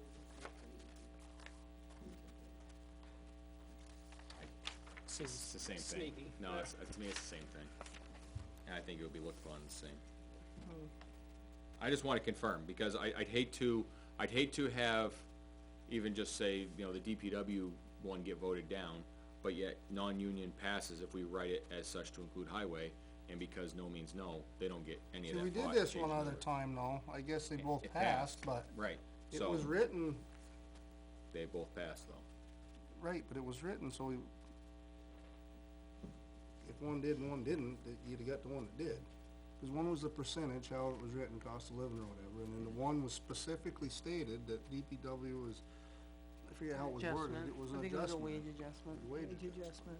And it wasn't to be sneaky, it was to, No, I no. wanted over and above the 3% that I'm the not- board was asking for I'm not everybody thinking else. there's anything sneaky here. I know, but I'm I just just wanna saying. make sure that if, no, if one gets voted down, it's not a complete tank for everything. Mm-hmm. You know what I mean? For all the fire employees, they don't all get tanked. No, I You know, understand, I think. Because that, to me, that would be very bad. And I'm not saying that we should not do what you're proposing. I just being the devil's advocate going, if that fails, where does that leave us? Right. That's all. But it appears to me that now that I've read it, and I just guess I just didn't read it, is that non-union article does not include the fire department full-timers. Correct. It's just the part-time, which would be the call department. But everything you're saying is true of DPW, because it does include DPW. Right, so I think that it So begs the question. are you saying, are you adding the fire to it? No. No, if we wanna do a standalone for the fire department, that's fine, I don't have a problem with that. What I have a problem with is now we've moved to the DPW, if that increase gets voted down, because it's not your article was a $1 increase. It was a specific. This is a bag of money, and if the bag of money gets voted down, where does that leave this article, if that's what we go with? I just wanna make sure that it doesn't become a double negative, No, I hear you. you know, and they get nothing. And mine was a specific amount. Yeah, so. I mean, we can make his a specific amount, but he's coming up, we're on him right now, so. Coming up. Alright, so, fire department's basically at 6% and out of the non-union raise pool. Is the board okay with that? I don't know the numbers that were offered to the police. I think I heard in your discussion down there that it was less than 6%. Yeah, we don't know yet. And we don't know if they accepted it. Right. But, with just saying to that, the police, a part-time police officer, or a full-time police officer, their starting wage is more than ours. If you walked through the front door of the safety complex, and you didn't know, you had no training at all, and do I wanna be a cop, or do I wanna be a fireman? You come in as a fireman, and you're gonna get paid $18 an hour, you go in as a cop, you get paid $26 an hour. With the Actually, same- you wouldn't even get in the fire department, because we'd say, well, you need to be trained first before we hire you. With the same But- retirement. With the same retirement, exactly, we're still in group, so if we're gonna compare, you need to, at least I would hope we compare apples to apples and the percentage of how much people are getting paid. Because we do not get paid as much as the police department does. I can assure you that, because I've heard it. Well, you can't go compare one department to the other on the wage or, but, I guess your argument would be how much under we wanna be. We could stay in here all day long, that, argue who's worth more money, but the point of the percentage raise is, you know, if you're that far behind the average, then you have an argument for asking for a higher percentage, would be my argument. Which we are. I mean,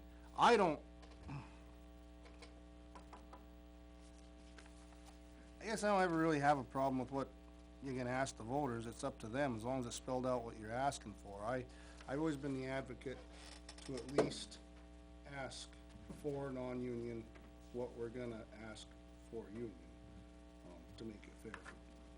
Not an hourly raise, but at least a percentage, so. You're asking for a little bit more, but if you have an argument as to why, then that's for you to sell. I'm okay with it being posted this way. And this is what's hard about this, I guess I've never done them where there was just a sum and it wasn't spelled out, it was $1 an hour, it was 3%, or it was 8%, that's what's hard to make the argument for these articles. Like you walk in that ballot box, like, well, how many people is this? Yeah, how many, Right. yeah. Well, I think it's your opportunity to sell it at your mailer. That's what you have to do. So I'm okay with whatever you wanna propose, I mean, it's up to you to make the I argument. mean, would you want to see a percentage in there think I would want to instead? I think it would help you more, I mean, Yeah. I'm only talking from experience of standing on that side, that you're gonna be asked that question in deliberative session. The numbers should stay in there, the 46 and the 60, those should stay in there.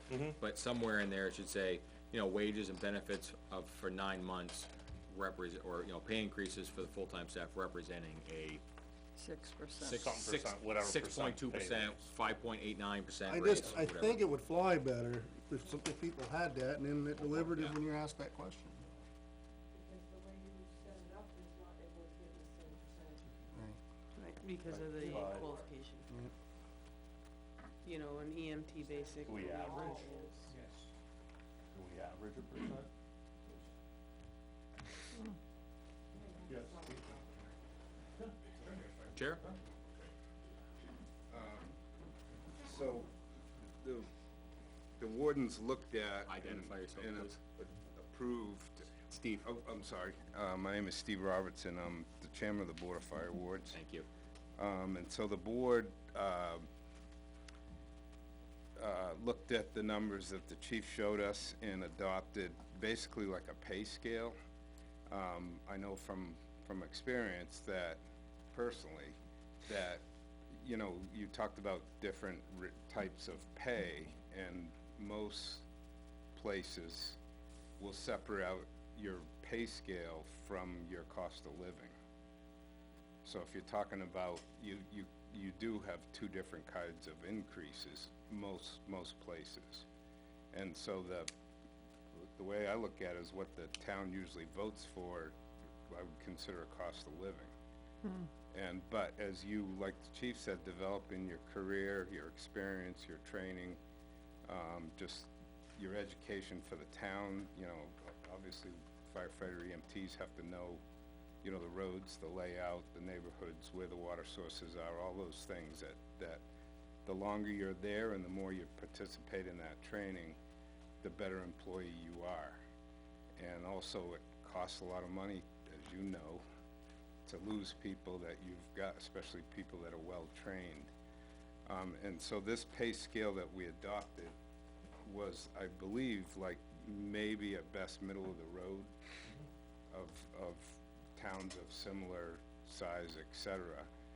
So, and I'm not sure personally, as I sit here tonight, my personal concern is we've got a lot of articles here, you know, everybody's doing it, so to speak. The police are coming in with a contract, highway's looking for something, we're looking for something for the fire EMS, and, so I don't know what the answer is as we sit here tonight, but my concern is, personally, that, you know, if we make it too complicated, then it all fails usually. So, I don't know exactly what the answer is, but the scale is to try to get people in a, not even a high competitive, but a competitive enough so that we can hopefully retain people.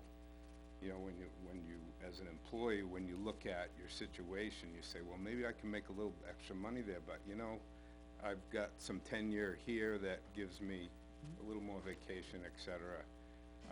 I'm gonna stay, you know, so, you know, that's retention. I know the highway department right now is having trouble with retention because it's become harder to get truck drivers, and you drive out of state, like to the Midwest, and I can't believe how many trucks there are on the road.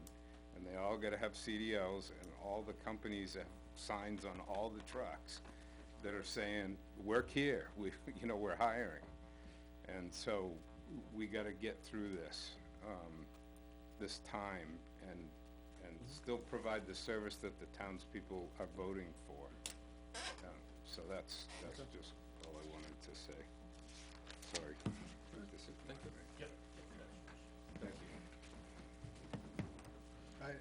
It's up to them to sell it. yeah, I've got another question. Hey, Beth, the two non-union potential articles, did those reflect a percentage increase? So the first one, sure. in the bottom of the three, is 5%.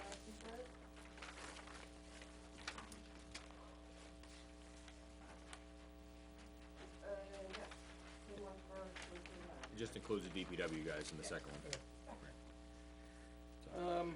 Yeah, I know, like you said, it's not a flat percent increase. It ends up being roughly 6%, but I don't know if there's some way to just go 5 across the board. That's where I am. So the fire chief's looking for, he's, there, and the board firewalls are looking for an individual article for 6%, rough. And I believe that Jason's looking for something different. But Sure. we'll move back to just the fire department. I wouldn't have a problem, again, I either way, I don't, if they want it to be a standalone article, it's fine with me, like Ben said. If we threw it into the non-union bucket, it's one less warrant article. Yeah, I mean, it's hard to, everyone is at a different pay, so it's hard to just nail it down to, A percentage, right. right? But the more experience they have, the more pay they get. Correct. So that if they're Yeah. getting I mean, yeah, I mean, the 6%, they're people who have being been there rewarded for- because they've got more experience. Right.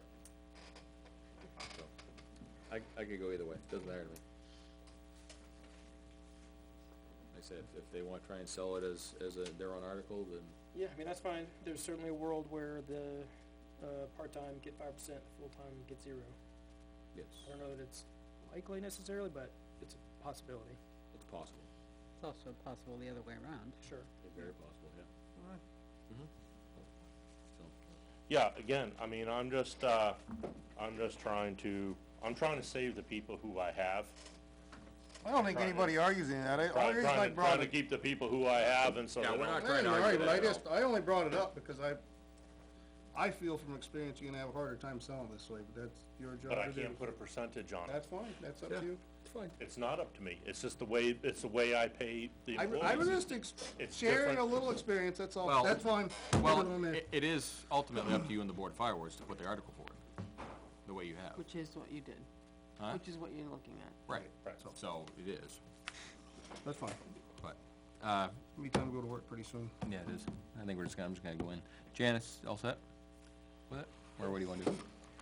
This side of the table? Sure. Leave it? Yeah. Neil, finance? Neil Kirk, Finance. I have to tell you that the two articles dealing with town employees, the one at the bottom of page 3 and the top of page 4, are extremely confusing. I couldn't, I thought they duplicated each other, I thought there were typos, I thought somebody pasted the same thing twice. I just could not understand them.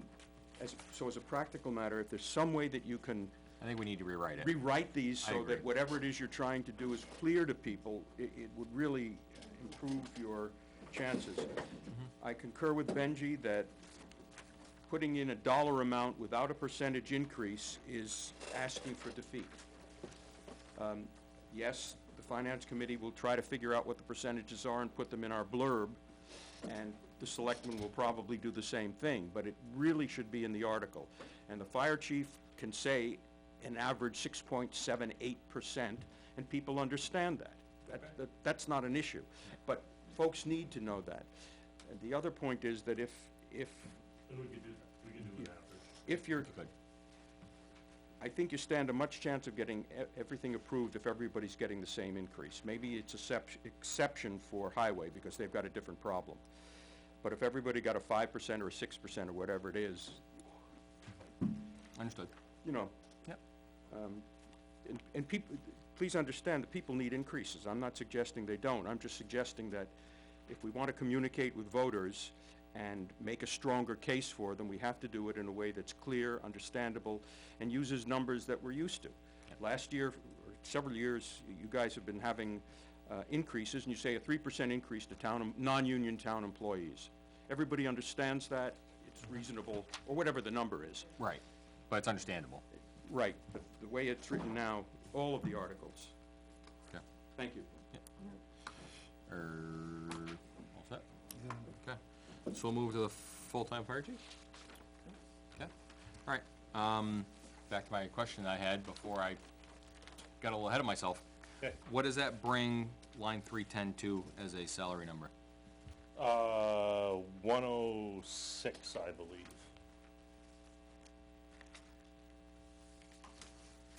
What line was it, I'm sorry? 310, which is the fire chief salary. I know that there's FICA and there's retirement and stuff like that, but I kinda just wanna know what the base Yep, the salary. base, yep, 106 was the Increase, base. Yep. 106. Yeah. I'm gonna echo something Jana said earlier, that this feels like an inappropriate time to make a big change like this, when we are, the fire department as a whole is transitioning under the Board of Selectmen, and this feels like a very big change, to me. No, I would think we would want some time to review and evaluate what's going on in the fire department before we sponsored a full-time fire chief change.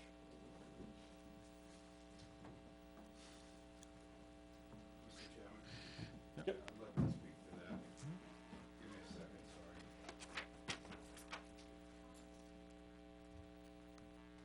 I just, before Steve comes up,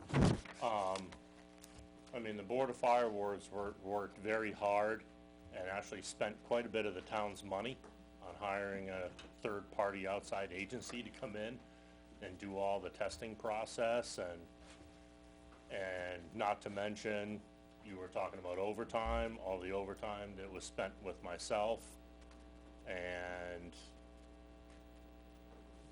that the whole course of that was to move towards having someone in that full-time, well, not necessarily having a full-time fire chief, but you have an agency that's open 24 hours a day to respond 365 days out of the year, and not to have a full-time person in that position is, I think part of what you said, though, is. I don't agree that you wouldn't want to have a full-time fire chief running a $1-point-something million budget. But like you said, all that time was spent, all that money was spent towards who we're gonna find for a part-time chief. and then to suddenly switch it to a full-time as the Board of Fire Wards dissolves themselves, just feels like too many moving parts all at the same time. Yep, go ahead. Sorry, I don't feel that's the fire chief's place. This is more, has to do with the board. And so my name is Steve Roberts, and I'm chairman of the Board of Fire Wards. We had a part-time chief who was retired since I believe 2011, and he was our first part-time chief.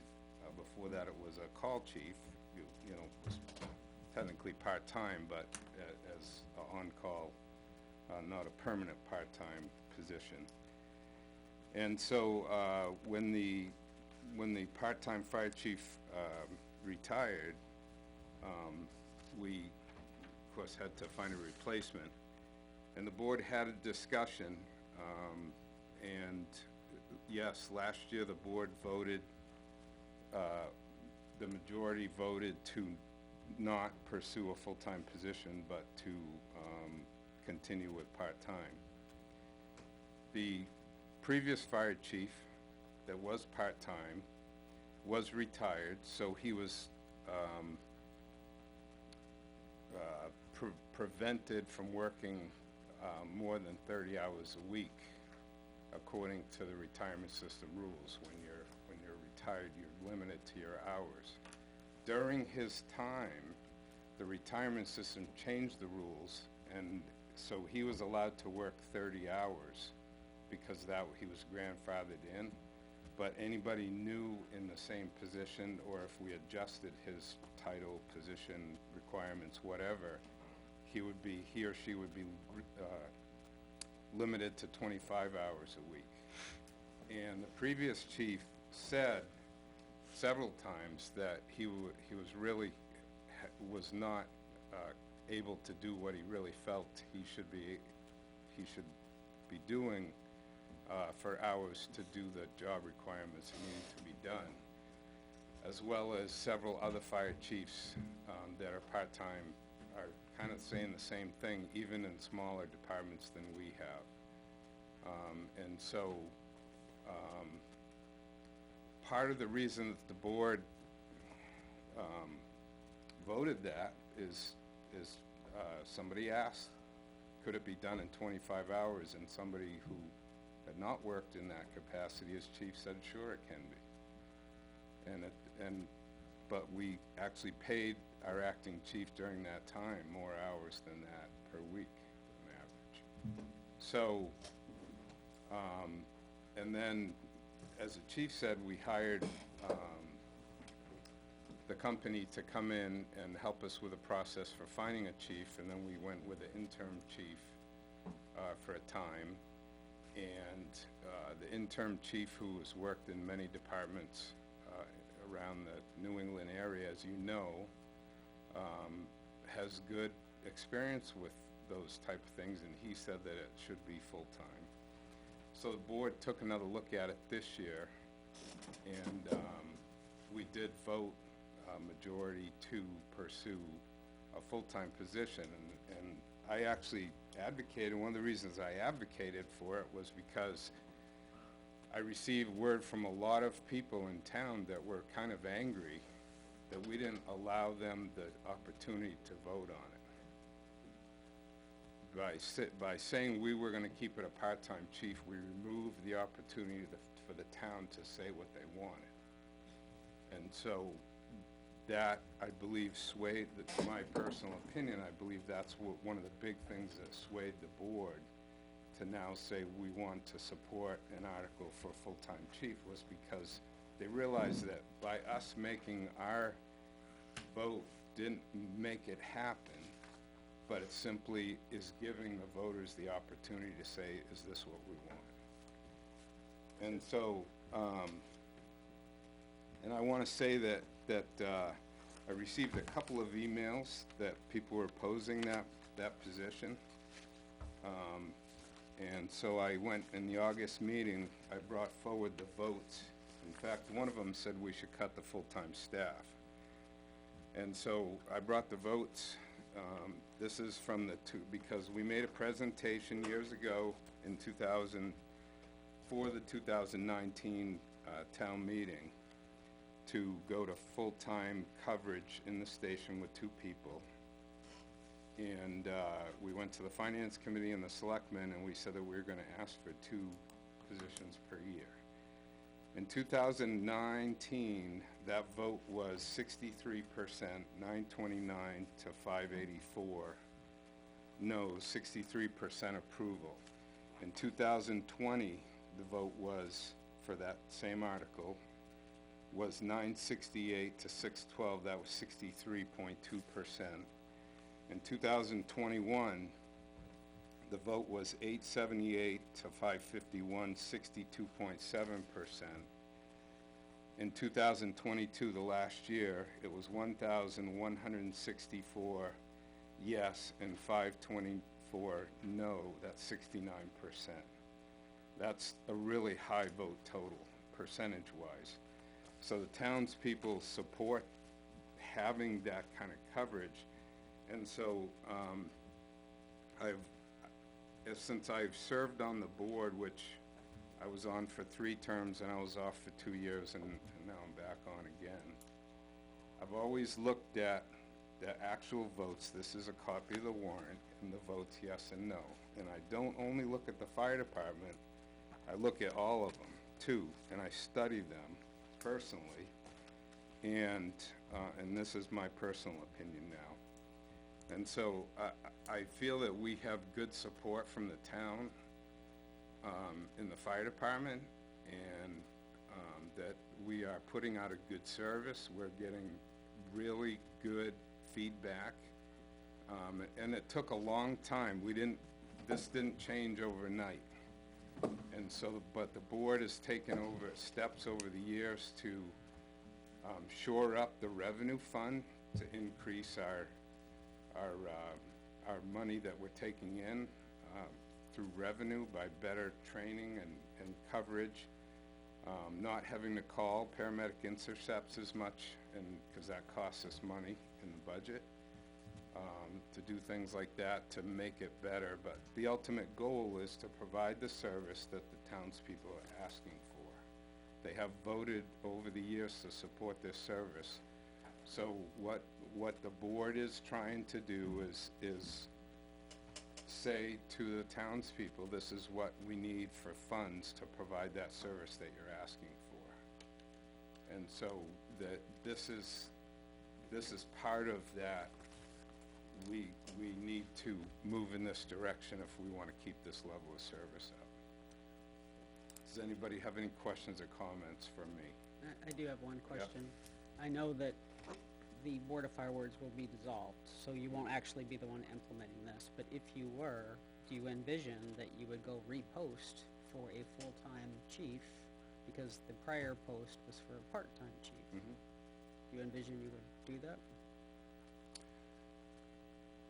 I can't speak for the board on that, but personally, No, I'm asking for your opinion. Personally, I just want to be clear on that. Yeah, that I'm asking for your opinion. No, I am giving you mine, is Okay. that we went through a process. In fact, we re-advertised, and yes, it was for part-time.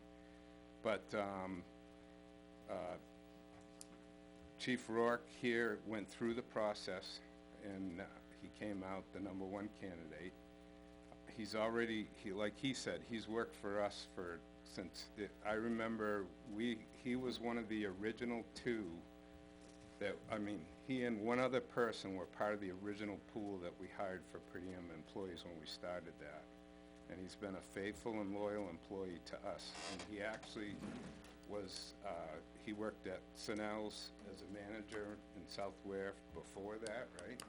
I found that Chief Rodenhauser, Punky, gave me a job in 1998, and I actually looked at that, and at the time there was 46 members on the fire department, and the last line that was written for the town summary in the book was, we urgently need more people on the fire department to make calls, so come in and sign up, because they have no daytime coverage. So that was why Punky put me on the fire department, because I worked in town locally, and so that was 98. And so he was, on call while he was in town working, I guess they let him go on calls. So it was actually a lot longer than 2010. And then he's had a full-time career. We hired him as a captain 2022, okay. And, but he actually was already an employee of ours. And so, you know, this hiring situation that we're in includes pretty much all aspects, and especially supervisory, administrative, fire personnel. And so I would recommend that you put Chief Rourke, Acting Chief Rourke, through the paces, and you know, it's a unique situation where we had a part-time chief, but the job really requires a full-time position now. And so it's good to promote your own people if you can. So And I think you answered that as no, you would not repost it. You would I just would not. put him in the position. It costs us a lot of money to put it, to have Yeah, I the company come in and do that for us. And then the testing process is pretty extensive too, so. And that's one of the reasons why I've tried, it's hard for me, I've really tried to sit back and not jump in and let him do the budget presentations and stuff. I think he's better at it anyways, but it gives him experience. But he's also a paramedic, which is huge. When we were first having our discussions about fire chief, I said it would be really good if we could get a fire chief that's a paramedic, and pretty much everybody said that's not gonna happen. I just wanna rope it back to the article, cause Yeah, time's it is getting getting late. My comment, I guess, to the board, I guess, cause if we have our articles, I never mind putting stuff out to the voters, they can vote. I'd like to, my opinion's fine, leave it there. I'd like to maybe recraft it a little. It should have the total cost of the salary and benefits as any new position we've ever put out as. I Right. think if you go back to the building inspector, it's gonna be written that way. And I forgot what I was doing the second half of it. Oh, and maybe put an up to number. When we put it out there, I've never seen where we've asked for a new position, how Yeah. many we have, but wouldn't it be We've always based done it- on, we've wouldn't always it had be a based range. on experience and, We've always had a range, correct? right, I mean, So if the, you know, again, and I take your opinion with respect, but if the board does choose at that time to repost it, there needs to be a range. well, yeah, Right. because what if acting chief, what if you win the mega bucks and you say you're going to the Bahamas and we need to repost it, and if we don't get somebody that falls, that we feel, we should have that Yeah. range. I don't think we should be stuck on it. And I think it should be the total dollar amount of salary and benefits. So you would say, so you wanna see something about, that this is, we would take the money from the part-time chief salary line or whatever that number is. Combined, And then add this to it, type of thing, right? Is that what you're talking about? Yeah, 'cause you're eliminating that line. Yeah, which that's spelled out in the budget. Yeah, except that, yeah, I guess to be clear for people so they would know, and also that it's not all gonna be new money. Cause I'll tell you the way that I read this article right now, is the full-time fire chief's gonna make 68 grand. Yep. Because the part-time got rescinded, and if it says rescinded, the money went away too, not to be compounded. Right. I read it as a $68,000 position. We almost always have the Sands, don't we, in anything So we've we made? could put, I'm We just saying it needs to be always have the recrafted. Total salary and benefits, put and the, we, Yeah, it just needs to be recrafted, that's all. and then the money's gonna come from. Well, I guess I'm still of the mind to not do it. So rather than, before spending that time, I'd like to get a consensus on, are we doing this, or are we not? I guess we get a consensus, cause Salem is asking, so. I know, Ben, your spot is put it on there, let the voters decide. And my reasoning is, this is gonna be a new requirement of the Board of Selectmen. So we are deciding what do we want things to look like for a new board that has never done any of this before. And I would just as soon leave it alone so we can look at, well, this is how it's been done. Let's continue to do that. Over the next year, may realize, okay, well, should have been a full-time. Let's put it before the voters, rather than everything changes in March.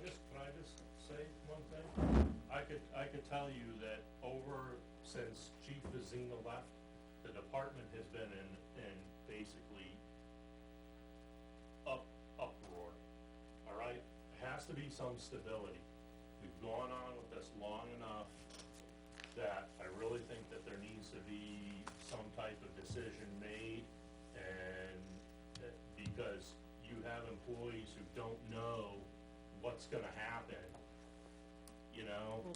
Stability is leaving it alone. And so who's gonna be running the department for the next year? Excuse me. So, let me answer that, your comment. As I mentioned, if we get somebody that's retired, which is probably gonna be about the only way that we could get somebody that would be willing to work part-time in that position, if they're limited to 25 hours a week or less, and under the retirement rules, they may not be able to be a working chief and go to calls. It might have to be an administrative position. And so, but the main reason that I'm supporting it personally is not for that reason. It's because we actually need somebody full-time. And also, to be having working hours, it also gives us an additional person to respond on calls, which we desperately need. And so for the difference in those hours, to have somebody else doing, it's not like he's sitting waiting for calls, he's doing his job, but if he's needed, he's available. And so that makes a big difference too. You're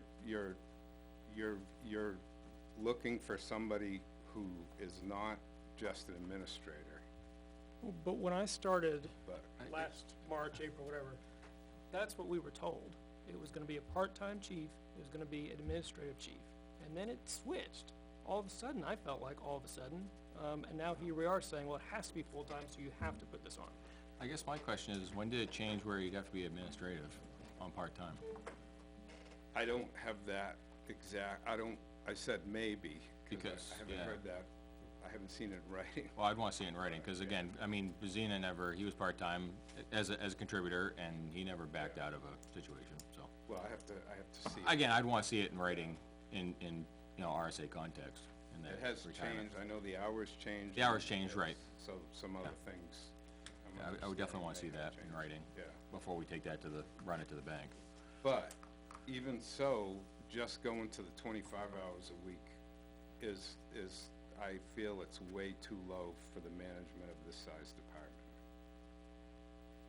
And Now the that's, board feels that way now too. obviously that is a New Hampshire retirement contributor. If we got somebody from Right. Vermont or Mass or Maine or God only knows, they had a qualification bucket that came with them, it'd be unlimited, it'd just be the salary. It's only New Hampshire Group 2. Put out 2 ads for part-time fire chief. No, I They understand would- that, I'm just explaining it, They it's a could New Hampshire guy evolve, that's yeah. gonna, that would be, a New Hampshire contributor, that would be limited to 25 hours. Yeah. And that's where, like, when Chief Moore came on, he can work whatever he wants, cause he was contributing to the Virginia system rather than the New Hampshire system. Right. I just wanna clarify that, that's all. And those folks are mostly looking for full-time positions, cause they can do it. Understandable, understandable, so. So, I just, I feel that based on, our time with you know, where we came from in 2009, 2010, to where we are today, this is an important step forward. And the town has grown. It's a more complicated job than it ever was. There's more requirements all the time on everybody. And we need to have that managed, plus we need the personnel as well, available for calls.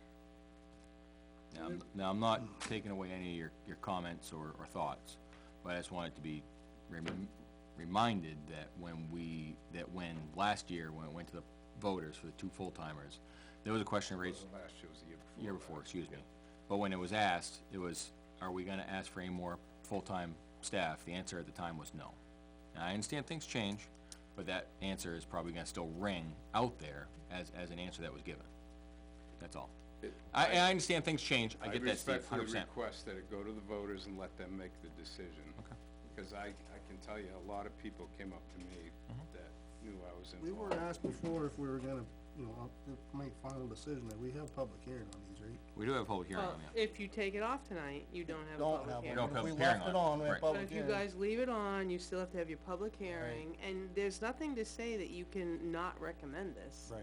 Right. It came as a recommendation from a current sitting board that I realize is going to go away, but the vote at their meeting and in their minutes was to put forth an article for a full-time chief. Whether you wanna support it or not recommend it, I think that's your choice. But I still, that's why you got people still sitting here at 11 o'clock, cause they don't know what you might take off that they can't talk about next week. Right. That's Yeah. the problem. My other thought is, and I'm not saying either way, but this could be amended at the floor to a $0. It could be, any of them could be At deliberative, it amended. could be 0, Right. right. Which would basically render But it. you're depending on No, I get it. almost 11 o'clock, and we're gonna make a decision that Yeah, I it's, understand. that's why you've got these people sitting here so long, because there's a I'd concern. like to see the people make the choice. And you can not recommend, you can do whatever, but I just, You all set with me? For a moment. Thank you. For the moment. Sherry, ideas? Yeah, I don't know, it came to us as part-time originally, I don't know. I don't really personally see, I don't know why I didn't think of it till 2 seconds ago when I just asked you, but I knew the answer, I guess, but I don't know why, wait till the public hearing before I really decide to hear their argument on it. Yeah. That's something, it's flip-flopping from what we said earlier today, but what do you wanna do? We said we wouldn't cut nothing after they left, so. Yeah, after the department heads left, right, which we haven't cut anything. Right. The department head's still here that would, you may get some compelling argument that would make you wanna take it off, I don't know, I'm just saying that. after the Why pub, they're still now sitting at the here. public hearing, after the public hearing, can we take them off as a board? Yeah, you take the input and then you think about it and what Take you the wanna There you do. go. And my only argument, I get, letting the people decide whatnot, but we were elected to sit and listen to all these arguments, learn everything that we can so that people don't have to. And part of what I feel is our obligation is to see something like what I feel has gone on with the non-transition and make a decision based on that. It's easy to put an article, oh yeah, of course I'm gonna support that, but I feel like at some point we have an obligation to, intercede. I just think that it would be, the Board of Fireworks put a lot of time, a lot of money, a lot of the town's money, taxpayers' money. You guys are cutting money But and- into and finding a stuff like that. part-time chief, And just to go through this whole process to do this, and it would just be a shame to have it cut out. I definitely echo, what Steve said, that there is absolutely no way that anyone can do this job, that what has to be done on a daily basis for 25 hours a week.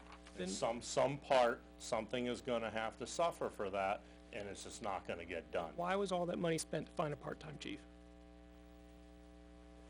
All the money was spent to find a part-time chief.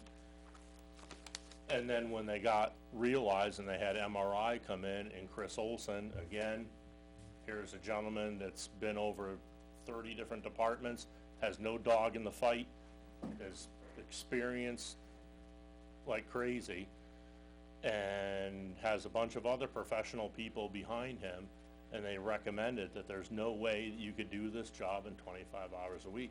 So that's when the board changed their mind and said, hey, we really need to get a full-time chief. Does that kind of sum it up? We get that. I just, You know, I mean, I guess the other thing, well, never mind. I don't see the harm waiting for public hearing. I guess we need to take a vote and decide. I've done this a Yes. long time, and never have I seen two departments take 4 hours. Janice, your idea? Well, I do believe that the Board of Fire Wards has some stake in this because they made the recommendation, but we posted for a part-time chief, and to go and, if we were to implement this after it goes to vote and passes, I would insist that we repost it for a full-time position because we haven't asked for that. We may get different candidates, not that we don't have a great So, one. I guess what, It's just, we have to do due diligence for a Do you- different position. but what about the article? You wanna carry it, or do you wanna, Carry to public hearing. I think we can carry it to public hearing. okay? Carry, carried public hearing? Yeah. Alright, so carried public hearing, okay. Carries public hearing, okay. There's one more, fire engine, Yep, fire engine. And that is on page 6. page 6, okay? talk to us.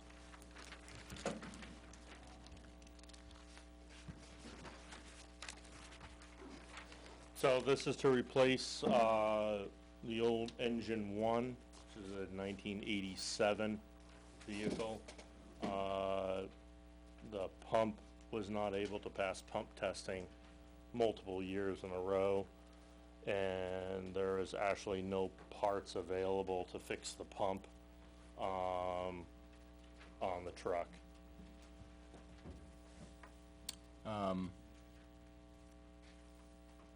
Okay. Where will it be stored? It'll be at the center station.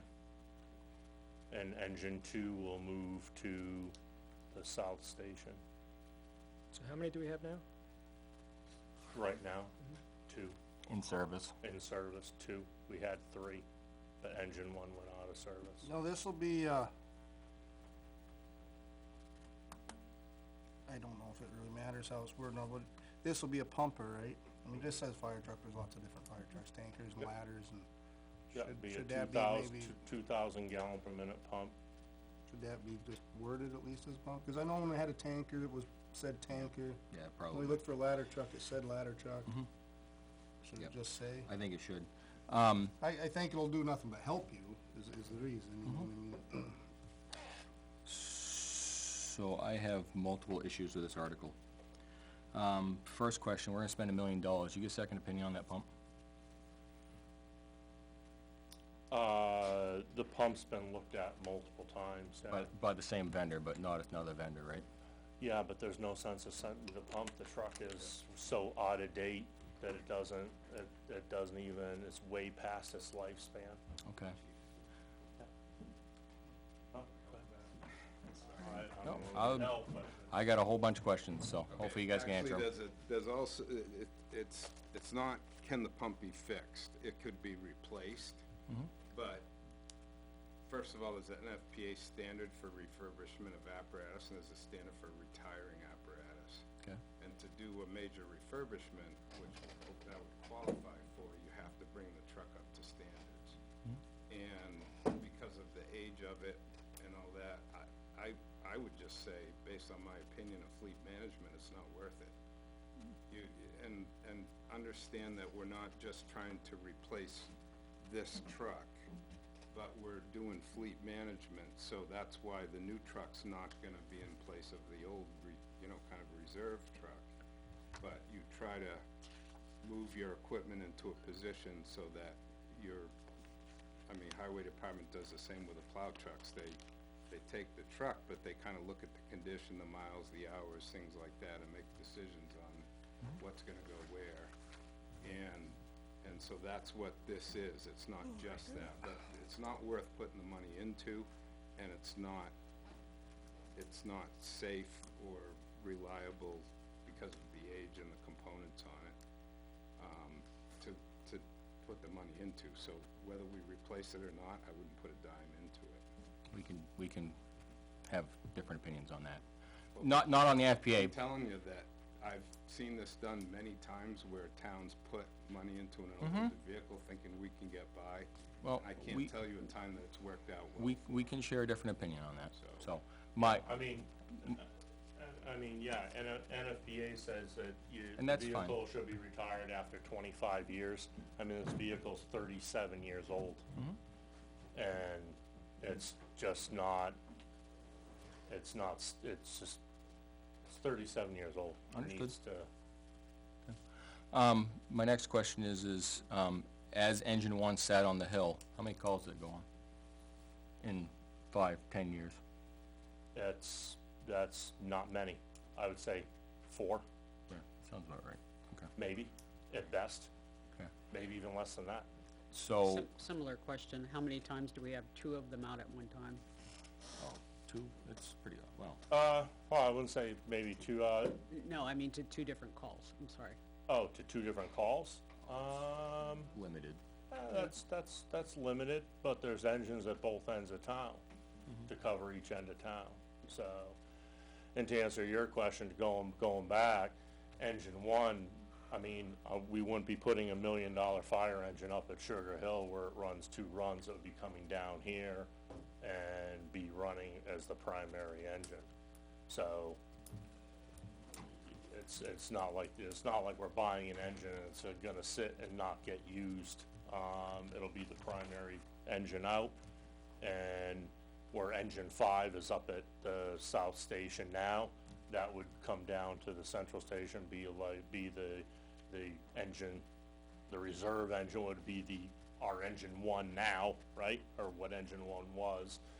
And it would just basically switch roles, and then engine 2 would end up at the south station. So no fire apparatus would be up at, no fire engine to meet a, NFPA pump would be in the East Ware station? Correct, nothing would be up there. For the simple fact that the station's not big enough. If you wanna Yeah. build a new station, then you could fit a truck in there, but right now you can't. And if you did buy a truck, and this is where the thing is, you can buy a truck to fit in there, but now you're putting a truck that runs 3 calls a year, or 4 calls a year. It's not worth doing that, right? So that's why we're not gonna be putting anything up in there. Plus, the PD is gonna end up using a chunk of that space for their radio equipment.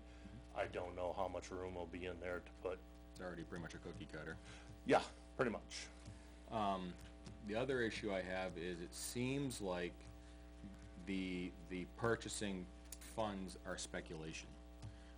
We're hoping that in the next 2 years, we're gonna make enough revenue money in the ambulance to pay for this. It looks like we're still in a deficit in '25 by about $10,000. I hate to gamble like myself, because whenever in the history that I've been on, whenever we went forward with anything, equipment, vehicles, whatever it may be, the funds were already there. The funds were already there, there was no speculation. And it was up to the voters to decide, yes, we're gonna spend the money. This is on speculation, we don't have the money in the account. I mean, again, I have my questions that were answered, but my bigger selectman hat is the fact that the money's not physically there, and it's on speculation that we're gonna have it when it shows up. And, you know, again, How much money's in that account? Do you have that account? as of the CIPs, it was 630, but I'm sure that there's gonna be a deposit put in, so it'll probably be up around 800 or so. Okay. But again, to me, it's still. Truck's out 3 years.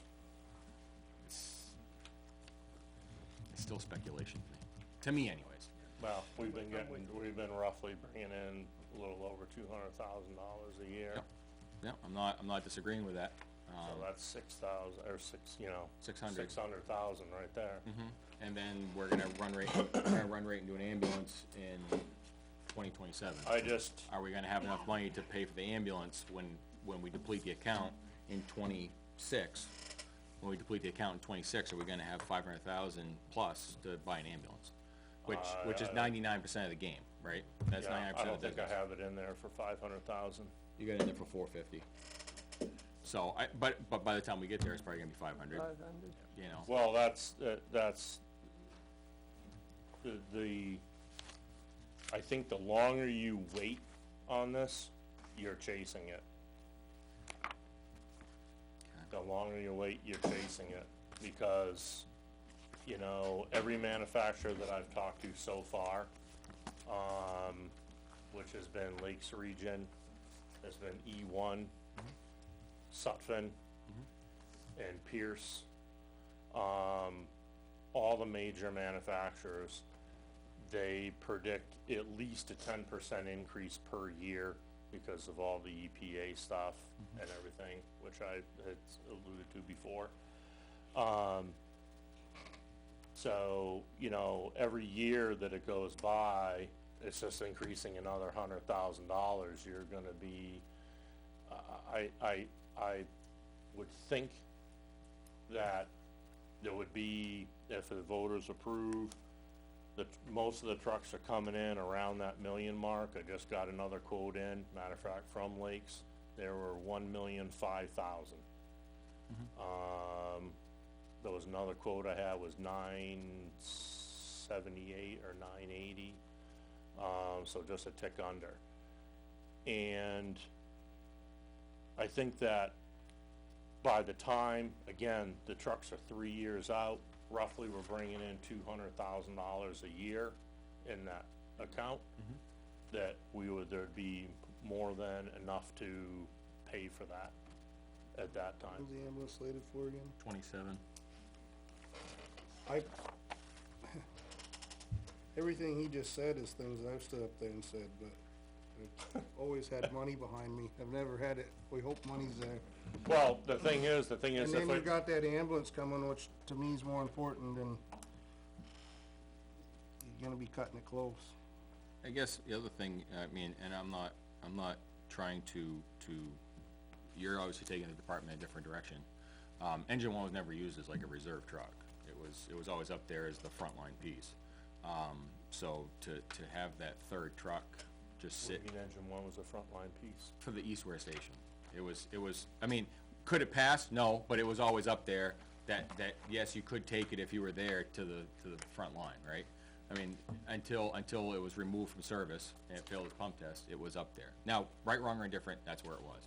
Right. So, but when engine 5 went out, or when engine 2 went out, it was never pulled down to be put into service for the Southware or whatever. I never saw that happen. Well, engine 2 had its pump taken out and was out of service for a while. Engine 5 covered its slot.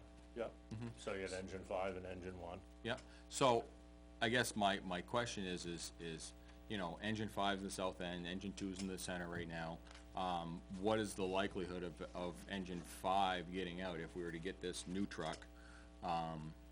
Engine 2, we'll call it engine 1. Engine 1, engine 2 would respond. What's the likelihood of engine 5 getting out with a roster that's globally having issues? Every fire department's having issues recruiting. What's the likelihood of that third truck getting out? Probably little to little. And honestly, would you want it to go out, or would you want your tanker to go out, or would you want your ambulance to come out, or would you want your rescue to come out? You know what I mean? Oh yeah, it all depends on the call, depends on the situation. Right. You know? Yeah. If we have one truck, I mean, back when we had, let's see, there was 5 engines that we had, and we cut, you know, we ended up getting rid of 2 of them, went up to the highway department or whatever, they got sold off or whatever happened to them. Well, they closed the Lakeview and we had 5. They, you know, you still need, I would highly recommend that you have a third engine, because if something ever happened to one, then you're down to one engine protecting the entire town, and not, you need that second engine or that third engine as a reserve piece, you know? And whether we use it for, which I'm sure would probably used if it was a center station, probably used more for training and stuff like that, because you could take the engine out and you could have hose all off of it, you can have apparatus off of it, and if you go on a call, you could just leave it and you still have your other engines in service. So there's a multitude of things why the engine should be kept. as far as engine 5. Plus, on top of that, in another 5 years, roughly, engine 5 is gonna start falling into that same thing where it either needs to get refurbished or it needs to, you know, Go down the trail. it's gonna fall off it's gonna be over 25 years old. You know, and can we keep that one? Yeah, cause it's still passing all the tests and the pump tests, and it's relatively, you know, there's not a whole lot of newer safety standards, Right. drastic safety standards compared There is to newer ones, yeah. engine 1 compared to, Engine you 5. know, engine 5. What's the board consensus? I had the same concern you had when we went through it on the CIP about the dollars not being there before we make the commitment. I mean, my big thing with that is at the rate the truck is, like, you, again, I think that you're going to be, and maybe I'm not using the right words or whatever, but I think you're gonna be chasing that. You know, the price is just gonna keep going up, and you're always gonna say, well, we don't have that money in there. It takes the 3 years for that truck to get built. You gotta take that 3 years worth of funds to add to what's there now. I mean, But I guess my other comment is, you know, we appropriated X amount for an ambulance, and that's gone up, and we've had to cut a check for that. That went up after we approved the money. That went up 15 grand, what ambulance? the one that we haven't gotten yet. Oh, I thought that was approved, I don't know. That was, the number was approved, but it came in and they said, no, that wasn't enough, we need more. So there was more money appropriated for that ambulance, early in the game. Oh, I I don't believe. know, alls I believe. know is, So- is 350,000 was appropriated for that. So right now, to me, we haven't really, that whole, you know, if you cut it now, You're not really locking it in. I don't think you're really locking in, I mean, within a certain percentage, of course. But I think there's still wiggle room that could move, even if we locked in Well, the today. quotes that I'm getting are, and They're right around that I'd number. be more than happy to share them with all of you. It says this is today's price. I'm gonna propose that we cut the article. Look at the other side of the table. See what the consensus is. I don't like spending money that we don't have. I don't like spending other people's money that we don't have. Agree. Sherry? I'm concerned that we're not gonna have the money for the ambulance down the road. Ben? I don't know if I'm overly excited about spending money we don't have, but I kinda, I'm all for hearing from the public and public hearing on all these now, so. Cause other people come out and make compelling arguments sometimes, and gives finance a chance to mull it over and I've got a 3 right now to take it off. Or do we wanna put it in front of the public hearing? Or do we wanna take it off? I mean, my personal feeling, and again, it pains me to say this, cause, again, I've been on for 20 years, but I'm very, very concerned that that something could happen and the money won't be there, and we've committed. Yeah, I can't think of an argument that would, and I guess that's part of it, you know, I hear the argument, but that is so core to who I am. I'm not gonna spend money we don't have. So can I just make it, so what happens when the price goes up and we don't have that money for the next 5 years, 6 years. 5 years? What are you gonna do when engine 5 goes down? you have to ask for a little bit of it by taxation. Now you're asking by taxation, which is not gonna go well, because it's always been years, ever since that revenue fund was generated, that it was self-sufficient, and the ambulance billing was gonna take care of it. So that would not go over well. No, I mean, you could always have the Just my argument that thought. equipment goes up, and they can make that argument, but I guess to answer his question, that you'd handle that by, it's like we do some of the others, you know, some of it gets paid for Steve? by, you just have to ask for it by taxes, if you want.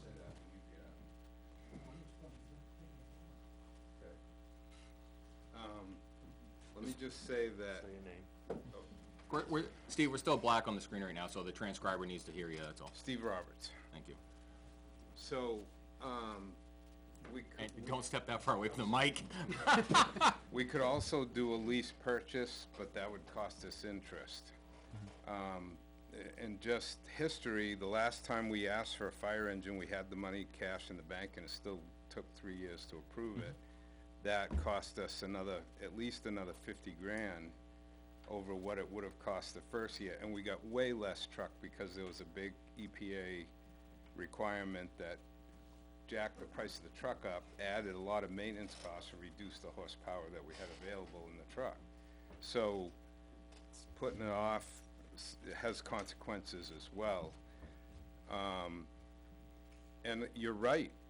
I mean, 2 years ago, we managed that fund the best that we could on the board. 2 years ago, I think we had 450 in there for replacement, and then we thought, gee, maybe we should go a little higher, and it was last year that we found out that actually a good number, actually it might have been close to last year, all of a sudden, things skyrocketed. I know they say inflation isn't that bad, but last year, 850 was the number that we should be looking at, so we made that adjustment, and here we are at over $1 million today. So, you know, what used to be a pretty in fact, there was complaints that we had too much money in there a few years ago. Yeah, there's no way. And it's just the way things have skyrocketed that, you know. So hopefully the revenues will come up. I think they will as well, because, you know, the rates and stuff that they'll pay will be adjusted. So we're actually getting more for billing. And by having advanced level of care, if the call warrants that level of care, you get a different rate for having advanced care too. So the more advanced people we have available when needed, the more we're gonna make too. But I don't wanna speculate as to exactly, we've always been conservative with the revenue too. Right. So, So, but that's the position we're in because of inflation. So we leaving it on tonight, or are we putting it to public hearing? I wanna take it off. Does Beth have an update? Does she know exactly what's in that account right now? yeah, 'cause we have probably from 6:30. October, November area. When was it? November 20th. Yeah, November. 6:31. After we paid the ambulance, $709,000. After we made the payment, After we make the payment on the ambulance, 709. Oh, no. So then you're looking at 909 if we put 200 in there for next year. If. 909 and then 200 after that, and 200 after that.